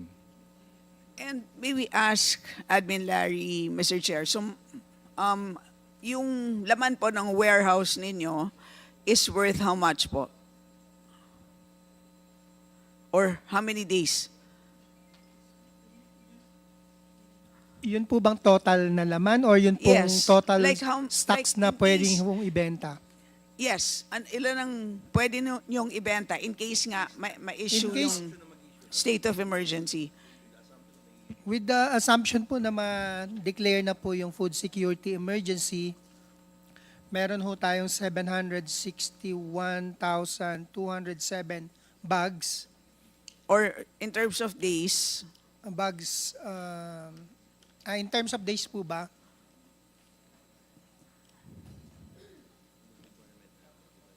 Or peso value? Ano po ito?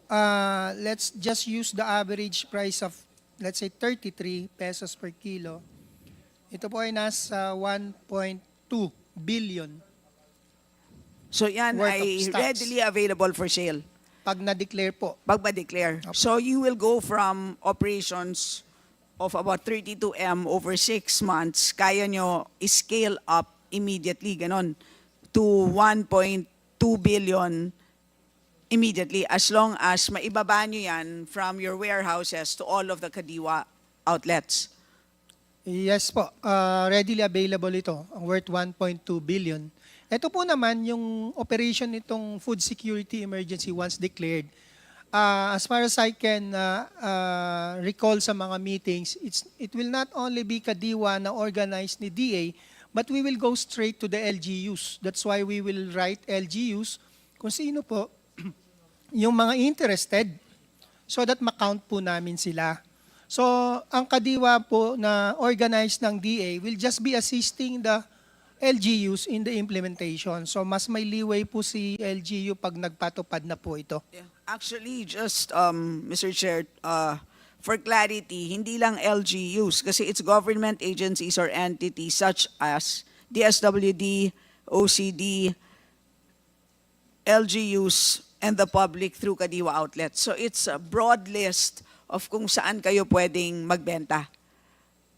Tama po yun, pero we don't expect the DSWD and OCD na magbenta since they have their own stocks na kinukuha sa Pero amin. broadly speaking, pwede broadly po. speaking, as long as meron kayong mahanap na partners, ay pwede kayong magbenta Yes, ma'am. ng stocks ninyo. Yes, Mr. Chair. Kaya po na-mention ni Admin Larry yung sa LGU kasi present problem kasi namin yung logistics.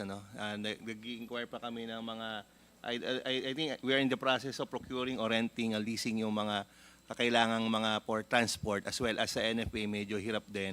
Kaya ang initial na naisip para makatulong din LGU, but we are not limited to LGU. Yes. By virtue ng RTL na pinasa ngayon. Yes. And then, by now, na-determine nyo na po ba ang presyo? Sa ngayon po yung dalawang presyo nakaset naman eh. The regular rice at 38 pesos per kilo. Tapos yung P29, ito po yung aging. Ang hindi pa lang po namin napapa-approve from the NFA Council na pinapaikot po natin through ad referendum ay yung more or less 33 pesos per kilo na bigas na in between. Ito po yung mga 2 months old rice natin. Ano yung naging determination ng 38 peso rice?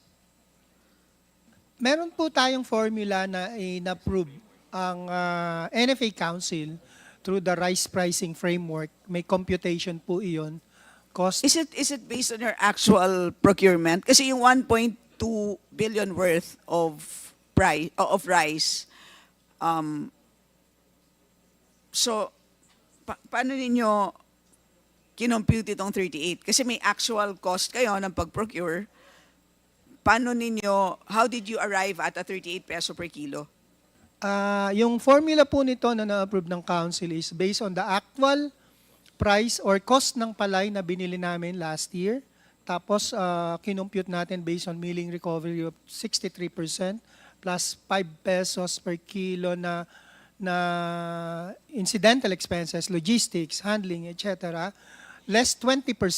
Yun po yung na-approve ng council, or kung titignan namin yung PSA data from yung pinaka-current data niya for well-milled rice, ililess din namin ng 20% po yun. So pag pinagkumpara po namin, kung sino po yung mas higher ang price, yun po yung isa-set nating price, selling price. You'll choose the higher. Why higher? For cost recovery po as a GOCC, kahit For paano. cost recovery. Kahit so paano magkano po ang kita ninyo dito sa 38 pesos? Wala pong kita, 10 pesos lugi po yan. 10 pesos lugi. So ibig sabihin 48 pesos ang cost. So from farm gate all the way down to For example, if yung average price niya is 27 pesos, to get yung actual value niya, 1 kilo ng into bigas, divide po ng 0.63, that's 48.85, plus yung 5 peso na sinabi.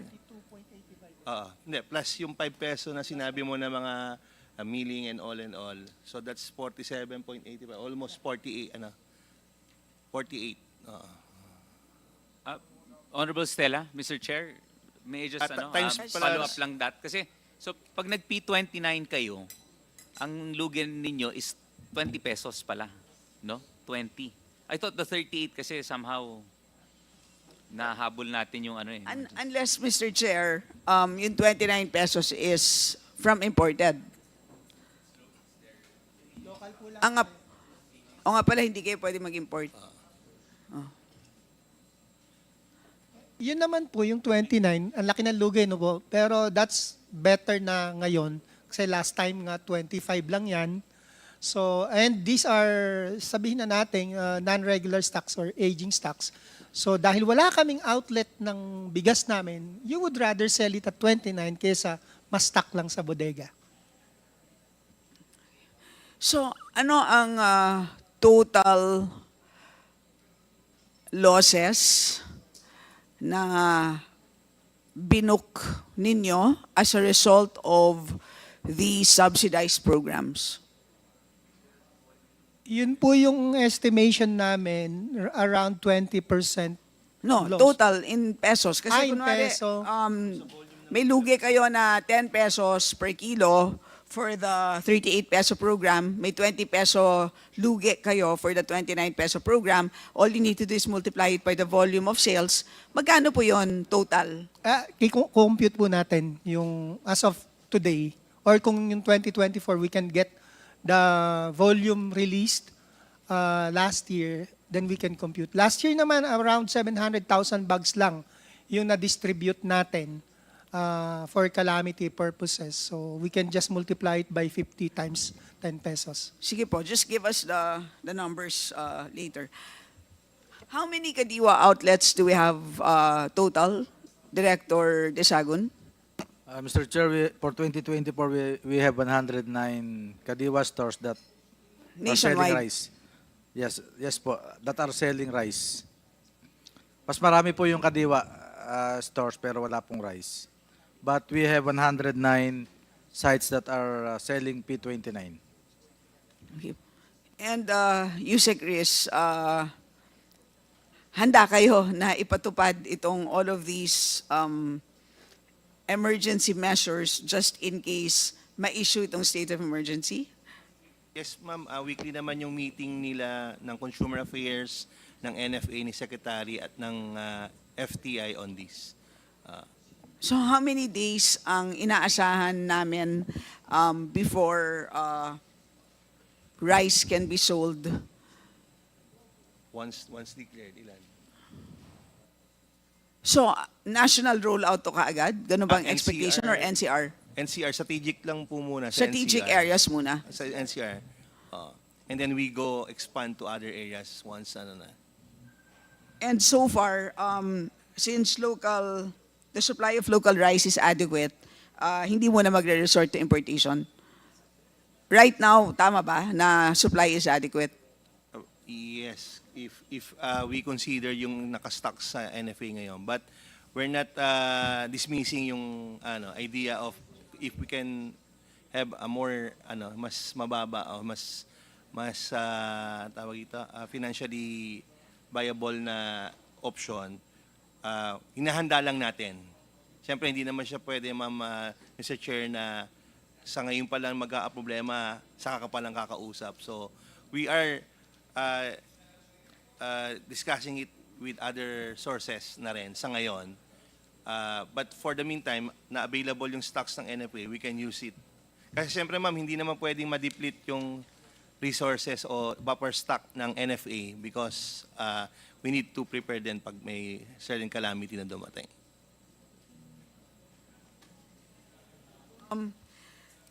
Pwede na po ba, Mr. Chair, magtanong sa financing institutions?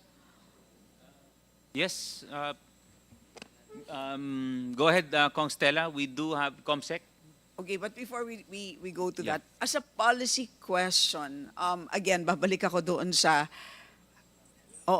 anecdote ko kanina na hindi pa pala isipan yon kasi if we let the market forces work and just make sure that the middleman, if we make sure that, how do you say that, that the supply chain is as narrow as possible, meaning to say, as direct as possible from farm to table,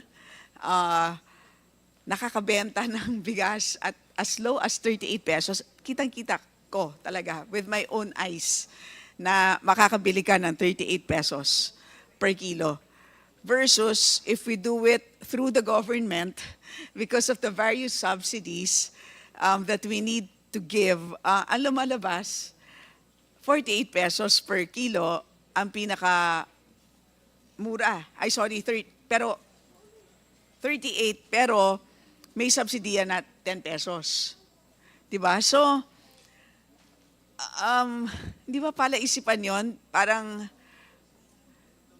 we're better off just giving the 10 pesos as a cash transfer, di ba? Yes, ma'am, Mr. Chair. Hindi If ba we look parang, with- hindi ba parang magandang gawin na lang is to just facilitate that, to make that happen in a broader scale, ibig sabihin, to just facilitate that. Yung, hindi ba pwedeng ma-eliminate na lang yung nasa gitna and make sure that mas may direct channels or communication between retail outlets and the mills or farmers? Ideally, yes, ma'am. Yung long-term, medium to long-term ng objective and goal ng program nandoon. Kasi in terms of sustainability, mas okay. That's why yung focus namin on the in-strengthen mo yung clusters ng farmers, mas mabigay niya yung kanyang kinakailangang volume for the market, madirect mo siyang i-connect sa market, sa retailers or one big trader na dediretso sa retailer. Ideally, mas okay yung ganong situation. But unfortunately, it will take time to do that. And this intervention by the government is being done kasi medyo mataas nga ang presyo ng bigas sa ngayon. And there are some loopholes within the supply chain na kailangan nating ding ayusin. And hopefully with the investments ng government na provide din ng through the RCEP, for instance, yung improvement ng processing systems, RPS natin, yung drying facility, milling facility, if not eliminate yung kalakihan ng players within the value chain from farm gate to the market, maliitan talaga yung ma-minimize. So, Minsan nga iniisip ko kung bigyan mo lang ng puhunan yung mga retailers. ma'am, actually both side we can. No, kasi nga, like in this case nga, which I chanced upon, they just on their own, they made it happen on their own. Diba? Sila na mismo ang naghanap nung ganong kamurang bigas and made logistics arrangements happen on their own. So, it was a matter of... mas ma-expand pa yung ganong klaseng situation. Oo, di ba? Parang, yun sinasabi ko, parang ito, pinaghihirapan natin to make all interventions happen with great difficulty through DA, NFA, AMAS, pero sa totoo lang, if you decentralize it, parang hindi ba kaya mas madali? Kaya nga sinasabi ko, through the market na lang, di ba? And then just imbis na magpapakahirap tayo na mag-compute ng SRP, etc., market forces na lang, di ba? Kaya lang, ma'am, we need also some leeway, Mr. Chair. If we need to intervene, the government can do their thing. Kumbaga, yun na nga, but mahirap din intervene- kasing totally market. Hindi, intervene through support. Di ba? Like in okay. this case, tanungin ko yung, nasan bang land bank? Mr. Chair, nandito ba ang land bank? Okay. Mr. Chair, di ba tinanong natin the last time, pero wala sila. Ang nandito si Yusek Asis, who is a board member. So tinanong, kasi magkano po ba ang assets ng land bank sa ngayon? Total assets is, I think, more than 3 trillion pesos. Tama po ba? Nasa 3.4 trillion. 3.4 trillion pesos. Di ba po? And based on Agri-Agra compliance, magkano po dapat of your total assets ang dapat pautang sa ating mga magsasaka and fisher folk combined? Ngayon po, Your Honor, there is this RA 11901. Can you speak closer to the mic? The RA 11901 po directs all banks to allocate 25% of their funds to the AFRD, so Agriculture, Fisheries, and Rural Development. So in the case of land bank po, our loans to the AFRD currently amounts to 825 billion. So that represents... That refers to the entire sector. Opo, sa Agriculture, So Fisheries, how and much is Rural the total in pesos? 825 billion po. So 825 million of the 3.4 trillion is for the entire sector. Pero ang tanong ko is specifically po for the, what do you call that? Small farmers and fishers. That's a special, anong tawag doon sa acronym na yun? SFF po. Small- SFF. Para sa SFF, magkano po ang outstanding loans sa SFF sa ngayon? For the SFF, our outstanding loans amounted to 34 billion as of December 31, 2024. 34 million pesos. Billion po. Billion. 34 billion. So that's 1%. Tama? Mga roughly po. So only 1% of your assets go to SFF. Ilan pong farmers and fishers po yan?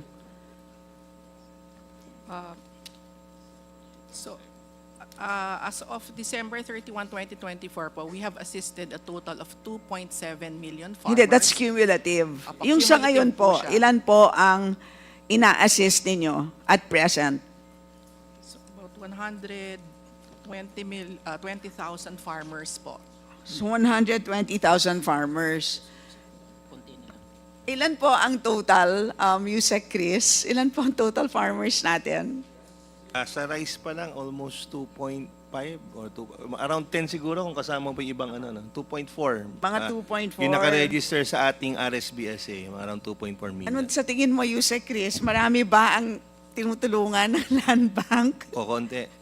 In fact, ma'am, that's why one of the reasons sa pag-analyze din namin sa program, yung yield, kahit bigyan mo sila ng quality seeds and bigyan mo ng 2 bags fertilizer, yung capitalization nila, pagdagdag ng fertilizer para ma-meet mo yung recommended number of bags, para ma-hit mo yung 8 to 10 metric tons, hindi nagagawa kasi walang pera, walang pang-kapital. Sometimes, yung binibigay pa ng gobyerno na 2 bags ng fertilizer, kung gumagamit na siya ng 4, ipinapalit lang substitution, hindi na niya ginagastos yung pang-2 bags. So talagang Bitin talaga. kailangan talaga natin ng support for financial, kahit affordable credit for inputs man lang on the side ng farmers is very needed talaga ng sector.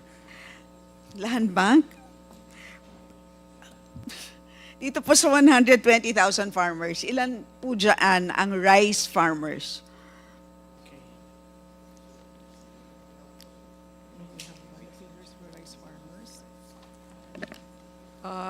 Your Honor, I have put the figures for our exposure to rice production, but I don't have now the figures for Yes, the but your number of rice farmers production for pertains rice. to the entire sector. So kasama dyan, So, yung for crop logistics, production po etc. No po. This is only for rice production. So our Yes, but rice exposure- production could mean yung pag-may-ari ka ng warehouse, ganon? Hindi po. Storage, Yung pagtatanim po. pagtatanim lang. Apo. Pero you can be a big farmer. So it can be farmers po. Pwede kang labas sa kategory ng SFF. Apo. Ang hinahanap po natin yung SFF. Bakit? Kasi ito yung mga vulnerable sa use loans, di ba? Ang gusto nga natin is mapababa ang presyo ng bigas, kasama dyan kasi yung cost of capital. Yusek, Chris, sa pag-analyze po ninyo ng cost of production, magkano po ba doon sa 48 pesos ang attributable to cost of credit? Kasi for sure, may portion dyan ay binabayad po sa pinagkakautangan nila, di ba? At the data, ma'am, hindi pa namin... Hindi. Pero marami sa kanila ang nagbabayad ng utang. Tama ba? Yes. Sa pagkakaalam ninyo, marami sa kanila ay talagang nangangailangan umutang, di ba? Kasi to front-load their capital at the start of planting season. Yes, Tama yes, ba yun? yes, That's a ma'am. typical farmer, di po ba? Especially through, kung dadaan naman ng land bank through the cooperatives, yung success rate of prepayment mas mataas. Meron po ba dito na resource person ang may alam kung magkano doon sa cost of production ng rice ang attributable to credit? So ilang porsyento doon sa cost of rice ang ibinabayad po sa pinagkakautangan nila? Walang may alam. 76%. 7, sir, how much? Yeah. 76%. 76? Yeah. Attributed to loan. So around 56,000 ang ano nila, gastos dun sa total of 65,000 ang cost per hectare. Sir Sendo, these are through informal channels. Sa labas. Sa labas, di ba? Yeah. Yung parang trader. I'm sorry, please explain the 76%. Yan yung ginamit na cash flow. Oo, dun sa Na- cash flow niya, for every Pero 100 kung pesos na nilalabas niya, 76% Pero is yung inuutang. cost nun, siguro mga 7,600 sa 10%. So about 10% of your Basically, cost. basically 7,600. Yeah. Servicing interest payments, basically. Yeah, so how much is that service? 10%. Yes. So of the 48 pesos, roughly 5 pesos, 4 pesos 80 centavos is for debt Correct. service, about 10%. Cost of production, Yes, of cost of production. Not percent of revenues. Ang 48 pesos is at cost of production of rice? Ano bang cost of production per kilo? 40. So 4 pesos, 40. 1.4. Oh, but that's palay. Hindi, pero rice, yung milled rice. Times 2, 28. So, Mataas, 10. 20%. 10%. So, 25%. yeah. Okay. So, malaking bagay, di ba? Kung Malaking bagay talagang credit. Malaking bagay ang credit, land bank. Ang konti-konti naman ang pinapautang natin sa ating rice farmers. Pwede bang, wala ba tayong pwedeng gawin? Parang, hindi ba yan ang ating primary mandate? Ano, pwede nyo bang sabihin sa amin? Ano bang primary mandate ng land bank? Our primary mandate po is to support the agricultural sector, Ayun. particularly the small farmers and O, fishers. ulitin, to support the agricultural sector and Particularly po the small farmers and fishers. and the particularly, ARDs. with emphasis on the word you said, Chris, particularly the SFF. Opo. Okay, but only 120,000 farmers benefit from your 3.4 trillion pesos. May we know what's the total number of, how many borrowers do you have total? You mean the entire portfolio, Your Honor? Doon sa lahat ng pinapautang ninyo, magkano lahat? Total? Ang pinapautang ninyo sa SFF ay 34 billion. Magkano ang total loans ng land bank? For our sector, the National Development Lending Sector, our total loans is at 1.196 trillion. 1.9, 1.196 or close to 1.2 trillion. close to 1.2 trillion. So of the 1.2 trillion, 34B ang napupunta sa inyong primary beneficiary. Ma'am, ano pang Your Honor, may I explain? Chair, this is a serious concern. Kong Stella? 1.2 trillion ang pautang ng Land Bank. Ang primary mandate nila is magpautang or sumuporta sa SFF. Pero, ang total utang sa SFF ay 34 billion lamang of the 1.2 trillion pesos.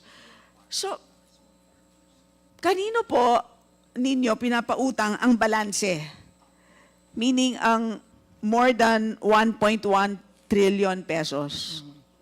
So, for the entire agricultural sector, yun po nga po, as I mentioned earlier, yung AFRD po, it's 825 billion. So the balance po goes to the other key priority sectors of the national government, so which we are supporting, like infrastructure, health, tourism, education, and other priority projects po. So yun po, that's the Priority projects as of the defined national by? government. Pero, hindi pa, ayon sa batas, ang priority nyo po dapat ay magsasaka. So, sino po ang nag-determine ng inyong bagong priority? Hindi po. Kasi po, ang loans to Hindi, small pero di ba farmers- tama? Pina-dictate ko po sa inyo kanina ang inyong mandato. Narinig naman po namin lahat dito sa kwarto. SFF, Small Farmers and Fishers. Apo. Tama po? Apo. And then all of a sudden, sinabi po ninyo, meron kayong priority sectors na siya pong beneficiary ng 1.1 trillion pesos. Apo. So sino po ngayon ang nag-determine ng inyong bagong priority sectors? Yun lang naman ang tanong ko kasi po, Act of Congress naman po, di ba?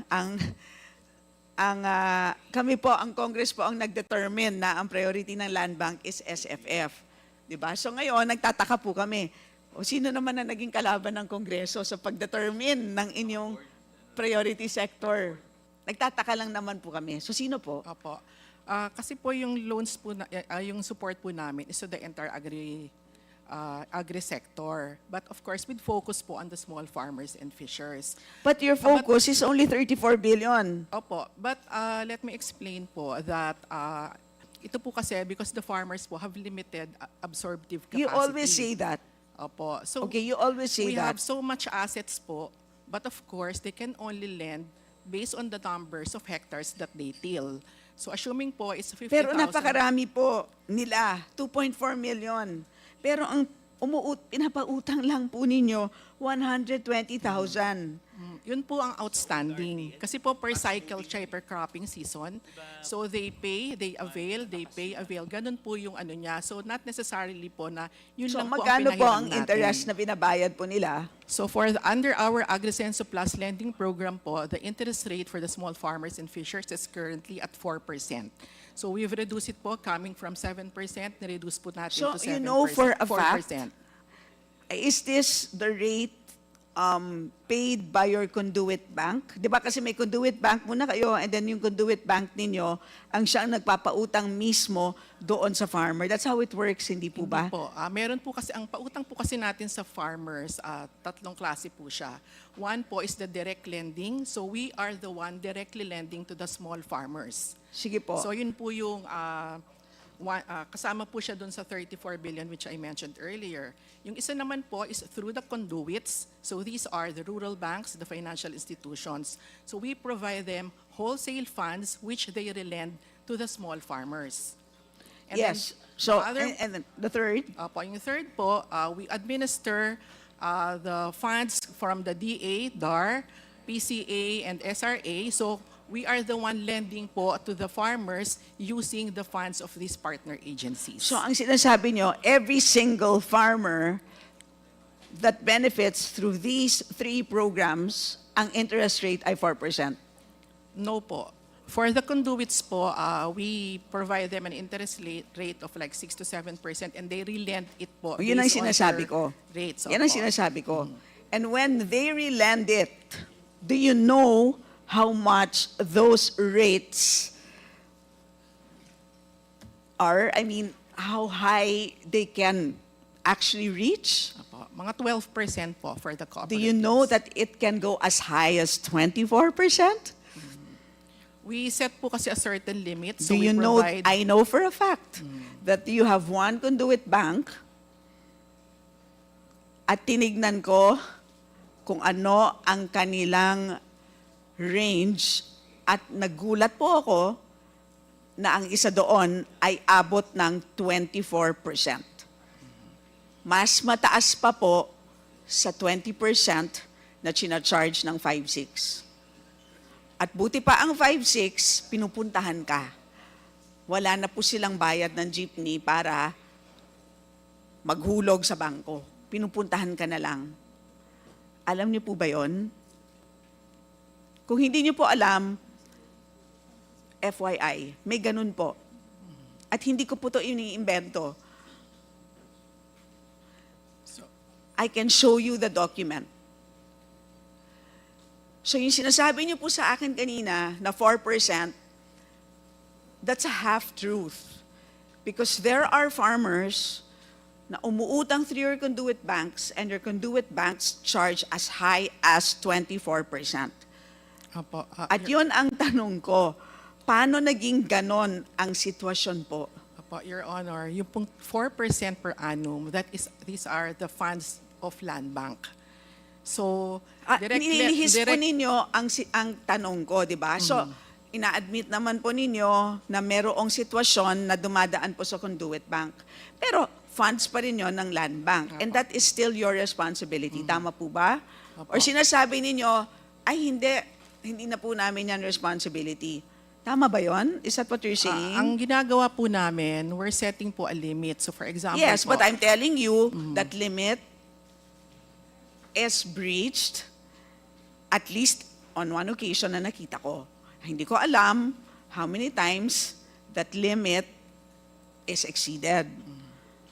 So sinasabi ko, may ganon. Diba? So kung na-exceed siya in one instance, yan ang tanong ko, how many times does that limit get galing breached? po kaya sa Land Bank yung funds na pinahiram nila, Yes, Congressman? I am sure, I am certain. Ayoko na lang sabihan yung name ng bank, we can talk in private later on. But I am certain it is your conduit bank. So, pwede pong ipaliwanag. At I am sure you know this. So, tignan po ninyo sa inyong records. Ilan ang conduit banks ninyo? At magkano ang pondong pumapasok sa conduit banks ninyo?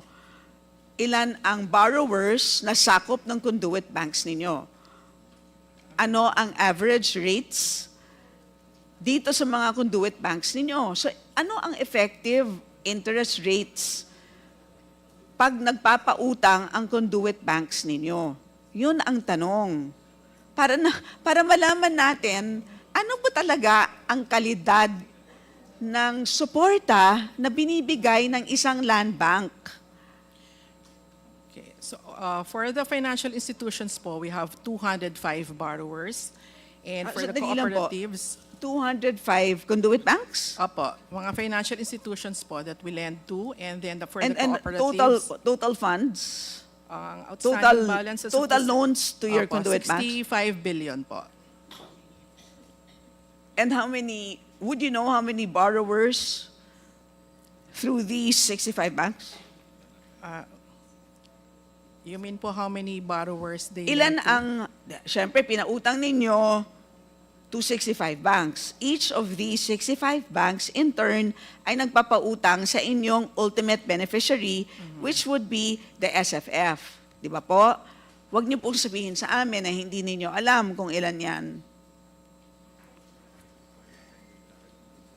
I don't have the data po. Kasi po, when we lend Mr. po to... Chair, when hindi we tayo lend- papayag na hindi nila alam yun because that is their mandate. Di ba po, Mr. Chair? Hindi naman nila mandate na kumita from the business of lending to SFF. Ang mandato nila is supportahan sila. So, dapat ninyo malaman ilan ang umuutang na SFF through the 65 conduit banks. Tama ba ako, ma'am? Naka-aggregate Ganun ang pag-intindi ko po ha sa mandato ninyo. Tama ba ako, Mr. Chair? Diba? Ultimately, bangko po kayo. Bangko kayo, nagpapautang dapat kayo sa SFF, di ba po? Para matulungan sila sa kanilang pagsasaka. Yun ang intindi ko sa mandato ninyo. Opo, yun Hindi yung kumita kayo, magkaroon kayo ng tubo sa pagpapautang sa kanila. Hindi ganon. Opo. Kaya nga po kami nagpapautang sa other Yes, so sectors. therefore, para po dapat, ma-support namin ang agri-sector. Dahan-dahan lang po ha. And please, Yes. sa chair po ang inyong Yes. pagsagot po. Ma'am, can we please allow the my the apologies Honorable po. Stella Kimbo to finish, and please always address the chair when you respond. Okay. So, Chair, pakitanon na lang po, siguro naman, sa sobrang yaman ng Land Bank, marami po kayong technical staff, pwede niyo pong alamin sa inyong staff, ilan pong sinaservice na magsasaka, ilan loans ang in-issue ng inyong 65 conduit banks. At ano ang average interest rate, ano ang average loan amounts. Doon po sa 65 banks na yan. Di ba, Mr. Chair, fair naman ang aking mga tanong. Ayun naman ang gusto nating malaman. Di ba po? Yes, Mr. Chair, yes, the indulgence of Congresswoman Estela. The committee wants to know, Ma'am EVP, Ma'am Burgos, ano ba ang parameters, no? Because I'm sure you have guidelines on how much, up to what extent can Land Bank extend, no? Credit facility, depending kung ano kalaki yung lupa niya, you know, although we know that, you know, they're not collateralized, I suppose. So, ano bang mga parameters ninyo, no, sa portfolio that you allocate for farmers? Sa sinabi ni Kong Estela kanina, the mandate is very simple, promote countryside development. And primarily, agribusiness, agri-sector, ang investment dapat ng Land Bank, hindi yung commercial lending. So can we get that information, data from you? Ano ba mga guidelines dito? At sabi ni Kong Stella, ilan ito ang mga beneficiaries of your credit facility that are being lent by your conduit banks? Because napakamura ng cost ng pera ninyo for directly lent to farmers. However, pagdating doon sa conduit banks, ang spread nila masyadong malaki. So that really defeats the purpose of financing our farmers. Kasi 24% na yan per annum. And the cost is very small. So yung kumikita dito are the rural banks, are your conduit banks. Please respond. Thank you.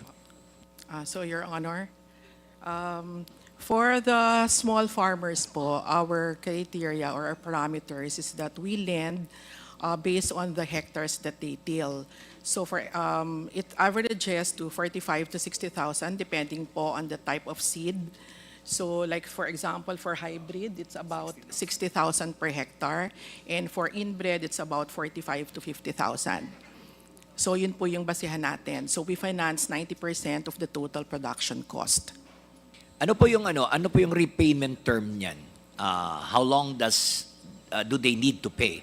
Is it per harvest cycle? Ano ba yun? What are the guidelines? After the harvest po, ang repayment of the loan. So repayment is 6 months. Ganon? Ganon ba yun? Yes, Ganon ba yun? opo. Repayment? Opo. All right. At 4% per annum. What is the cost of your money? What is your spread? At 4% lending rate, magkano yung spread ninyo? It's actually below market po yung 4%. That's why this is nga po is very affordable. Because if we price our loans, it's currently, of course, it's going to be based on the BVAL rates, which are the market rates. But this one, we are pricing it below market, which is Below at 4%. market. Opo. Pero may spread pa rin kayo, kahit papano. If we compute for the entire cost of funds of the bank, baka, Kahit 1.5%, meron pa rin kayong kita, kahit papano. Hindi naman kayo mag-ooperate na bangko pag wala kayong kita di ba? Even if the spread is 1.5%, but you're talking of billions So I'm sure you have, no? But of course, syempre hindi kayo pwedeng magpahiram ng sobra sa 4% below market because you're servicing the farmers, you're servicing the industry, agri-sector.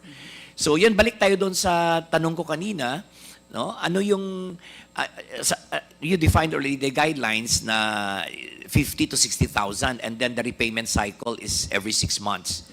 Kamusta naman? How many % naman success rate doon sa repayment ninyo, Ma'am Burgos? Apo. For the direct loans po to the small farmers, we have a high past due rate. It actually reached more than 50%. That's why po we're enhancing our direct lending program for the small farmers. So we've simplified it. We made it more affordable for the farmers, like nga po, reducing the interest rate, simplify the process so that it's going to be very accessible and yun, even documentary requirements simplified. So para po mas maka-reach kami to more farmers. Okay, so meaning to say, doon sa credit financing done through conduits, yung past due ninyo mas mataas?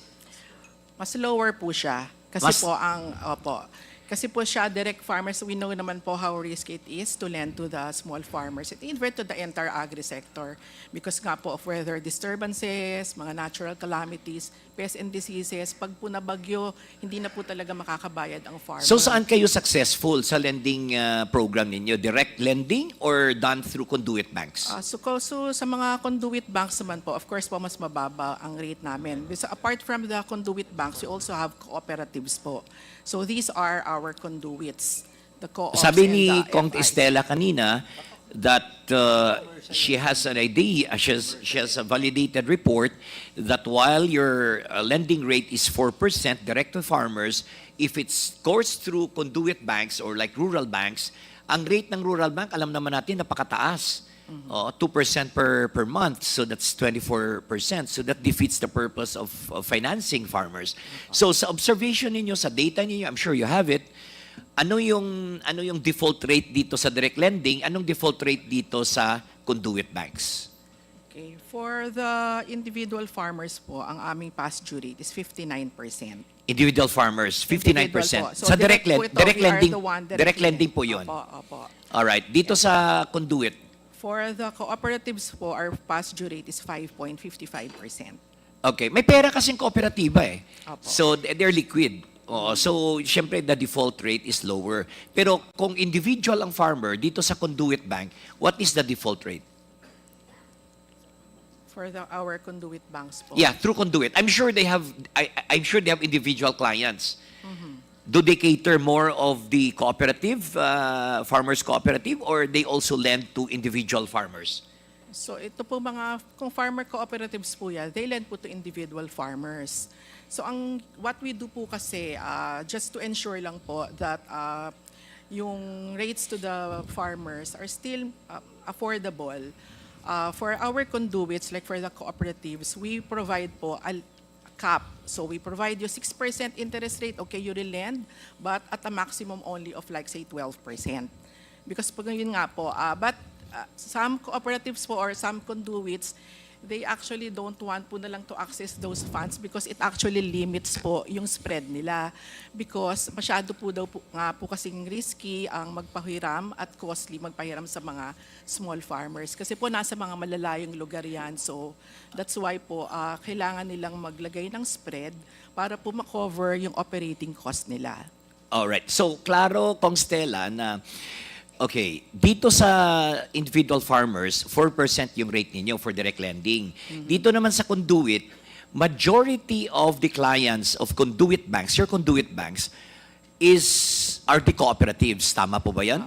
Okay, and in turn, the cooperatives are the ones lending to individual farmers. Is that correct? Correct po. Okay, pero 6% ang binibigay ninyo ng rate ni conduit papuntang cooperative. So may spread siya na 2%. Tama po? May spread ang rural bank na 2%. Kung ang lending rate niya is 6% to the cooperatives. Tama? Hindi po. Sabi mo kanina 6% ang lending rate ni Conduit 6% Bank. we pass it on at 6%. You pass it on to the rural bank at Apo. 6%. Yes. Magkano naman ang rate ng rural bank papuntang cooperative? Ay, hindi po. Rural bank po and cooperative separate po sila. They are both conduits po. Both the rural banks and the cooperatives can lend to the small farmers. Oh, I see. So separate ang facility ninyo sa co-op, separate ang facility sa rural bank. Apo. So but magkano ang rate ninyo papuntang cooperative? 6% po siya. 6%, 2% higher than the individual farmer. Ang sa rural bank, magkano ang spread ninyo? Mga nasa ganung level din po. 6% It din. actually depends din po on the credit rating of the borrower. All right. Okay. So pagpunta ng cooperative, yung 6%, magkano yung lending rate nila sa kliyente nila, including individual farmers? So, mga 12% nga po kung sa amin po kinuha ang funds. Okay. So ang spread nila is another 6%. Opo. Okay. Ang rural bank, magkano naman? Mas mataas. Meron po kasi kayo may programa for the atong mga rural banks. So, ganun din po siya, no? We pass it on at 6%. Sa rural banks ba walang default? You don't experience default? Hindi ba sila nagpa-pass due? Meron din po. What is the yeah, we want to know For the because financial institutions you have to tell us because we are here in Congress. We can help you, we can aid you, we can assist you on the manner, no? And because iba-ibang sector, iba-ibang dynamics eh. So that's why nagtatanong kami ni Kong Stella and the committee, ano ang default rate ninyo, which mataas ang default rate, 59%, masyadong mataas 'yon. So that discourages land bank now.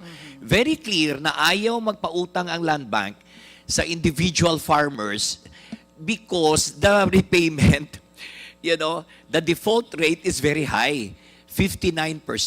O 40% lang ang nagbabayad ng tama and on time, tama? So dito sa rural bank, okay, anong default rate ng mga rural bank? Anong default rate ng cooperatives? For the cooperatives po, 5.55%. Oh, mababa. That's due Yes, date. kasi may For pera the- sila eh. Okay, ang Opo. rural bank, For the rural banks or the other financial institutions, 3.38%. oh, mas mababa din. So that is why land bank, alam na natin, now they are more inclined to lend to cooperatives and rural bank kasi ang default rate nila mababa. Rather than, am I correct, Ma'am Burgos? Mr. Chair? Is that your motivation why you want to lend more to No po. cooperatives and rural Actually banks, po- which is now a defiance of your own mandate? May I explain po? Yes, opo. Go ahead. So previously po, ang land bank only lends to cooperatives. So kooperatiba na po ang nagpapahiram sa mga small farmers. Yan po before talaga ang mandato ng bangko, talagang tulungan ang mga kooperatiba. So ngayon po, we saw the need po that we go also direct lending because some of these mga farmers po are not members of cooperatives. That's correct. And we want to make it cheaper po for the small farmers. That's why in 2012, we established po yung Sikat Saka lending program which is in partnership with the Department of Agriculture. So yun po yung naging program natin until 2022. So initially po, there was a good repayment rate, but later on, yun, tumataas na po because of several reasons like yun nga po, natural calamities, some naman po mga willful default. But despite po that, we still establish a new program which we call the Agrisenso Plus Lending Program because we want to cater to all these farmers. We want to expand po our reach to the small farmers even in the far-flung areas. Talaga pong that's our mandate. Kaya po, regardless po of the past due rate, even if it's at high, we still continue po to lend to the small farmers. All right. So for those na nag-default na, anong ginagawa? After 5 years, ni-write off nyo na lang yan? Nire-restructure po natin yung loans So nila. this restructuring, walang right, hindi nire-write off ang utang. Depends po yung write-off kung talaga pong sobrang tagal na. If it stays with our books for a very long time, then yun po, that's the time that we write it off. But we give chance po to these farmers. That's why po as much as possible, we restructure these loans so that they will be able to borrow again for their production. So pag i-restructure, you allow them to borrow again and refinance the old loan. Yes, refinance po. Ganon. Okay. So balik naman tayo doon sa kay Kong Estela. Basically, with the portfolio that is reserved for farmers, only 120,000 individual farmers are beneficiaries of this agri-financing. Is that correct? Apo, that's based on the outstanding loans po. Based on the outstanding loans. So how do we expand and allow more farmers to benefit from this financing. So, kaya po right now we have 11 agricultural lending programs. So 5 of which po are, 6 po are internally funded, while the remaining 5 are external po. Ito po yung legislated lending programs. So all these programs po are tailored fit para po sa mga ating farmers and even the MSMEs and all other players po under the agri-value chain. All right. So for these farmers, it's unsecured facility, right? Unsecured po. sila. Opo. Because hindi man pwede i-collateralize yung CLOA, di ba? So ito. So anyway, yeah, thank you, Mr. Chair. Thank you, Kong Estela. You may proceed. Madam Chair? Yes. Yes, before Honorable Stella, we have a comment also from Mr. Rosendo So, ano? Pero before that, Kasendo, may I just briefly ask? Kasi, ma'am, under the old RTL, may 1 billion credit for individual farmers. 3 billion yata. Ha? Sorry? 3 billion, di ba? Parang 1 lang. 1 billion. So 1 billion in the old RTL. So to our surprise during nung hearing, nagulat ako napakataas ng utilization rate for individual farmers. And we discovered that you are very much lenient with regards to requirements for farmers to acquire certain loans from the bank. So may I know kung ano yung repayment rate nun sa inyo?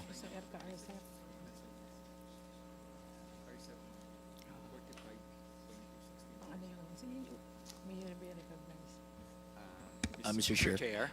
Apart Yes. from land bank, nandito din ba si DBP? DBP, yes.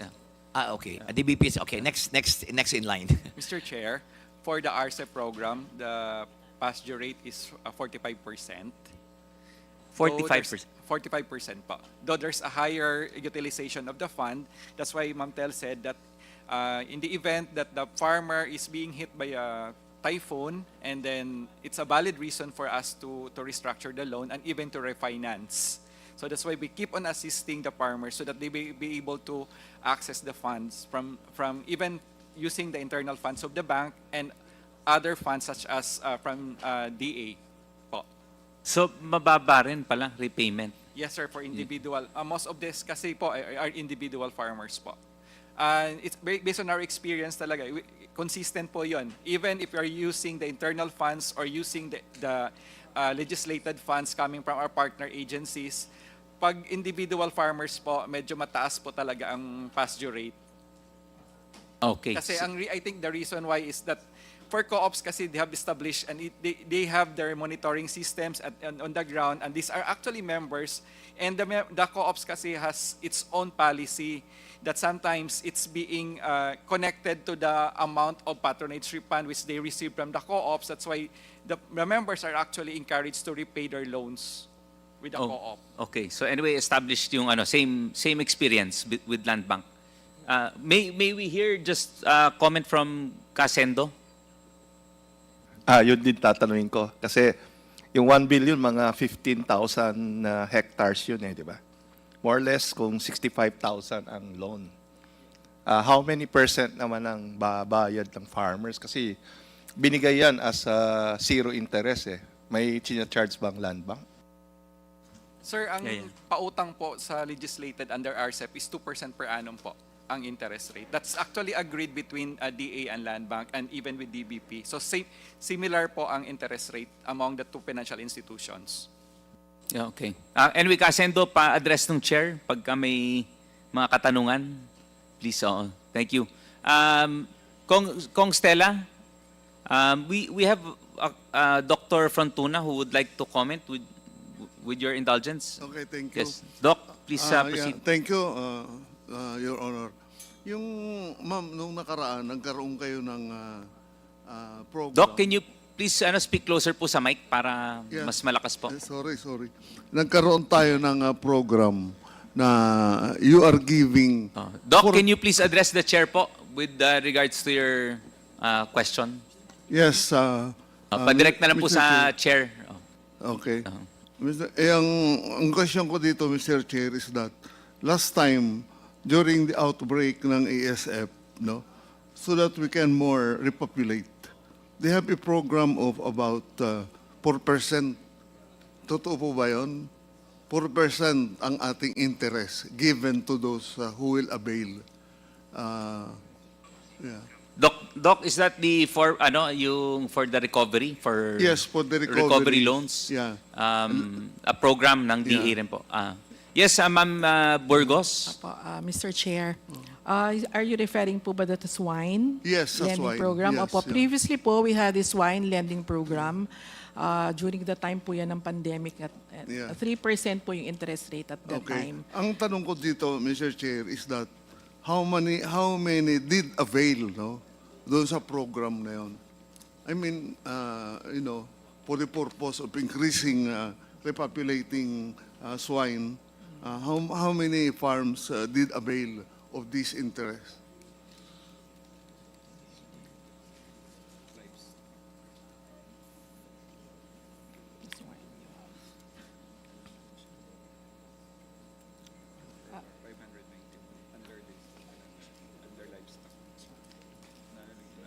Um, 591 beneficiaries.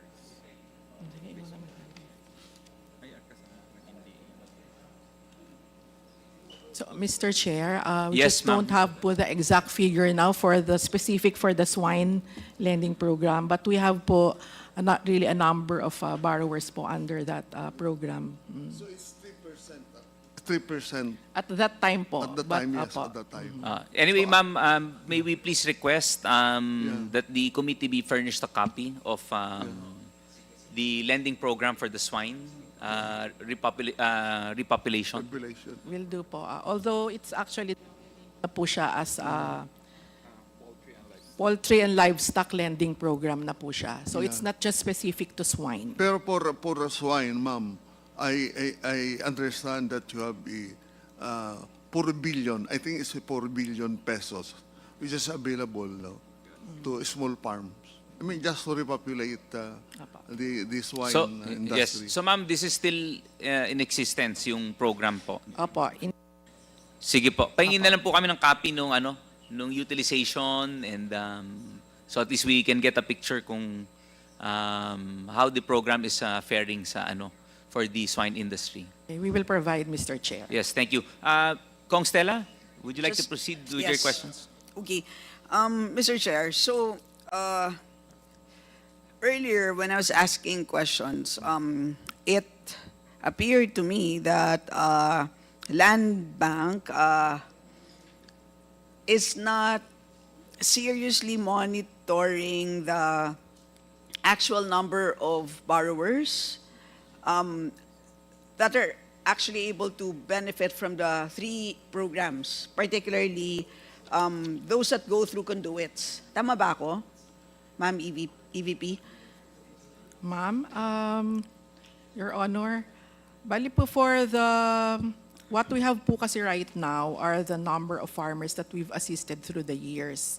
So in terms of lending po, that's about 2.75 Hindi, yung tinatanong ko nga, at any million. point in time, halimbawa, so kung gusto ko malaman, ilan ang ina-assist nyo ngayon through all your programs, whether directly or indirectly, hindi nyo kasi po alam eh. So, and I just raised that as a concern.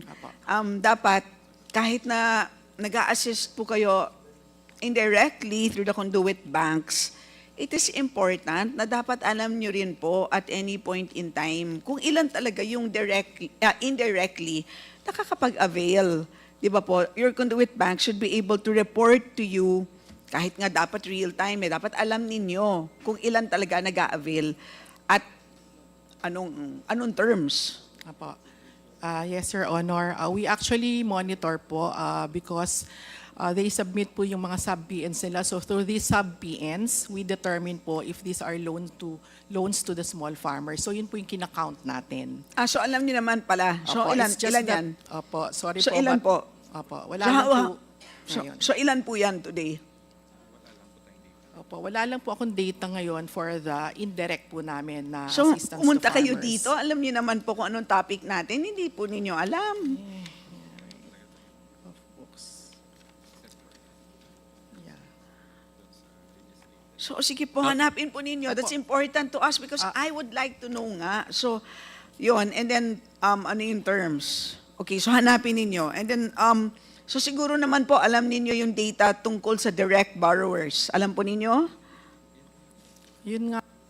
So, ang hindi nyo alam ngayon, yung indirect, right? Apo. Pero yung direct, alam po ninyo? Opo. Sa O direct- ilan po yan ngayon? For the direct borrowers po, individual farmers. We have po 11,107 borrowers. So that amounts po to 1.3 billion. So maliit lang pala talaga.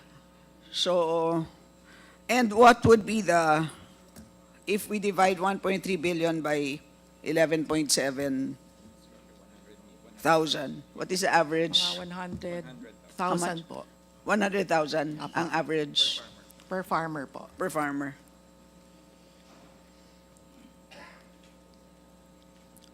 Can you just submit to us yung report? I suppose you have that by region or by province? Yes po. Submit na lang po yung... We can provide po. Yes. Ang next na question ko po, Mr. Chair, is it would seem like, kasi ito pong direct borrowers, ang main problem dito is payment. Only about half would pay. Tama? Mataas ang default rate.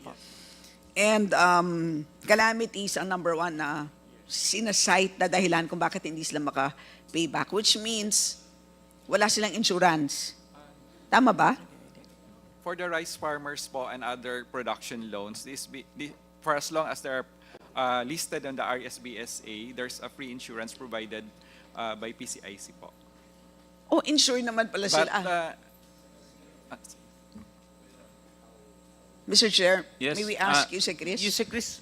Sige, please, can you please further explain? Yes, sir. The Nakalagay parameters. naman po sa GAA, under the special provision na under sa PCIC, those 2 hectares and below for rice are free automatically. Pero Since may process pa rin yun, sir. Pero na, since 2019, yun na. Tama ba? I think so. Meron sir. silang libreng insurance. Nung yes, ma'am. Pero may process pa rin na kailangan nila mag-apply and kasi kailangan i-geotag yung mga farmlands and all. Process po ng PCIC. So Mr. would you Chair. know, Land Bank, Mr. Chair, kung ilan porsyento dito sa 11,700 direct borrowers ninyo ang merong insurance? Madam Chair, Mr. Chair, for all the production loans of Land Bank, we require PCIC insurance. Yun naman po. pala. Yes, So ma'am. lahat sila ay required ng insurance. So, di ba nakakapagtaka? Kasi insured naman pala sila, which means kapag may calamity, masira ang kanilang crops, ang ibig sabihin nun ay meron silang makukuhang reimbursement, which I suppose is some amount that is proportional to the value of the crops destroyed, di ba? So, ibig sabihin nun, meron sila dapat, at least on paper or in theory, kakayahan na makapagbayad pa rin ng utang. Mr. Chair, if I may. Actually, ma'am, nakakabayad po kasi the insurance indemnity po kasi is naka-assign po sa Land Bank or sa DBP for that matter. So sa inyo napupunta? Yes, pumupunta po sa amin. It's just that the indemnity is not enough to pay off the loan. Because like for example, if the cost of production is already 60,000, nabuhos na po lahat, about to harvest na po sila, tapos biglang tinamaan ng bagyo, kunti lang kasi ang marirecover doon eh. Or So ibig practically sabihin wala. nun, insufficient, Mr. Chair, yung insurance cover. Tama ba yun? O so hindi ba dapat policy yon ng Land Bank na dapat i-reassess? We're not the one po kasi it's actually PCIC who handles the cover So po kasi. wala na kayong magagawa doon? Yeah, we are just seeking their for the coverage of the farmers. And in fact before the RSBSA was being implemented, the subsidy for the farmers, it's part of the insurance premium is being subsidized by the bank po before. Okay, Just so, to have so, an so insurance in which coverage. case, kunwari, let's say 100,000, tapos na calamity, so syempre, wala na siyang pambayad kasi nasira lahat. Tapos let's say ang insurance cover is only 15,000, you get that 15,000, pero however, booked na siya as a bad loan. Kasi syempre, hindi nyo fully na collect ang 100,000. Tama ba yun? Not necessarily, ma'am, kasi as I've said kanina po, if the borrower warrants for a restructuring and refinancing, Yun na nga yung 50%. Yun yung 50%. But pretty much, most of them, syempre, Yes. nasira na kasi yung, na-damage na kasi yung crops, malamang ay talagang magda-default na sila. So Yes, yun ang dahilan kung bakit 50% na lang. Opo. Okay. Sige. Yes, Kong Stella, may I acknowledge the presence of the Honorable Deputy Majority Leader Janet Garin. Welcome once again. Thank you, ma'am. Pwede ba, yes. Yes, Kong Stella, go ahead. Pwede ba natin malaman kay Yusek Chris? Kasi sinight po kayo, Yusek Chris, na partner ng Land Bank dito sa one of their programs. And nabanggit nila na at the start of the program, they were successful. But then subsequently, ay hindi na sila naging successful, particularly doon sa pag-kolekta ng mga loans.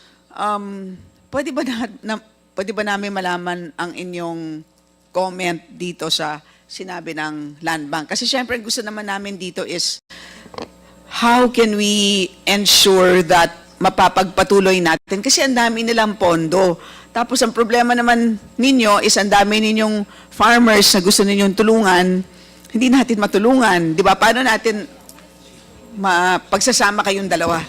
Siguro, Mr. Chair, kasi pag yung uptake ng loans, kasi may different interest rates na pinapatong ang Land Bank. If it's coming from DA or RCEP per se, mas mababa eh. So 4%, yun yung I think mas successful yung I don't know kung ng Land Bank ito. Pero pag yung sa regular funds nila, corporate funds nila, yung mas mataas sa interest. But in terms of doon sa repayment, kadalasan kasi ng reason nga, yung pagka binagyo na, yung amount cannot cover doon sa sa amount ng amortization. So lalo na kung talagang totally devastated and it's enough only to cover yung quick turnaround ng kanilang planting. So, wala pa, Mr. Chair, na solution from within Land Bank? I mean, can't you provide extra insurance cover? Kasi ma'am, limited din, Mr. Chair, sorry. Limited din kasi yung ng PCIC. I don't know kung how much is ang exact amount, hindi lang ako familiar. Pero nga, yung 2 hectares and below lang yung kino-cover nila and considering yung kalakihan ng area. So tingin ko it's yung coverage ng PCIC will not be enough, yung amount na meron sila to cover all the insurance, lahat ng areas na at risk in different types of calamities. Kasi di ba, Mr. Chair, so kunwari sa utang na 100,000, tapos 50% lang ang magbabayad. So ang laki ng lugi, di ba? So hindi ba, EVP, kinompute nyo na ba yan? Kasi kung 50% lang ang magbabayad, you're better off actually shelling out a little bit more for insurance cover to supplement yung sa PCIC? PCIC ba yun? So that maprotektahan kayo, di ba? And at the same time, to make the program work. Hindi ba? And at the same, di ba? Para na ma-mitigate lang din yung losses ninyo.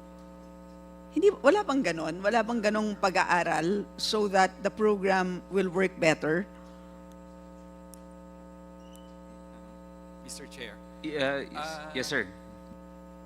I think PCIC is currently actually exploring for another way of kasi ngayon that's the way they cover, but ang kasi is pwede din po kasing yield approach. So PCIC is currently studying on the yield approach so that it would be more, I think, equitable to the farmers because like for example, if there's a guaranteed yield of 5 tons per hectare, and in the event that their harvest would be lower than that, that certain amount, the variance will be compensated by PCIC, but it's still under study, I guess. So right now, it's the traditional, because land bank kasi is not, it's not part of our mandate po kasi na mag-ano ng insurance. And it's only PCIC po kasi who's accepting crop insurance. No other private institution accepts crop insurance kasi. Yes, but I understand, Mr. Chair, that it's not, it doesn't seem to be your mandate, meaning to provide insurance. However, it is clearly the obstacle, diba? Kasi talagang hindi makakapagbayad, di ba, ang inyong borrower. At kapag hindi makakapagbayad ang inyong borrower, mahihirapan naman kayo na magpalago ng inyong lending programs. I mean, that is the direct link between insurance and your lending programs. Kaya po tayo dito nagtatalo-talo, di ba? Nagtataka kami, ang dami-dami ninyong pera at na-frustrate kami bakit ang konti-konti ng inyong pinapautang. So, tapos, ang dami ninyong pera, di ba? Yun ang aming palaisipan. But on your end, sinasabi ninyo, hindi naman namin mandato yun. Tapos, ang konti-konti ng insurance cover. Nire-remind namin kayo, di ba? But precisely, the problem has to do with that limited insurance cover. Di ba po? Kaya, ang tanong nga namin is, can't you think creatively out of the box and think, di ba? Baka naman, is there flexibility within the land bank, AGOCC, di ba, sa halip na sa ngayon, ang dami niyong pondo, pinapautang ninyo for commercial purposes, at alam ko, nalulugi pa nga kayo sa iba, hirap kayong sumingil, di ba po? Ito nga, sa inyong primary mandate, hirap kayo to deliver on that. And alam natin, naiintindihan natin yung dahilan. Pero bakit, di ba, kailangan natin gawan ng solusyon. Yes. Ma'am, can we get a response? And then I will just ask also kay DA. Yeah, for the insurance po kasi, it's really the call po of PCIC kung how much lang they are willing to insure. Kasi as I mentioned po ng my colleague, si Eden, they are studying now yung pong based on the yield. Kasi nga po, sa ngayon, hindi talaga po nila kino-cover ng buo. So that's po yung mga concern. And apart po from the insurance, meron po kasi ibang reasons why yung mga farmers nag-default sa loans nila. And one of these is willful default. Ito na po siguro yung mga ayaw talaga magbayad.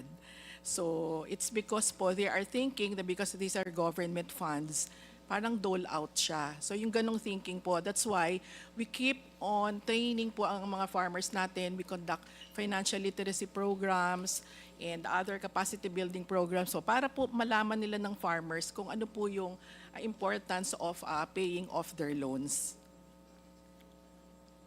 Yeah. Sige, Constel. Sige. I think you have a reaction. Do you now have the data na hinihingi ko earlier on your borrowers and the spread and the interest rates? Kasi di ba sinabi ko earlier, magkano ba talaga ang average interest rates? Kasi sabi ko, meron akong nakita na umabot as high as 24% na charge po ng conduit banks ninyo sa actual borrower. Meron na po kayo na data. Nasabi ninyo, titignan po ninyo. Hindi ninyo hinanap. We have yet po to get the data. Hindi po ako I am serious. We will not let you go until you report to this committee kung ilan ang sinaserve ninyo na indirect borrowers at magkano po ang sinacharge ng conduit banks na yan sa borrowers mo nila. We will not let you go until you report to us, ma'am. So, Your Honor, as mentioned po kanina. Kasi nga po, di ba, if you really work mostly through these conduit banks, and I believe that that's the way you're doing it, conduit banks, meaning including co-ops, kasi nga I see the logic behind it, kasi nga hirap nga po kayo to collect through to collect from your direct borrowers, hindi po ba? Kasi mas mataas ang risk. Kaya mas maigi sa inyo na you do it through your partners. Tama po? We do it both po kasi. Yes, I So, understand. Pero para opo. mas mababa kasi ang risk, di ba? Mas mataas ang payment rates through your conduit banks. Tama? Opo. Hindi Yes, po so, but however, we want to know kung magkano nga ang rates. Pag tinatanong ko kasi sa inyo, magkano ang interest rate, ang report ninyo sa amin is 4%. But that's to your direct borrowers. Natatago po yung totoong interest rate na charge doon po sa farmer kasi it is through the conduit banks. Kaya po, pasensya na po ha, pero that's the only way that we will know kung magkano ba talaga ang interest rate if you report to us kung magkano ang charge ng conduit banks ninyo. So pasensya na po. I will yield first momentarily to my colleagues, but please get that info. Salamat po, Mr. Chair. Yes, thank you. Ma'am, we will need that data. So kung may kailangan pong tawagan, pakitawagan naman po Yes, to Mr. Chair. supply the necessary data requested by the Honorable Kimbo. Yes, Mr. Chair. Yes, thank you. I just, anyway, as far as I know, PCIC is working with the Bureau of Treasury formerly, given that it was attached to the Department of Finance. So I know very well. I've met them. They are working with the World Bank para mapaganda nila yung kanilang system. Yes, baka you can enlighten us. I think there's an ongoing project with ERI as well, yung using remote satellite image and yield-based yung kanyang sa insurance premium and insurance claims. Yes, so, But so may it's system under the works pa lang Yeah, so naman. I saw the simulations that it would be based on maganda yung system nila. risks, threats, and on. Pati yung yung the usual Yung- patterns of typhoon Yes, sir. and But the et usual cetera. yield niya, then kung ano yung projected and actual, doon ibe-base. Yes, so but I think they will need necessary legislation for it. So para mapa-strengthen yung charter ni PCIC. But although nagulo yon because now PCIC is back with the Department of Agriculture. Binalik from DOF to be attached again to the Department of Agriculture. Anyway, we will await. I hope you say Chris ma-update kami doon. Mr. Chair, I will inform also President Joby Bernabet to update the committee on that. Sige, please. And also, I think yung you say Chris, you know what, we can do something about the RSBSA, di ba? I know that we are trying to consolidate our farmers, di ba? Para magsama-sama, di ba? That's for the machinery and everything, etc. So, ito yung gusto natin, na mapagsama-sama sila. And eventually, maging isang kooperatiba.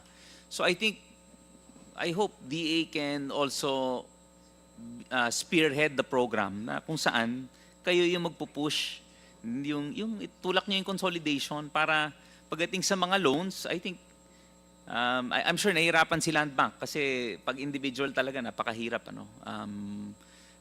Although sabihin na natin nga, they lax the rules for the RCEP beneficiaries, pero kailangan ma-consolidate natin siguro sila and then ma-guide natin sila with regards to yung financial capabilities, ma-enhance natin, and baka sakali mas ma-improve natin yung mga repayment issues of Land Bank. Mr. Chair, that's the way we go. Yun na naman ang directives din ni Presidente and also ni Secretary na to cluster our farmers, improve their capacity, enhance them, and then eventually maging cooperatives. And then they can survive with capital coming from our different government financial institutions. At para mapalakas din, maging enterprise talaga. So, for now, may model na ba kayo na nabuo ninyo and you have linked them with all the agencies, programs of government na naging successful? We will ask po yung F2C2 group po namin to provide yung list ng mga consolidated groups. Sige, please. May overall po kaming listahan ng mga clusters na dinidevelop, different stages, nasa advanced, and then may mga nililink up kami with the private sector, with mga tourism sector and also sa food sector. Sige. And then siguro even yung sa livestock, I mean, let's not limit it to rice alone, but other crops and livestock siguro para makita natin ano yung baka may model na tayo na mas magiging madali na pautangin ng gobyerno na through land bank. So thank you, Yusek Chris. May I inquire from the Honorable Janet Garin if would you like to ask some Mr. questions? Chair. Yes, The Mr. Honorable Chair. Janet Garin is recognized. Thank you, Mr. Chair. Mr. Chair, distinguished resource persons, nakita ko po yung presensya ng ating former NFA administrator, hence my interest to ask questions because I really believe na hindi po natin masusolusyonan yung presyo ng bigas at yung ating kakayanang mag-imbak ng bigas if we don't see the bigger and the real picture. Magandang hapon po, Administrator Buico. Good afternoon ho. Thank you. Yeah. Sir, Mr. Chair, when did you assume office as NFA Administrator? January 2023. January Middle of January 2023. So January 2023. Prior to you. Sir Chair, si Administrator Judy Dansal. Okay. Now, so you stayed for a little over a year. Yes, Mr. Chair, until March 2, when the suspension was served in March 2, 2024. Okay. Mr. Chair, can we request Administrator Buico to Bioko, sorry. Former Administrator Rod Bioko. Yeah, Bioko. Yeah. Thank you. Can you lay down to us the challenges that you encountered in your more than a year of stint in the National Food Authority? Mr. Chair, if I may, I've been in the industry, for grains industry for practically whole of my adult life. Ibig po sabihin, Mr. Chair, just to lay down the parameters, career po kayo? Hindi, from the private sector.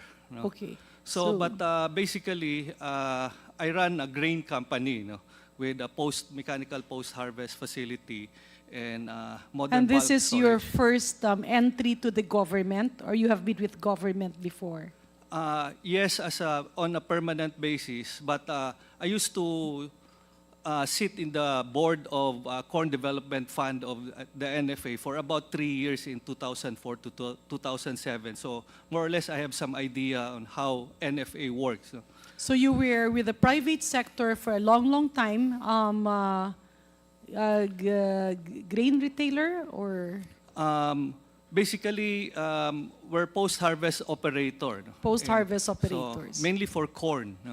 So basically, we buy corn on cob or wet grains from the farmers. We dry, we store, and then provide it to big companies, especially San Miguel, so that we could preserve the quality over longer period, as much as 9 months. So that they will have good quality grains, especially for their breeder stock in Bukidnon. In other words, Mr. Chair, the experience of former Administrator Buico was geared on operations, development, and let's call it operations management of an agriculturally related industry. Tama po ba? Yes, Mr. Chair. Okay. So can you lay down to us, Administrator Buico, Buico. Bisaya naman tayo. Bisaya lalagay, oh. Yeah. Can you lay down to us the challenges that you encountered? And just for the information of this august body, Mr. Chair, I don't want to prejudge any official kasi part of the risk of government service are ending up with cases.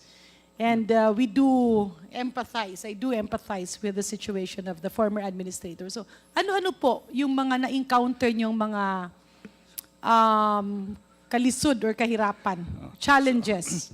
Let me go direct na lang sa issues, challenges of NFA. When I came in and I applied for a job to our president and laid down the programs for transformation of NFA. Given the new mandate under the Rice Tarification Law 11203. So, as a farmer myself, I know how difficult it is to do farming, especially if there's lack of post-harvest facilities. And as a farmer, it's not my job to dry my corn on the highway. So much of our corn is dried on the highway, and quality is very low, and aflatoxin levels are very high. And most of the time, especially during the wet season, distress selling palagi yung farmer. Kasi hindi niya kayang i-dry properly. And when he goes to the trader to do his primary trade transaction, which is from the farmer to the trader, distress palagi during the wet season. For rice, it's here in Luzon is October to November. In other words, Mr. Chair, lilawin lang po natin ang admin. Ang ibig niyo pong sabihin, ang nakita niyong malaking problema ng ating mga farmers, you're referring to corn, but it's also related to palay. Tama po ba? Yes. Okay. Ang nakita niyong problema ay yung post-harvest facilities. Yes, Mr. Chair. I'm also the founding chairman of Philippine Maize Federation. So in Since other 2000. words, you identified 3 problems. Yung distressed ka, parang mapipilitan kang magbenta dahil sa panahong tag-ulan at wala kang mataguan. Ando doon naman yung magdra-dry ka sa mga kalye na mahirap naman kasi unang-una, andun yung, let's go, I'm not sure how you call it in agricultural terms, but on the health perspective, syempre hindi po ganun ka-ideal at hindi ganun ka-healthy yung nangyayari kasi dadaanan niya ng mga pusa, dadaanan niya ng mga aso, mga daga, or minsan yung mga medalang mga mikrobyo at mga dumi. And it can even be human waste. Yes. So yan po ang pinupunto nyo. So in other words, you were saying na etong challenges na ito are also the same challenges that is being encountered by NFA. Tama po ba o hindi? Yes, ma'am, when we encounter our farmers. So, ang una talagang problema is post-harvest. So, tawag nito, there was a time na pumunta ako sa Mindoro Occidental to talk to the farmers. Tawag nito, October yun, and we tried to increase our cost. But ang iniiyakan ng mga farmers kasi hindi sila maka-harvest on time, especially sa rice, kailangan mo within 2 weeks ma-harvest mo yan, otherwise you will have precocious germination. Tumutubo, in the panicle pa lang yung palay. Tapos sa NFA, ang tawag namin dyan, kung mag-deliver sila, kahit ma-dry mo pa yan, PD3 na yan. Kasi hindi mo siya ma-store. Tapos kung Sir, imimil just siya, to align, admin, meron po ba kayong timing ng pagbili ng palay or wala naman? yes, that's actually what I'm saying is prelude pa lang. But yung buffering cycle ng NFA, that's what I wanted to explain. And as part of our transformation program. Now,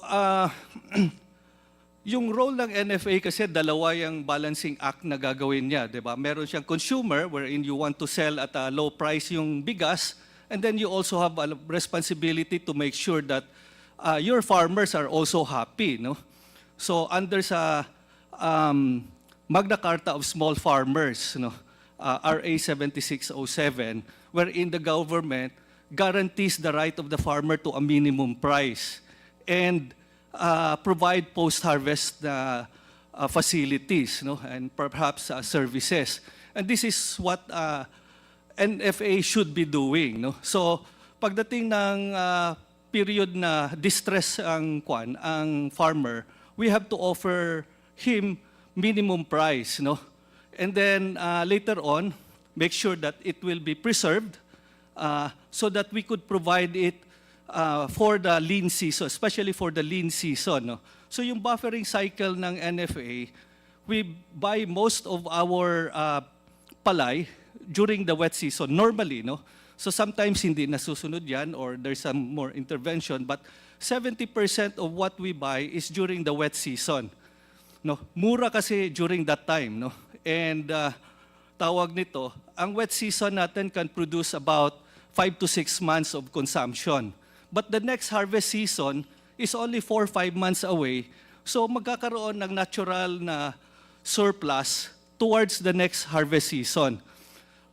And that's the subject supposedly of what NFA is going to map out in the market, yung excess na yan, kasi aabot yan lalampas sa next season. Especially na meron pang importation in between na around 2 million metric tons, no, from October to early March, no.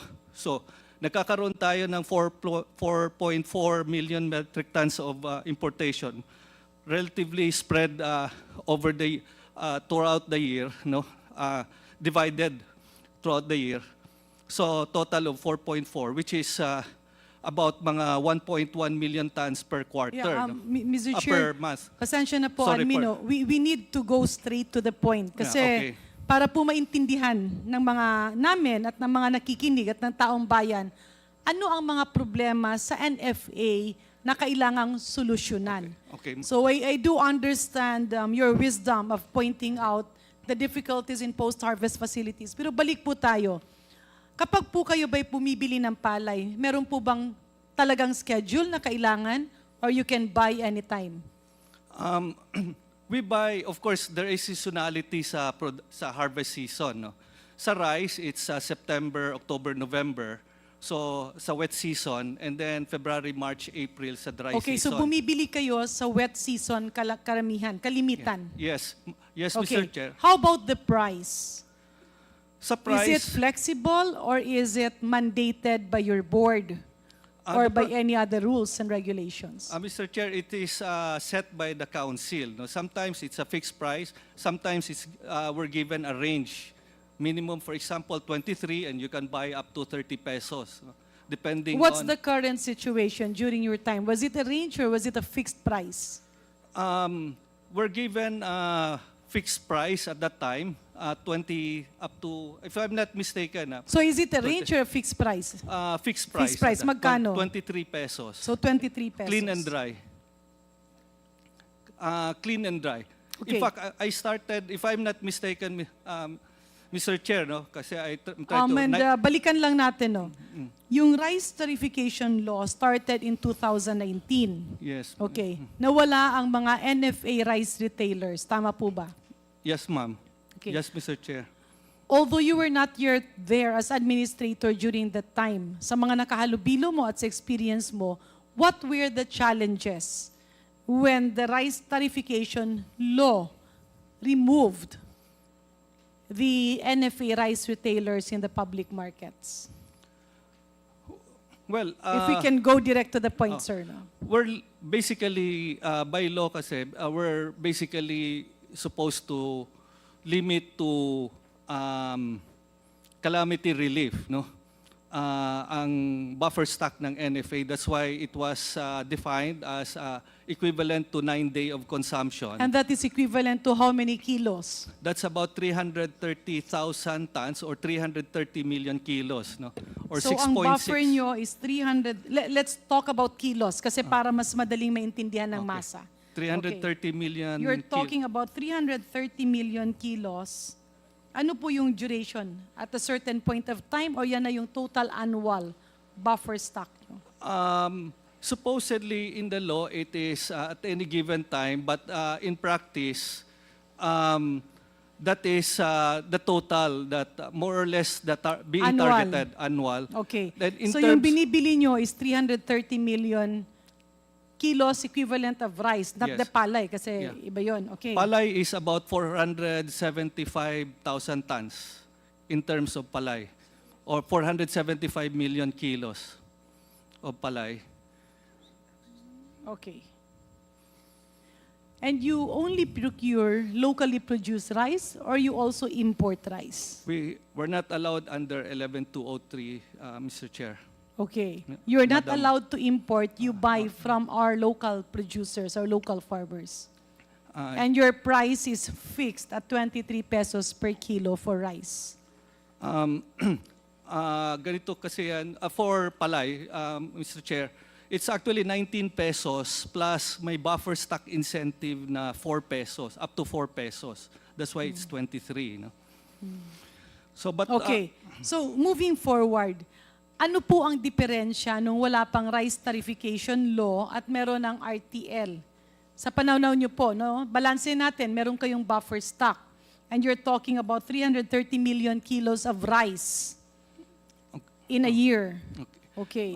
At ang sinabi mo nga dun nga sa batas ay para na lang siya sa calamity-stricken areas kung merong mga kalamidad na nangyayari. Pre-RTL, ang mandate ng NFA is to provide buffer stock not just for calamity relief but also for price stabilization. No? So mag-intervene siya sa market at a certain price, subsidized price. So, Mr. Chair, I'll just cut you very quickly, Mr. Administrator. Malinaw po, no? Ulitin ko lang. Ang sinasabi ni Administrator, pre-RTL, nung wala pa yung rice tarification law, dalawa ang mandato ng NFA. Ang magkaroon ng buffer at at the same time, price regulation. Na kapag masyadong mahal ang bigas, papasok ang NFA as a competitor sa possible collusion or rice cartel, kung meron man, para yung presyo ay bumagsak. Hindi naman totally bagsak, pero hindi naman siya masyadong mahal. Are we reading you clear, Admin? Yes, Mr. Chair. So if I may, ang mandate ng NFA specific to PD4, no, as amended, it should maintain before the throughout the year 15-day buffer stock, no. But during the lean season, at the onset of the lean season, it has to have 30 Mr. days. Chair, if I 30 may, days. Admin, sorry ha, it's really good that you will go into the details, but for interest of time, we have to focus on the macro information needed so that we can initiate reforms in NFA if ever. Kung okay lang po sa inyo. Yeah. We can have time on the nitty-gritty details, but as of this point of time, we just need the needed knowledge. No? So ang sinasabi nyo, dalawa ang obligasyon ng National Food Authority. Una, buffer stock. Ibig sabihin, para pagka may mga kalamidad or may mangyari, hindi mawawala ng bigas ang Pilipinas. Tama po ba?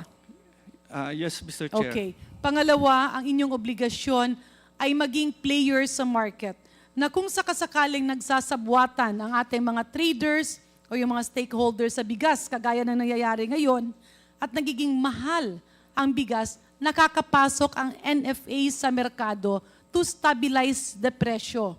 Laymanizing it, ang NFA ay palaging handa na maging competitor ng mga nagbebenta na bigas na kung sakasakaling nagkaroon sila ng usap-usapan at agreement na maging mahal ang presyo, ay papasok kayo para kahit papano ay mababa at maibsan yung presyo. Do we get that right, Mr. Chair? Yes, Mr. Chair. And Okay. if I may move forward, ano ang natanggal nung nagkaroon ng rice tarification law? So ang natanggal yung price stabilization. And normally, Ibig sabihin, sa dalawang obligasyon nyo, andun pa rin yung pag-provide ng buffer, pero yung pagpasok sa merkado, kung sakasakaling mahal ang bigas, ay tinanggal sa inyo. Tama po ba? yes, Mr. Chair. Okay. With this, Mr. Chair, ipinarating niyo po ba itong mga observation niyo sa ating mga opisyales sa Department of Agriculture? Yes, yes, Mr. Chair. Nakarating ito sa kanila? Yes, even to our former secretary, the Yes. president himself, no. In fact, Mr. Chair, that's the reason why there were really extreme measures taken to amend the law. Subalit, ginawa na nga ng lahat sa Kongreso, hindi pa natin alam bakit sa Senado ay walang nangyari. And that is why we are in this situation now. Let's move forward, Mr. Chair, dun sa kaso na nadamay nga si admin at ilan po kayo, sir? 143 lahat yung kinasuhan. Yeah, so we have 143 government officials. Kasama dyan, Mr. Chair, yung mga matagal nang nagtatrabaho sa gobyerno. Is it okay? Yung mga bodegero yung iba, no? Yes, Mr. Chair. Okay, can you give us a rundown of the 143? Including many of our top officials in the central office, department heads, no, acting assistant administrator. How many are career and how many were presidential appointees? No, all of them are career except me. So itong 143 accused government officials ay nagtrabaho sa gobyerno ng matagal ng panahon. Yes, Mr. Chair. Can you give us, partly okay lang po bang magtanong dun sa details ng kaso? Are you at liberty to inform us? I'm sorry, Mr. Chair, kasi it's still under investigation and up for resolution. So Maybe there we might can be, ask the current NFA administrator, ano po ba yung circumstances dito sa kaso ng ating 143 NFA officials? Yes, Admin Larry. Thank you, Mr. Chair. As far as I know, ang kaso pong ito ay nag-stem doon sa sale ng aging stocks.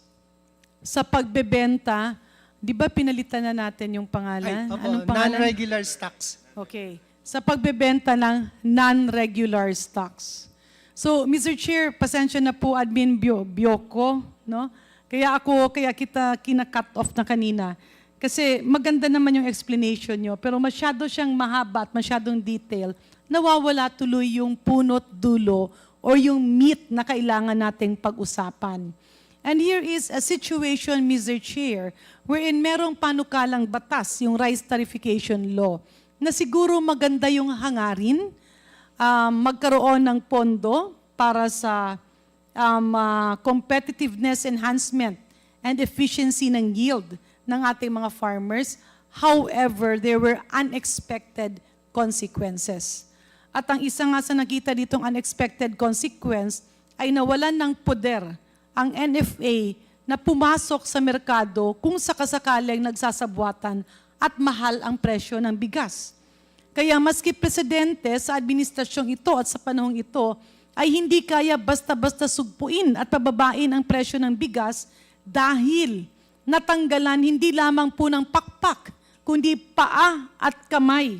Kulang na lang ang ulo ng NFA, kaya ngayon beholden tayo sa mga traders na nagmamanipulate ng presyo ng bigas.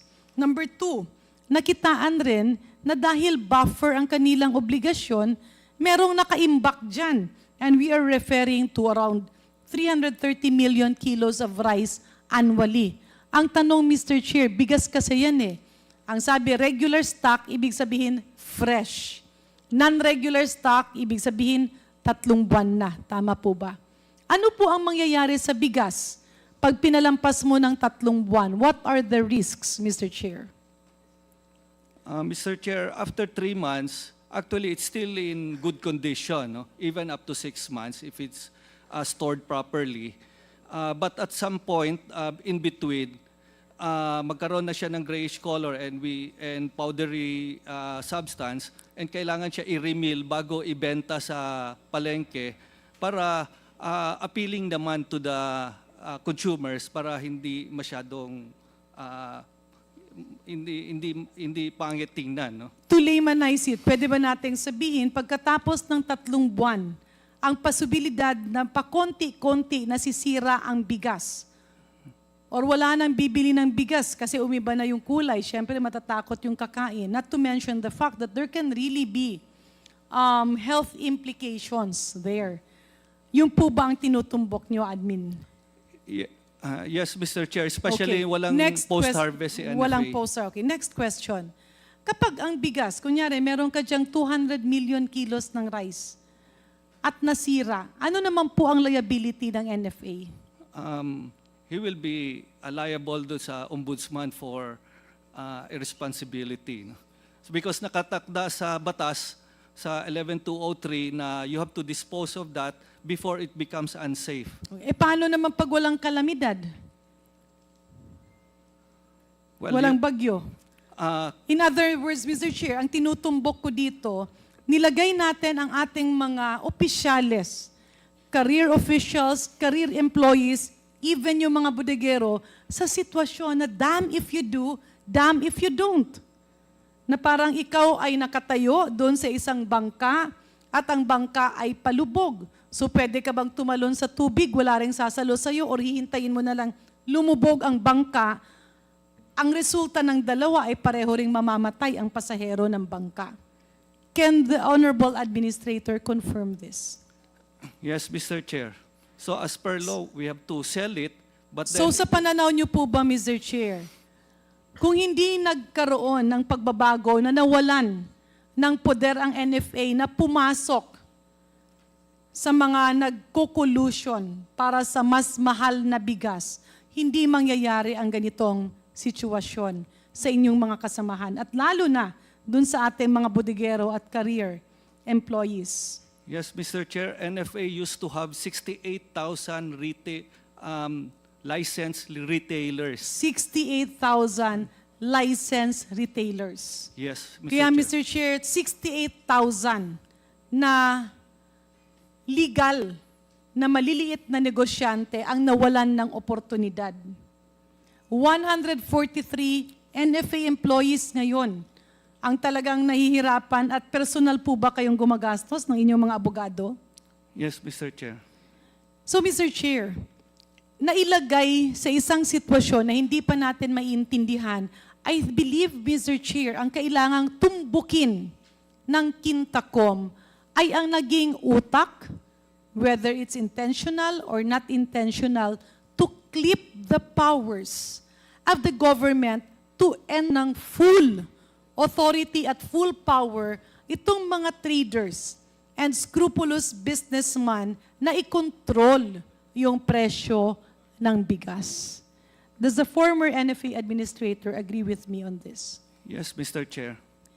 And my question, Mr. Chair, to DA and to the current NFA leadership, kayo po ba ay sumasang-ayon sa sinabi nating merong mga, whether intentional or not intentional, merong nakatagong kamay na sana yung isang magandang batas na rice tarification law kung saan may suporta at competitiveness sa ating local farmers ay pinasukan para tanggalan ng poder ang gobyerno na pigilin ang kartel sa bigas. Kayo po ba ay sumasang-ayon sa statement na ito? Well, I can say na because of the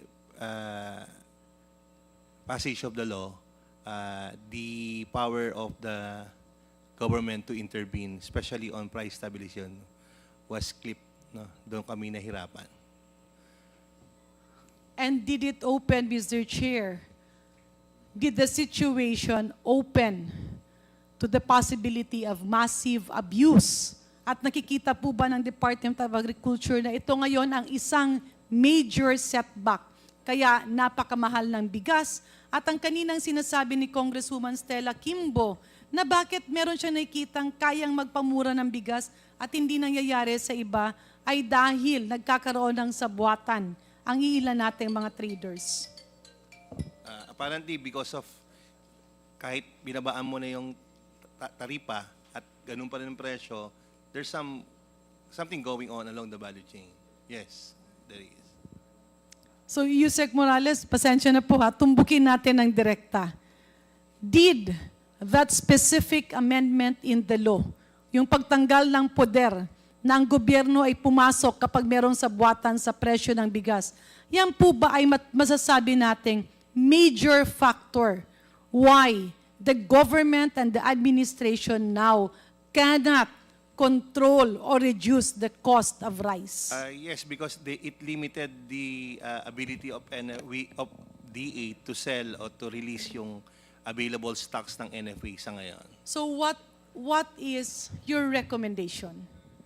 I think the department, to the leadership of the secretary, has already requested or provided the president his recommendation of providing or ibalik po yung yung powers of NFA, specifically for two things. One is to be able to do market intervention, yung mailabas yung stocks nila at mai-replenish at makabili palalo ng makaikot, no? Hindi kumbaga hindi na hahantong sa sitwasyon na sasabihin ng NFA hindi na pwedeng bumili ng palay sa mga farmers natin kasi puno na ang bodega. Second is magkakaroon pa rin ng yung power na ma-regulate yung mga retailers natin through registration, certification, accreditation. At the same time, mas talakas yung yung regulatory power ng NFA Sa tingin niyo market. po, Yusek Morales, saan po mahirap? Ano po ang obstacle para hindi po maibalik itong power ng NFA? So, Mr. Chair, it's the RTL. It's the amended Hindi, RTL. kaya nga, you already mentioned that it's needed.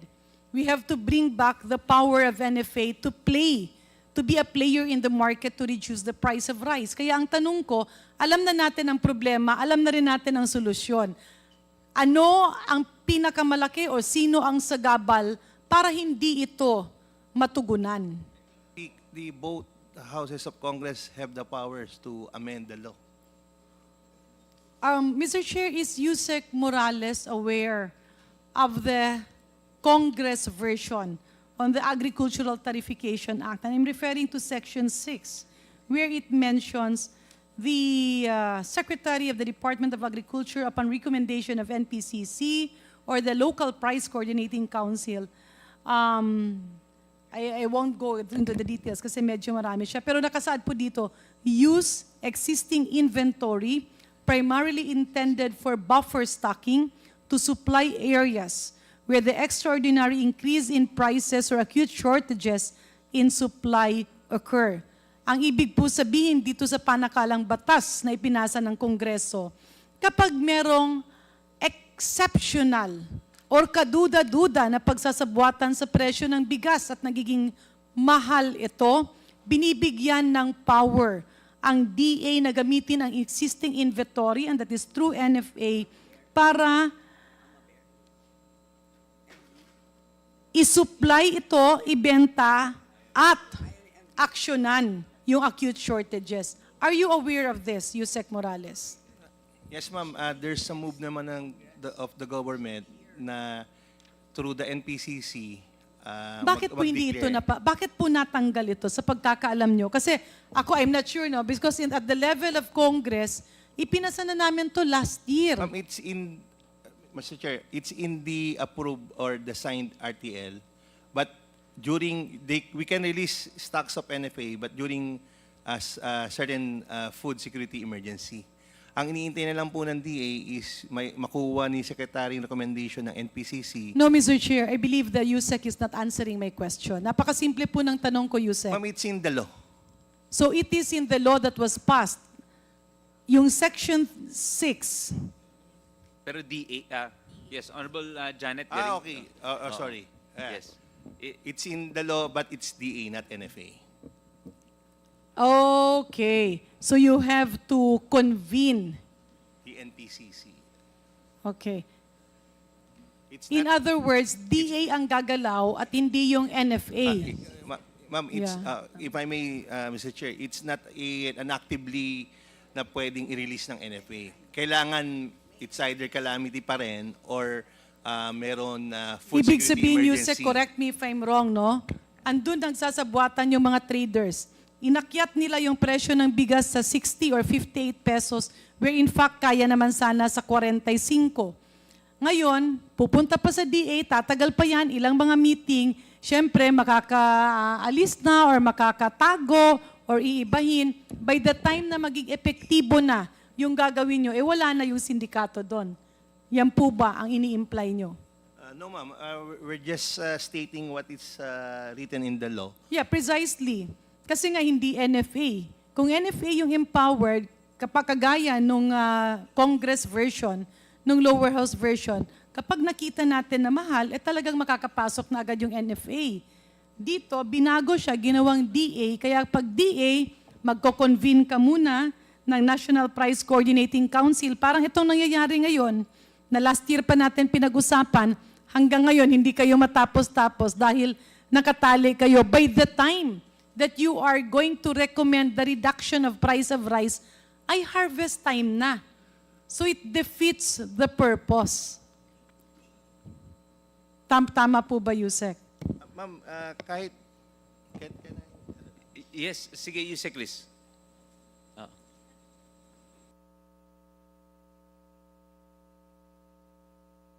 Yes, so but I think the difference na ini-impress ni Honorable Janet Garin, iba rin kasi because here in the House version may NFA, it's through NFA, and then it expands the market for NFA. Pa pwedeng grains retailers. NFA Yes, can retail accredit grains outlets and retailers, even organized women's groups. which would make it more easier and more effective to intervene in the market. So, correct me if I'm wrong. Para pong Mr. Chair, ganito, nagkaroon ng baha doon sa probinsya ng Iloilo. Ngayon, yung ginawang batas, dapat national muna yung magre-respond. So national yung gagalaw, tapos yung baha, tuloy-tuloy doon na nahihirapan yung mga tao. Pagdating ng national government doon, tapos na yung baha, malaki ng epekto sa tao. And by the time na tutulungan mo, halos wala ng epekto. Dito, yung batas sana is yung NFA, binabalik yung poder nila. Nawala yan, linagay naman, pero ginawang DA. However, ang mangyayari niyan, dadaan muna sa National Price Coordinating Council or Local Price Coordinating Council, magko-convene ka pa sa katutak na meeting, tapos hindi pa available minsan yung iba, by the time na nagkaroon na ng difference or galaw, wala na. Parang babalik tayo dun sa anin mo pang damo kung patay ng kabayo. If I may, Chair. Yes. Ma'am, the only difference that I can see in the House version and the Act is, one, powers of NFA as against powers of DA. Two, the inclusion of LPCC in the House version as against sa batas na wala na yon. But for both case, there's a need for a price coordinating council recommendation before the secretary of the department can act on it. So the difference before and now, dati-rate, kapag mahal ang bigas, NFA agad-agad makakatugon. Pre-RTL. Okay. Ngayon, kung may problema at mahal yung bigas, iikot pa muna. At yung desisyon ay masyadong delayed at mahirap gawin dahil sa maraming legal Food impediments. emergency, yes, ma'am. Tama Yes, po Mr. ba? Chair, before, every day, merong available NFA rice. Just for the purpose of price stabilization. Okay. Moving forward, Mr. Chair, idagdag pa natin dyan yung malaking problema kaya nagkakaso-kaso yung ating mga bodegero. Kasi nga, meron kang buffer. Kung hindi ka mag-imbak ng bigas, pwede ka namang makasuhan at makulong. Kung mag-imbak ka naman at hindi mo ginamit, makukulong ka pa rin at makakasuhan. Tanong, dun sa ating buffer stocks, which was pegged at 330 million kilos on an annual basis, ilan po doon ang nagagamit sa experience nyo para sa mga kalamidad? Tanggalin mo si Kadiwa, ha? Kalamidad. Thank you, Mr. Chair. Ang nagamit po last year ay 700,000 bags lamang. So out of 330 million kilo, that's bags, in kilos. In kilos. 7 para isa Ang lang. bags natin kung full yung 9-day buffer stock, sabihin natin 6 million bags yan. So sa 330 million kilos, ilang kilos ang nagagamit para sa kalamidad? 700,000 bags. 700,000 bags. Times 50. 35 million. So sa 330 million kilos, makakagamit ka ng 35 million kilos, meron kang 295 million kilos of rice na pwedeng masira. At kapag nasira yon, ang mananagot naman ay ang taga-NFA. Ito ba ang ating sitwasyon ngayon? Admin Lacson. Tama po, Mr. Chair. Ang hirap So ng kinakabahan sitwasyon. ka na rin kung kailan ka kakasuhan. Napakahirap po talaga ng sitwasyon. Marami pong contradiction, hindi lamang po yan. sa In other words, under the Mr. Chair, situation. nakikita na natin ang problema. Hindi ko lang maintindihan bakit ayaw bigyan ng tsansa ng iba na payagan at ibalik ito. Now, Mr. Chair, doon naman sa nangyari kay Admin Bioco, hindi po ba, ano pong ginawa nyo? Kasi takot kayong masira yung bigas. Anong ginawa nyo? Allowed naman under the Hindi, NFA. anong ginawa nyo? Yung Binenta, okay. sa mga rice Binenta nyo millers sa mga rice and millers. with the deed of undertaking na i-remill nila yon para maging acceptable sa Okay. sa Binenta nyo consumer. at how much? 25 pesos, which is the mandated price. Because that is the mandated price of the board. Board. Okay, binenta nyo sa kanila, merong agreement. Before, 68,000 na maliliit na negosyante ang binibentahan nyo. Itong nangyari, ilang negosyante ang nakabili? I'm not, Estimate, more or less siguro mga around 50. 50. Oh. So, Mr. May Chair, mga patingi-tingi. yun yung difference. 68,000 maliliit na mga negosyante na binigyan mo ng kabuhayan. At wala pang nasasayang na bigas sa gobyerno. Vis-a-vis dito sa 50 malalaking negosyante na sila ang binigyan mo ng pangkabuhayan. The question is, if government sold it at 25 pesos, magkano naman ang naging benta ng ating mga traders or rice millers na sinasabi nyo?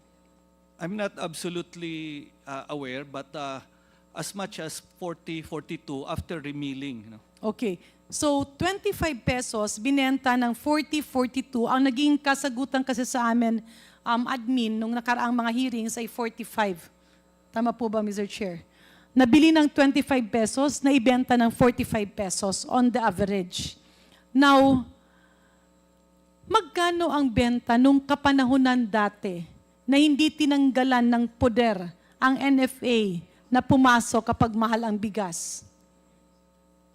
During that time, Mr. Chair, around 25 to 27 yung range. And In then other lowest may words, 23 pa. In other words, 2 to 3 pesos per kilo lang po. Tama po ba? Pag binibili sa NFA ng 25, na ibibenta nila 27 to 28. Pag binibili ng 29, na ibibenta nila 31 to 32. Yes, Mr. Chair. Sa NFA rice retailers. Pero yun ay fresh stock.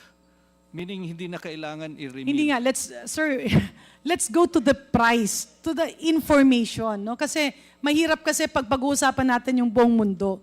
Pag-usapan natin yung comparison. So dati-rate, nung hindi pa kayo tinanggalan ng poder, ang benta nyo ng bigas ay 25 or 29 pesos. Ang benta naman ng retailer is 27 to 28 or 30 to 31. Ibig sabihin, plus 2 or 3 pesos per kilo. Tama po ba? Yes, Mr. Chair. Usually Nung 2 pesos. pumasok ang batas at pinigilan ang NFA na maging controller ng presyo, wala naman kayong magawa kasi masisira ang bigas. Yun ngang 330 million kilos, ang pinakamataas na ginagamit para sa kalamidad is only 35 million kilos. Kaya yung 295 million kilos, alangan namang ipakain natin sa baboy kasi makukuha kayo. Pero ang ginawa nyo, because damn if you do, damn if you don't, kung hindi nyo ibenta, patay naman kayo sa kaso dahil masisira. Kung ibenta nyo naman, wala kayong hawak dun sa presyo kasi hindi sila NFA rice retailer. Tama po ba? Yes, Mr. Chair. Kaya binenta nyo ng 25 pero sila binenta ng 45. Sa pananaw nyo po ba, makatarungan po ba ito? I'm not in a position to judge, but that is based on the guidelines. No? But Maybe I can ask the current administrator, Mr. Chair. Sa pananaw niyo po ba, Admin Larry Lacson, makatarungan po bang bilhin ng mga malalaking negosyante ng 25 pesos sa gobyerno at ibenta ng 45 pesos, maski 43 pesos? Mr. Chair, kung kukumpara ko po yan sa computation ngayon ng Department of Agriculture, where 12 pesos lang ang maximum margin from Kaya nga, makatarungan po ba na bilhin sa gobyerno ng 25, ibenta ng 45, samantalang dati-rate, binibili ng 25, binibenta ng 28. Medyo sobra po yata ang tubo doon.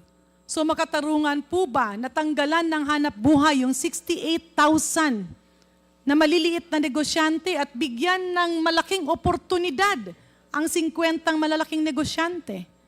Admin Lacson. Well, medyo nawalan po ng kabuhayan yung mga Hindi, kaya nga, 68. makatarungan ba o hindi? Mukha hong hindi makatarungan. Pero yun po nasa batas. Hindi kaya nga eh. I think, Mr. Chair, the problem here is you are, all of you are not firm in saying what the problem is. Kasi lahat kayo maraming detour na gusto paliko-liko. So, Mr. Chair, dapat kasi yung problema sabihin ng DA. Yung problema tugunan ng DA. And if we have to name names of who or what groups are hindering to bring back the power of NFA na pumasok sa presyo ng bigas, dapat gawin ito ng DA and even NFA. Because Mr. Chair, kung makikita natin na parang maski DA at NFA ay takot na sabihin ang totoong pinagsisimulan ng problema, then we have a problem. Kaliwat kanan lang kayong makakasuhan dahil hindi natin linalabas yung totoong problema. And if you will always live in fear, then you cannot do service to the Filipino people. Mahal ang bigas, klaro yan. Tinanggalan ng poder ang gobyerno, pinagbigyan ang mga pribadong sektor na laruin sa merkado. Nagkanda kaso-kaso na at pwede pang makulong yung ating 143 NFA officials. And hindi po ba, admin, nung nasuspend kayo, ang daming palay ng ating local farmers ang nasira. Kasi sarado ang mga bodega. Walang bibili, wala namang mga bodega yung ating farmers. Can you confirm this? I'm not aware, Mr. Chair, pero... Can DA confirm this, Mr. Chair?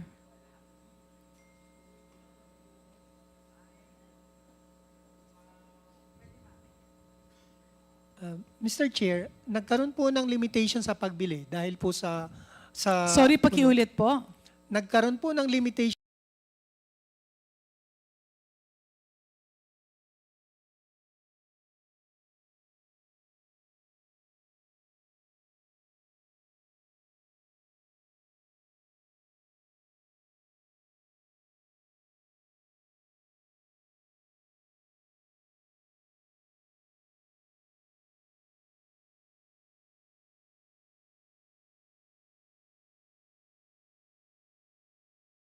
predict yung panahon, ngayon, nagkanda sira-sira yung kanilang produkto. It's a simple yes or no, Mr. Chair.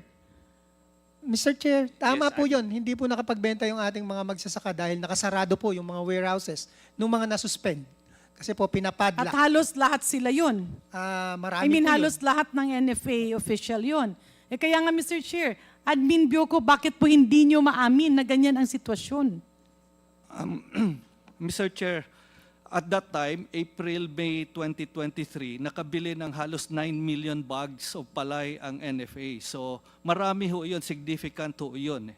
So, that's why I cannot immediately qualify. No? Maybe some areas, dahil sarado ang NFA, that are affected, but almost 90% ng target ng NFA with the hard work of our administrator, NFA was able to buy close to its target. How long was the suspension, Mr. Chair? 6 months. 6 months. Ang ibig niyo ba sabihin, Admin Boyko, dahil sa isang taon, 6 na buwan lang kayo namili ng bigas? Paano naman yung inani ng ating mga farmers? Tila hindi naman po kasi tugma sa katotohanan ng nangyayari yung mga sinasagot nyo. Mr. Chair, I'm only aware of what was reported publicly that na-meet yung target na 9 million, more or less almost 9 million Let's talk bags. about the actual situation on the grounds. Kasi wala na yun sa record nyo eh. Pero kasi kami, lumapit yung mga farmers hindi sila makapagbenta dahil sarado yung NFA. Kaya napilitan na lang silang maghanap kung sino yung pwede. And yun na yung sinasabi mo, distress selling. Ibenta mo na lang kahit kanino dyan kasi ulan ng ulan, wala ka namang covered court na mapaglalagyan. Or kung sa covered court mo naman ilagay, syempre, pipiestahan naman yan ni Mickey Mouse. Mr. Chair, if NFA was able to buy 9 million bags in April, May, dapat by June, July, mini-mill na yan para ready na yan for calamity relief Kaya for nga ang July tanong nga to kasi nasuspend nga September. kayo lahat eh. You're talking about the ideal situation. What I am referring to is the situation where Yes. all of you didn't have a choice but to get sued, be suspended, and now face cases simply because yung magandang panukalang batas na rice tarification law ay hinaluan ng something na intentionally or unintentionally ay napilay ang gobyerno kaya pwedeng magsabwatan sa presyo ng bigas at takot na takot lang palagi ang opisyalis ng NFA kasi you have been open or prone to cases. Not to mention the loss of opportunity for the 68,000 small micro-entrepreneurs and the waste of government money. I think Admin Lacson would like to... Yes, Admin, Larry. Thank you, Mr. Chair. Para lang ho, mas clear kasi I know former Admin Bioco, hindi niya na alam yung details after nun ngang nangyari yung suspension. 6 months po yung suspension, but yung mga warehouse supervisor natin, nakabalik po sila, hindi po natapos yung 6 months, pinabalik po ni Ombudsman. Bakit? Nilift na po ni Ombudsman yung kanilang suspension. Yes, ilan na Admin Larry yung mga nakabalik? Yung first It batch, was 300, I think, from the very beginning, 300. 143 yan, na-minus yung sa 142. Tapos, yung mga warehouse supervisor, mga parang nasa 70, if I'm not mistaken. Pero marami sila. So, during those times, nakapag-open na rin yung mga bodega nila kasi nakapag-transfer na mga responsibilities. So, nakapamili po tayo noon. And at the same time, dahil, if I'm not mistaken, mga 90 bodegas itong naipadlock, ang bodega po natin nationwide, roughly 288. So the bodegas na nakakapamili, namili po. 288 ang napadlock, 90. Mga ganun po, opo. Roughly ganun po. So, na-stop dun sa 90 dahil nakasara, pero the rest, namili po kami. Kanya po, tama yung sinasabi ni former Admin Bioco, nakapamili po kami up to, actually, na-over pa namin yung target namin for the first half of the year. With the effort of all employees ng NFA nationwide, nagawan po ng paraan na nakapamili po tayo. Pero nagkaroon siya ng epekto sa mga maliliit na farmers. Yes, Mr. Chair, dun po sa 90 bodega, ako po mismo nakakatanggap ng mga And when one bodega refers to how many towns or how many one bodega, one province ba? Ay, hindi po eh. Minsan, one bodega, 2 probinsya ang... So itong sakop 90 niya. bodegas would refer to actually possibly 180 provinces. Medyo ganun. Hindi, 80 lang yung probinsya eh. Po mga cases na malaki ang sakop niya. Pero, of course... Depende sa geographical location. In other words, Mr. Chair, just to recap and give a summary, the prices now is beyond control. At hindi po totoo, kanina yung naririnig ko na the wholesalers will dictate the price. No. Para ang nangyari dyan, nawala yung nanay, nawala yung tatay, parang bahala sila lahat dyan. Kumbaga, bahala na si Batman, wala nang pakialam ang taas-taas ng presyo ng bigas. At hindi yan mapababa dahil hindi lamang po tinanggalan ng pakpak yung gobyerno, pinilay pa. At talagang tinanggal permanently yung 2 paa, 2 kamay, at pati muntikan yung ulo. In other words, Mr. Chair, DA has to aggressively address this. Dapat mag-ingay kayo, dapat sabihin nyo dahil kapag mahal ang presyo ng bigas at gutom yung tao, talagang wala tayong mapupuntahan. And it is your main obligation to really bring down the cost of rice. At huwag kayong matakot dapat. Kasi syempre, ganun naman talaga sa gobyerno. You have to take the risk. With power comes responsibility. And with that responsibility comes risks and accountability. Let's address the problem head-on. Call a spade a spade. Ang dapat baguhin ay dapat baguhin. Kung may humaharang, tanungin natin bakit. Kung wala namang reason, i-explain natin. And let's mobilize the communities and the people para alam nila kung bakit mahal ang bigas. Maraming salamat, Mr. Chair. Thank you very much, Honorable Janet Garin. So, may I ask EVP Ma'am Burgos, do we have the data as requested by the Honorable Stella Kimbo? Yes, Mr. Chair. For the total number of SFF po, supported by Land Bank, it's a total of 169,449 po. So that is po 169? Sorry, ma'am, can you please repeat that? 169,449. So that is po based on the outstanding loans, Your Honor. Through 65 conduit banks. This is through 65 conduit banks. No, ma'am, it's a combination na po of both our direct lending and through conduits. So if I subtract the 11,400 direct borrowers, So, more or less, that's about 158,000 plus through conduit banks. yeah, yung through conduits po, it's 14,737. Sorry, 169,449. Apo. Akala ko ba po yung direct borrowers is 11,400? Saan na ba siya?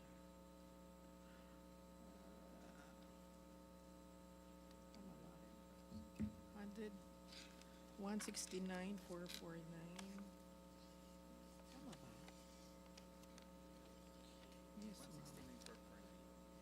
Yes, ma'am. It's 169,449 po.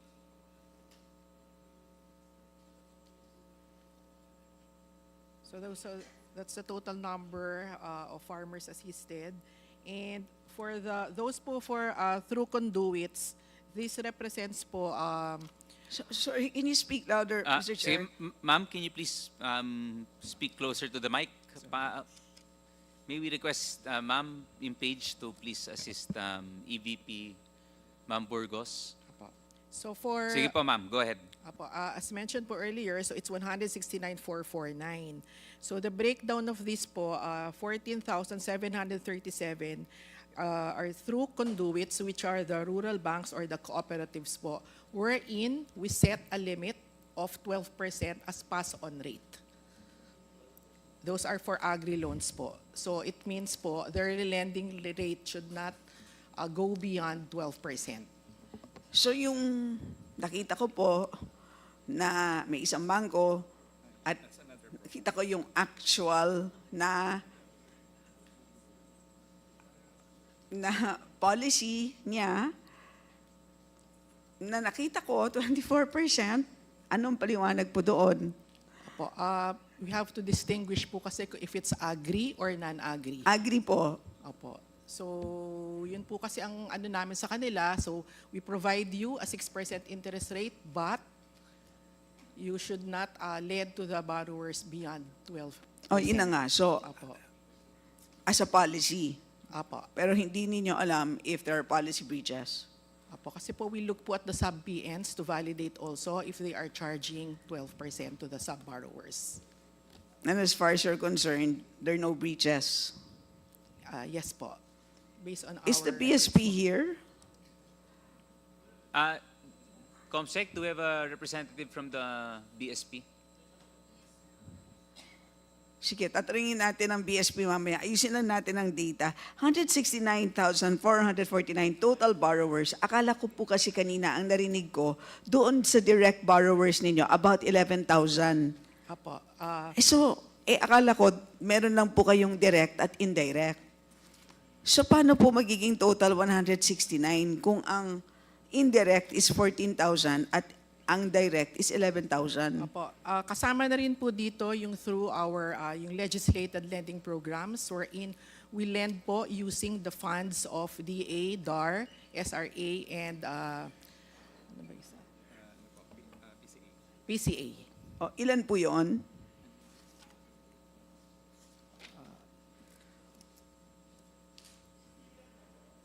So that's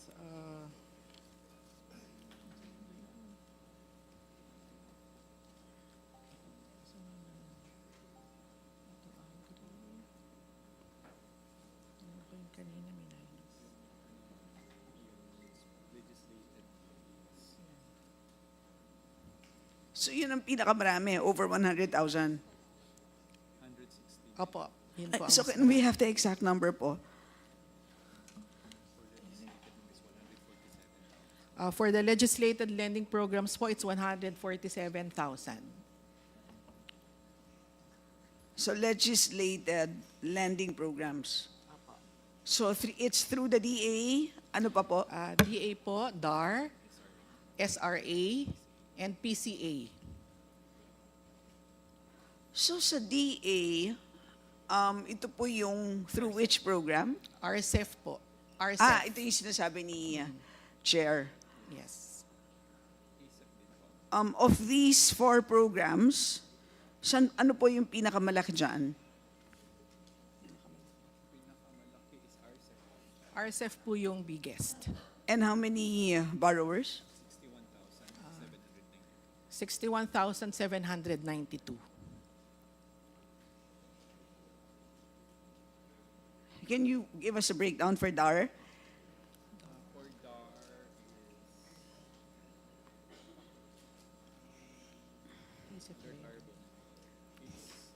For DAR po, under the program which is the Alert Arbos, it's 9,229. SRA? Sorry po, 9,289. And for SRA? For SRA po, it's 4,366. And PCA?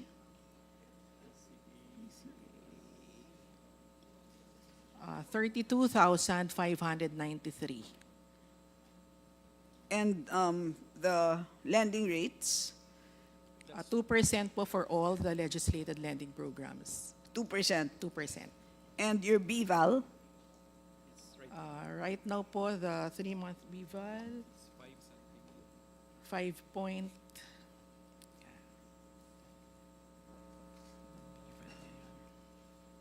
yesterday's BVAL po, 3-month BVAL is 5.5721. So, dito po, lugi kayo ng mga 3.5 as of today, parang ganon, more or less. Is that how you look at it? Yung sa legislated lending programs po, these are funded naman po by these agencies, so wala po kaming cost of funds. These are all funded through the GAA. Apa. So lahat po ito nasa GAA. Yes. So yung sinabi po ninyo sa amin kanina na 3.4 billion pesos, kasama doon sa 3.4, Yung 34 billion po, ma'am. you told me earlier The total that loans po to the SFF is 34 billion. 34 billion. Kasama po dun sa 34 billion ang value, ang loan values ng programs na to. Hindi po. Hindi. Apo. The outstanding loans po for the legislated lending programs is about 11 billion. So if we add 11 billion to 34 billion, that's about 45. Yes, ma'am. Okay. And more or less, ito naman would prioritize SFF, I suppose. Yes po. So about... Okay. May we ask the BSP? Nasaan po ang BSP? Ma'am, can you please... Yes po, Chair. Identify yourself and from which unit are you? I'm Amelia Bidamian from Bangko Sentral ng Pilipinas, Financial Supervision Sector, from the Policy Group. So, aware naman po kayo sa mga various programs ng Land Bank? Sa rice programs po ng Land Bank, I guess sa operations po, sa Yes. Financial Supervision Department So po. I suppose you were listening to our Yes, discussion yes, earlier. yes, Chair. And tama po ba ang aming observation? I mean, what is your comment on at least my observation that it would appear to me that they seem to be not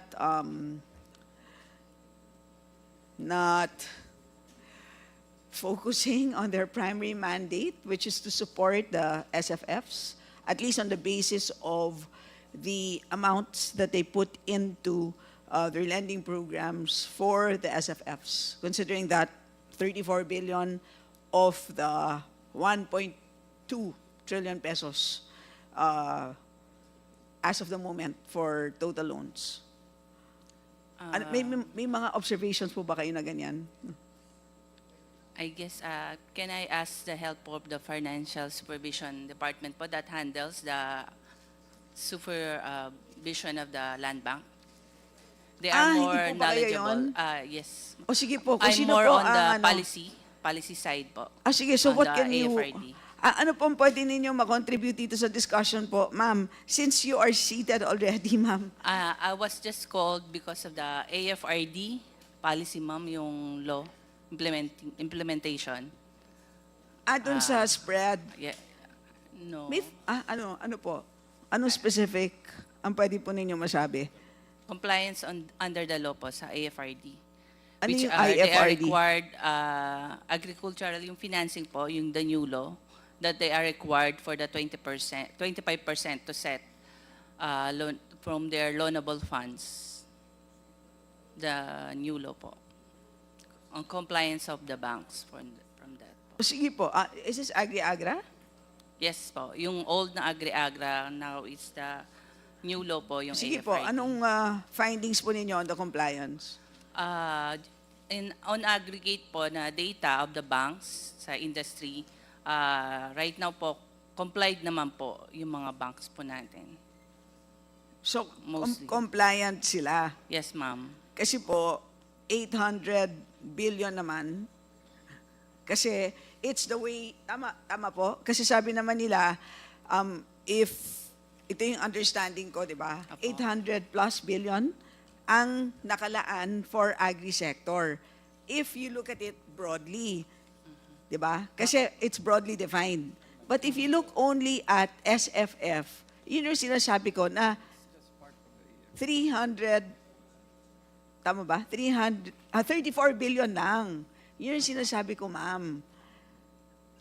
Pag sinabi natin broadly defined, it's the entire supply chain. Tama po, ma'am? Yes, ma'am. So, ibig sabihin, pag shipping po, kapag may umutang po na shipping company, kinoconsider niyo po ba na agri? Po. It's under transportation po, but it's not under the agri-sector. So, pag may umutang po para mag-build ng warehouse, kasama po. Pwede po siya, depende po siya if the warehouse will be used for rice.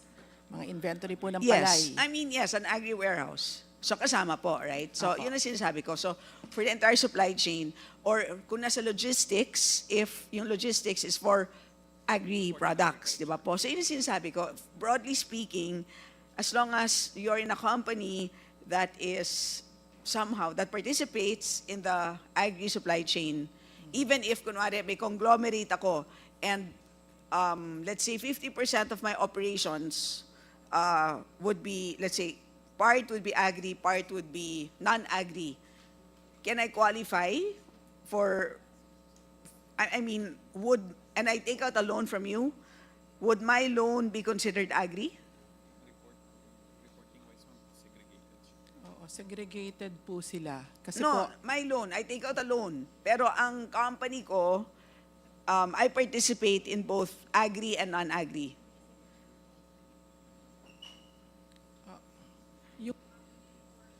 assuming po we fund it also, then that would fall po under that AFRD. Oh, yun ang sinasabi ko, di ba? Kaya it's broadly defined, right? But if we only, kaya ang sinasabi ko, ang pinakamagandang measure sa ating mandate is to really look at the loans na pumupunta doon talaga sa SFF. Yun naman, ma'am. Madam na taga BSP. Kaya sana po sa inyong pag-supervise sa ating bangko, sana naman po you take a more granular look. Kasi it's very clear naman po in the law that, tingnan niyo po, dictate ko nga po yung primary mandate. It's very clear, SFF talaga ang primary mandate ng Land Bank. So sige na lang po, kausapin na lang po natin yung naka-assign po doon sa financial supervision, because I just want to ask about the spread. The spread po. Oo. Diba that's my last question, Mr. Chair. Yes. Ma'am, sige po, please proceed. Okay, I will ask lang po assistance. Ma'am, kayo po magpe-present? Now, I just have one question, Mr. Chair, kasi nga, ang tanong ko is, kung tinitingnan din nila yung spreads ng mga conduit banks, kasi according to them, they have a policy that they are to charge interest rates not to exceed 12%. But are you actually able to monitor if they charge beyond 12%? Because I actually came across a bank somewhere in the north that charges 24%.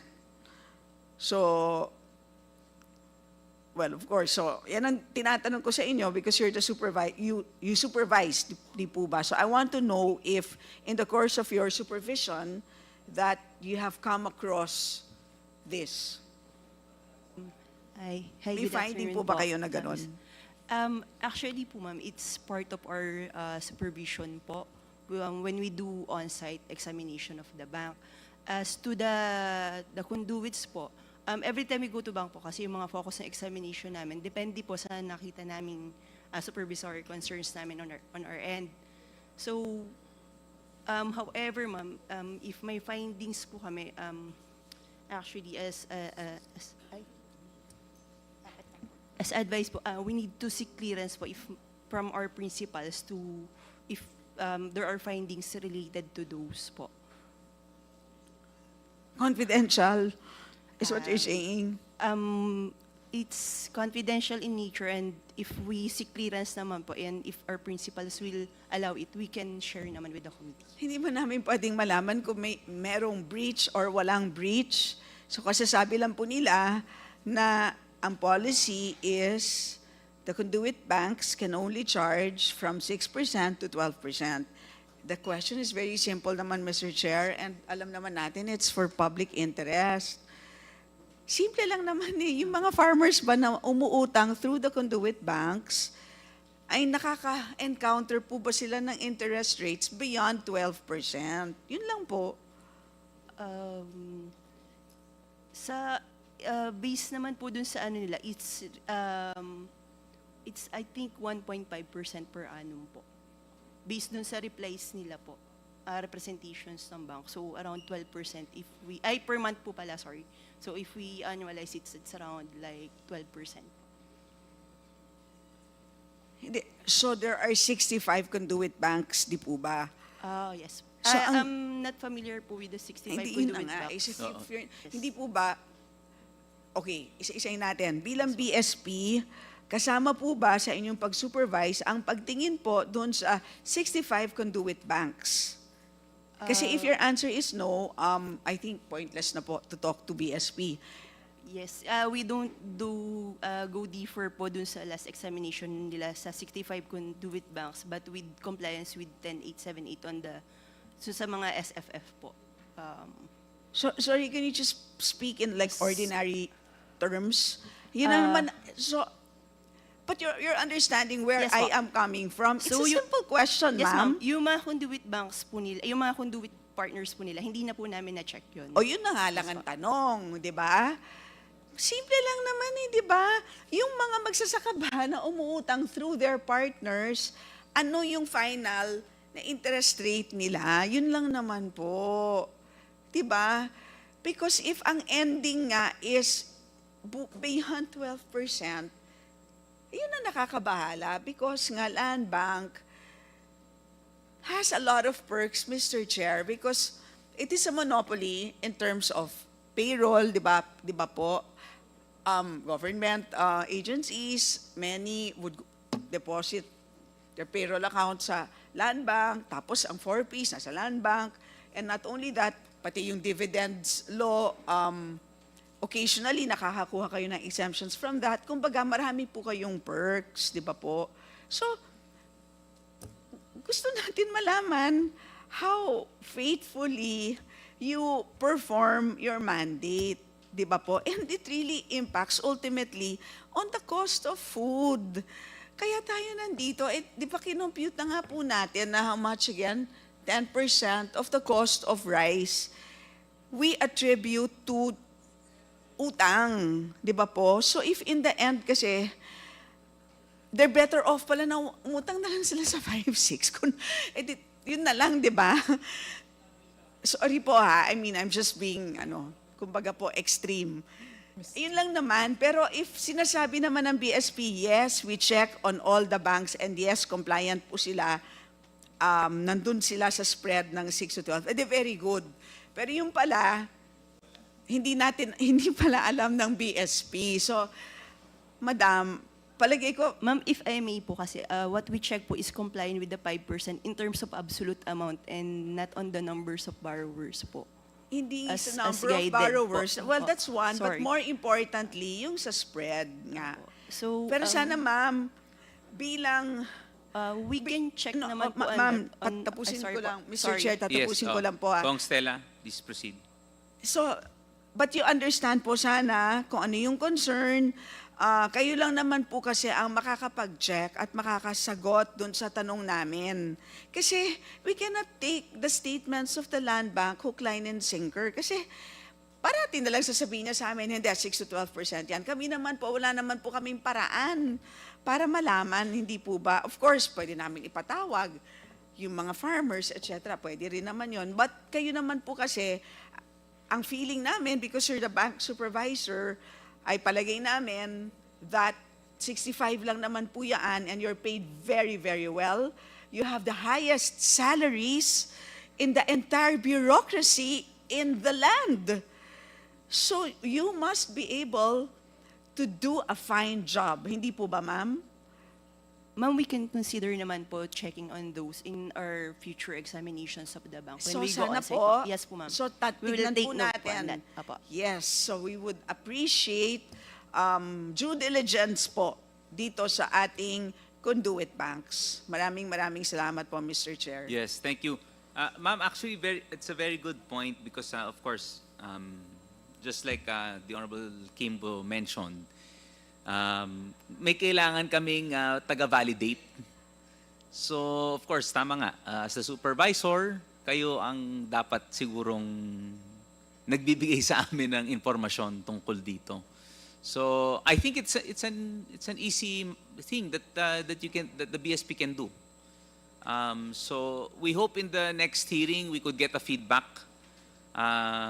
I'm sure you will be relaying this to your peers and your superiors probably. So may we get at least a comment or a reaction and possible plans of BSP on this matter. Yes, sir. We will relate this to our principals po para ma-consider po yung concerns ng committee regarding on the supervision on compliance with the mandates of LBP. Yes, thank you. So anyway, with that also, siguro kung Stella, we could formally write BSP to raise this concern, di ba? Para to give enough justification. Yes, please. Yeah, so COMSEC, may we request to draft the proposed letter on the matter raised by the Honorable Stella Kimbo. Yes, thank you. Salamat, Mr. Yes, Chair. thank you. So briefly, thank you for your patience, sir. Kasendo, meron na mahalagang presentation on the updates on the price of rice. I believe it would be very interesting for everyone here na ma-present. But Kasendo, pwede bang yung brief na lang tayo? Oo. May we ask the Secretariat to please assist Mr. Rosendo So to put up his presentation.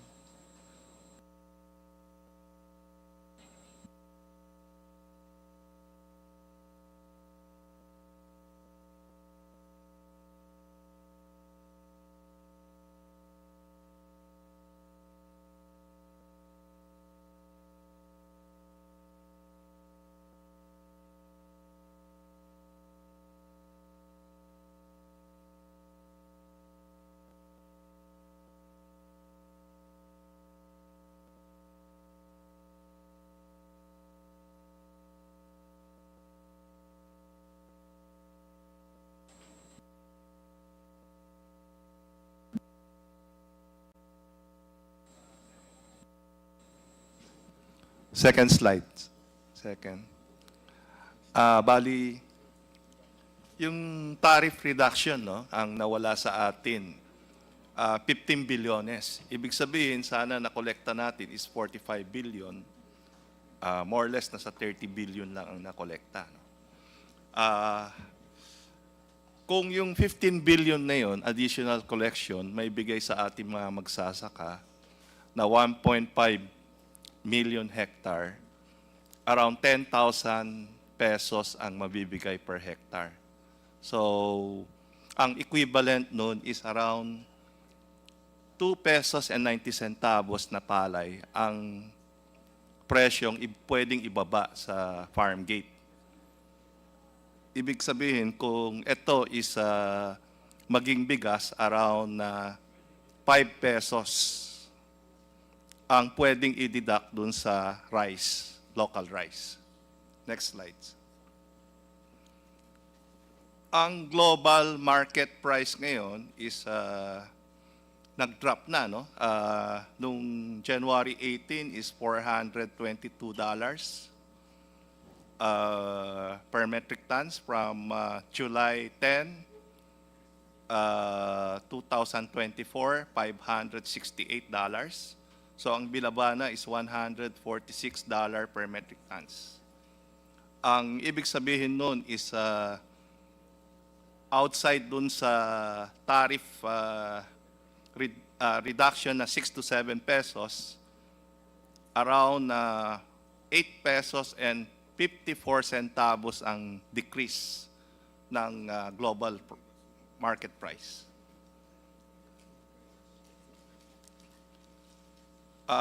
We hope Congress can help us. Sana mabalik yung tariff to 35% kasi yung ini-import natin is yung 5% broken na hindi yun ang target ng Congress na 35 to 38 pesos. Ito is yung special rice kasi yung 5% eh. Yung inaano natin is well meal rice or regular meal na 25%. No? Next slides. Kung makita natin yung price ng Vietnam and Thailand, no? Nag-start na bumaba May. Pababa na yung presyo niya up to November. Pababa yung trend ng price, no? So, in spite of bumaba yung world market price, kung makita natin yung July, ang presyo ng Vietnam is next slides. I-zoom yung sa first bandang taas sana. Makita ba?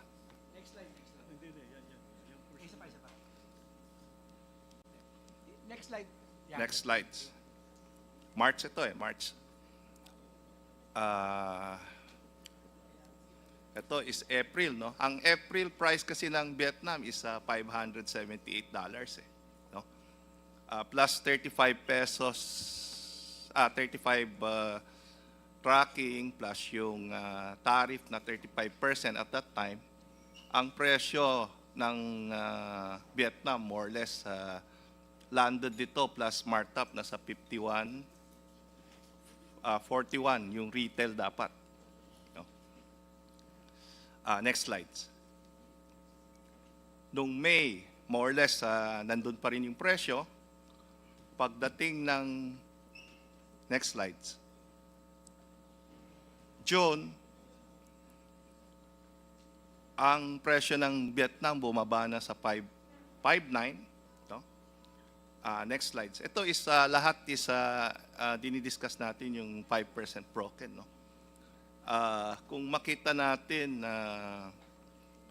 yung July 10, binase namin. By July 15 kasi bumaba ng 15% yung tariff. So dapat yung presyo bumaba na sa 44 plus ang presyo na nakikita namin, no? Pero mataas pa rin yung presyo dun sa dito sa atin. So, yung July ganun din, no? July 24, tapos August.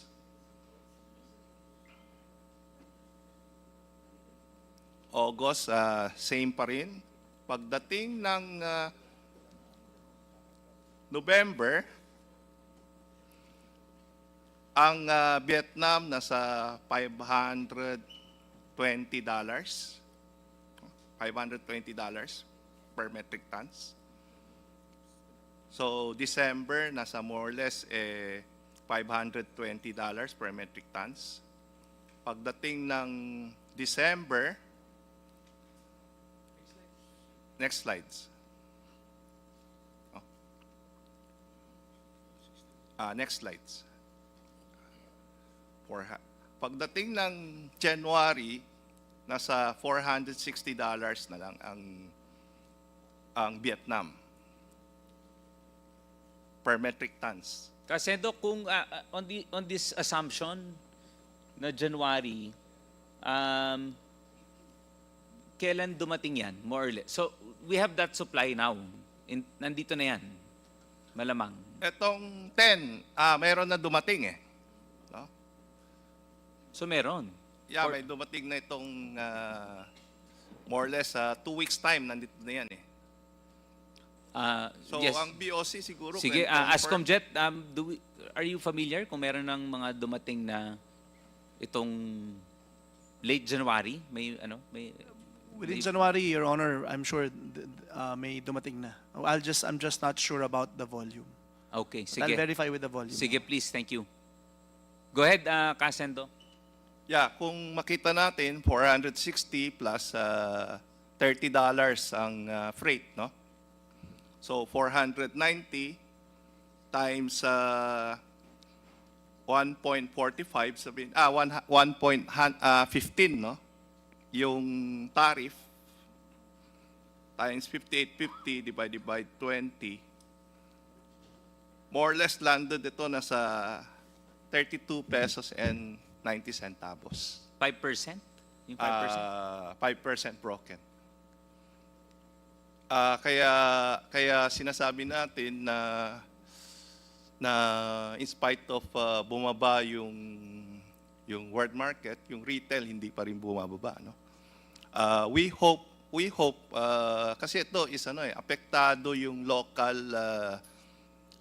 natin. Yung bagong price kasi lumabas January 22 is $415 na lang per metric tons eh. Yung 5% broken. So, matatamaan yung local price natin dito, yung well mill rice, kasi dito sa atin well mill rice sa kanila is 25% broken to 20% broken. So, ang mangyayari, baka yung palay pag-ani natin babagsak ng below 17 pesos. Yun ang mangyayari kung based on dun sa 5% broken na computation namin. So sana yung review ng NEDA by February, ibalik na yung 35% tariff kasi this year ang mawawala is almost 27 billion kung i-maintain yung 15% tariff. Yun lang, maraming salamat. Thank you, Casendo. DA, do you have this data? I think the Secretary, Mr. Chair, and Sendong, I think nag-usap sila, magkaiba sila ng figures eh. No? This is from internet to, Sendong?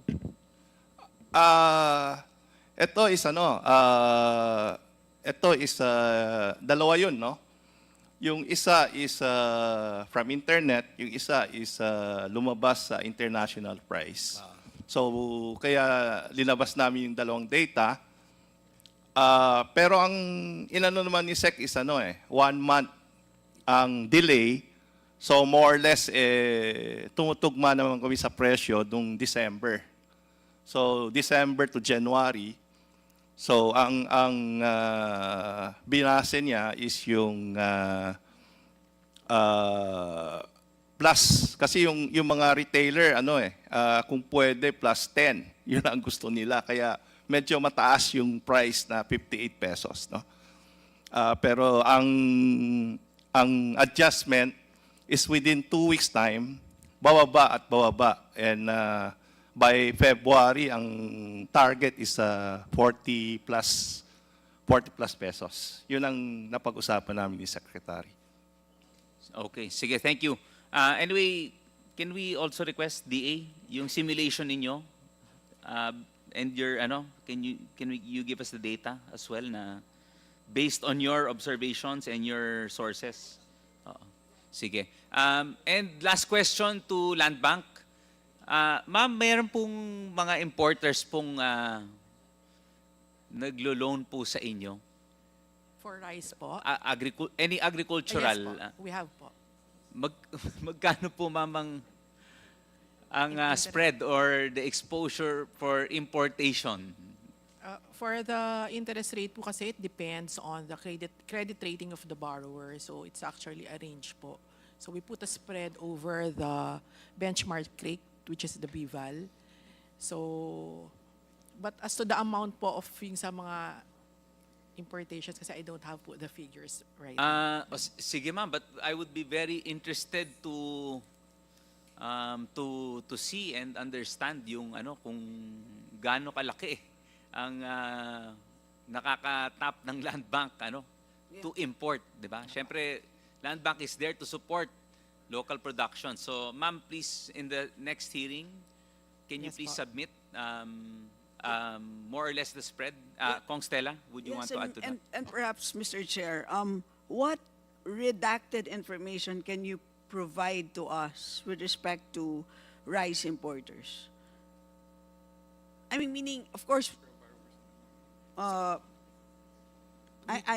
course, there is confidentiality. We understand that. So, but you've been listening to us the whole day, right? So maybe what,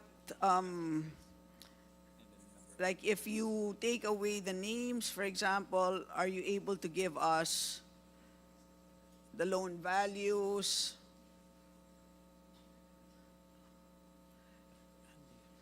Diba? I mean, what can you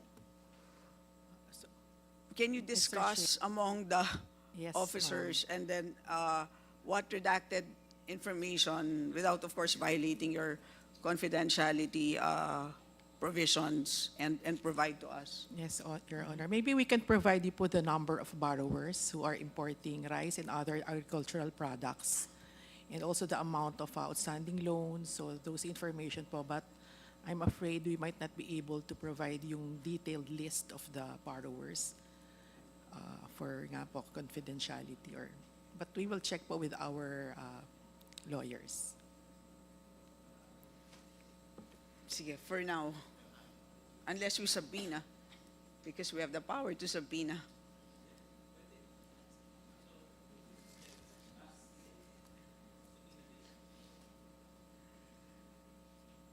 Sige, so anyway, probably we could see the spread first and then we could proceed Yeah, let's from... look at the first pass. Yeah. Let's look at whatever redacted Yeah, information oo. that you feel like you may submit to us. Maximize whatever you can submit to us on the basis of your interpretation of your confidentiality provisions. Yes, ma'am. And then we will take it from there. Okay. Thank you, Mr. Chair. Sige, thank you. Thank you very much for that. Anyway, just for just a few requests from some of our members, may we just follow up kay Director Johnny Bert. Nag-request kami nung lahat ng supply chain analysis for all crops, tsaka yung harvest period dun sa mga high value crops, pa-relay na lang kay Yusek Ching.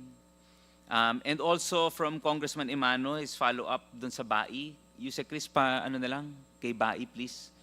Yung request niya ng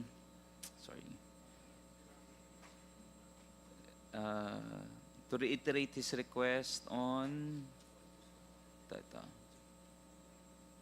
roadmap for swine, cattle, dairy, cattle, carabao, So, familiar naman si Bae doon sa request ni Kong Emano the last time. So, can we just follow up on this? So, thank you very much for the patience of everyone that has endeavored this hearing. Because it is the birthday of our committee secretary. Today, we will adjourn early. We will suspend deliberation. To give everyone the chance to greet and our ComSec. So again, thank you very much. Yes, Doc, briefly na lang po, sir. Saglit lang to. I already submitted, no? Yes, sir. Oh, thank you. Yung mga roadmap. Yes, I remember, sir. I requested also from the private sector. No? Although kulang pa, so dadagdagan natin. Sige po.